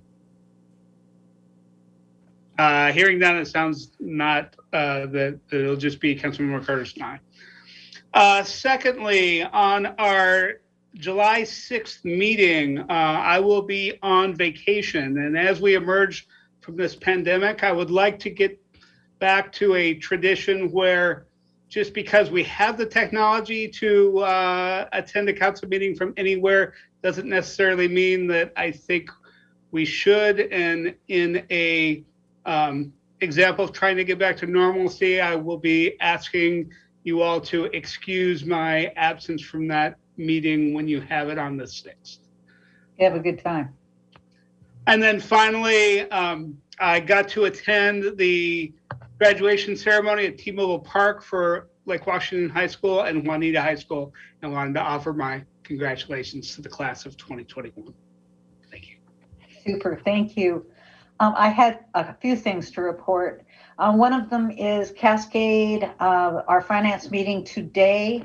We got the results from our Seattle contract, and rather than the $1,500,000 that we got last year and the $1 million before the year before that, in terms of credit for water, this year we got $2 million worth of credit for water, based largely on conservation. This is very exciting stuff, because 1/2 of that 1 million will go directly into rate deferrals, while the other half will go into the storage plan. Regional water quality, I've had about 3 meetings with regard to regional water lately. One of them sort of ended this morning in a mayor's meeting, where a number of us have decided that we need to sit down with our own members of MUPAC and with some facilitation around discussion of where we're going to go next with the Clean Water Plan feedback, because it's just getting more and more intense, and there is less and less sort of collaboration going out among the electeds in our bigger elected community. So that's heating up again. I was I was honored to be able to manage the East King County Legislative Wrap-Up a couple weeks ago. 15 legislators, questions and answers managed by me. We got done only 10 minutes late, and I got to tell you, that was a tricky thing to handle, but it actually worked okay on Zoom. I spoke with the Downtown Rotary last week about our work plan and our goals. I then participated in a Realtors Zoom panel on housing. And then on Friday, I think we had the elected officials workshop around water again, and followed by the Sound Transit Roundtable. That was an interesting discussion. It was largely presented by Sound Transit, and it was getting worrisome that we were going to have time to actually talk about options. Joel Funt provided me with a very good list. And basically I was running out of time, so I simply raised my hand and went ahead. And then from what I understand from Ariel Taylor, who was able to stay at the meeting, because I went to try and catch up with Amy and Kelly and folks in the discussion of the small business discussion, I heard back from Ariel Taylor that at least I got the conversation going, because nobody ever left that subject again with regard to BRT as a major priority, and basically our work list. So I felt pretty good about that. And that is all. So now I will turn this over to City Manager. Hey, thank you, Madam Mayor. So just want to check with the council. Does the council want to take up the issue of busking, or would you like to defer that to the July meeting? Oh. It's not particularly time sensitive. Councilmember Nixon. Yeah, since I raised it, I think I am comfortable with deferring it. The kind of urgent matter seems to have at least been somewhat resolved now. At least I haven't been hearing complaints recently. It rained. Yeah, the weather hasn't been good. That might be part of it. But I've been having some offline discussions with some other council members, and there are definitely some things here that we need to do, and having a couple more weeks to talk about those might be a good thing, actually. Okay, so I'm seeing nods. We'll go ahead and let the busking bake a little longer. So that takes us to the Northeast NERTS station letter. Yeah, so just very quickly, there's no presentation on this, but we had a draft letter at the council request to send from the city of Kirkland to King County to state what our initial mitigation that would require if a transfer station was sited in the city of Kirkland. Two key components of that letter to highlight. The first is we're suggesting if Kirkland is picked and the transfer station is placed on the current landfill site, that the county should be using all the acquisition money for mitigation. So that's a key to $28 million. The second key piece of it is we also say that we want to have a conversation with our community, and there may be additional mitigation highlighted by our community that we would have following. But so with that as a quick overview, we just want to see if there's any additional suggestions or changes to the letter. Otherwise, we'd finalize it and have the mayor sign it if the council approved. I'm just going to say I thought it was a fabulous letter. Very well written. Councilmember Curtis? That's what I was going to say. I thought it was really well done. Okay. For the record, I might just add that one of the key other sentences, it does say that by requesting mitigation, we are not suggesting that they select either of the two sites in Kirkland. So I just want to make sure for those watching that that's also very clear in the letter. Right. It's worth a read for anybody interested in this process, because I think it really lays out our process. This is the third letter that we've written, reiterating over and over again what our requests have been. So it's a good letter. And that takes us to calendar updates. To you, sir. Okay, so I don't have any. I just want to see if the council has any calendar updates you'd like to ask. Councilmember Pascal? Just real quick, we had a comment during public comments about the solid waste contract RFP. If we could get some more information at some point about that, that would be helpful. Yes, we'd be happy to. We have some good response to the letter and the comments that were made by Republic. Thank you. Provide that to the council. Okay, anything else? That's all I have, Madam Mayor. Okay, well, with that, I want to congratulate this council on an amazing amount of work, a couple tough conversations, and wish you a good evening. I'm going to go have a glass of wine. Good night, everybody. Thank you all.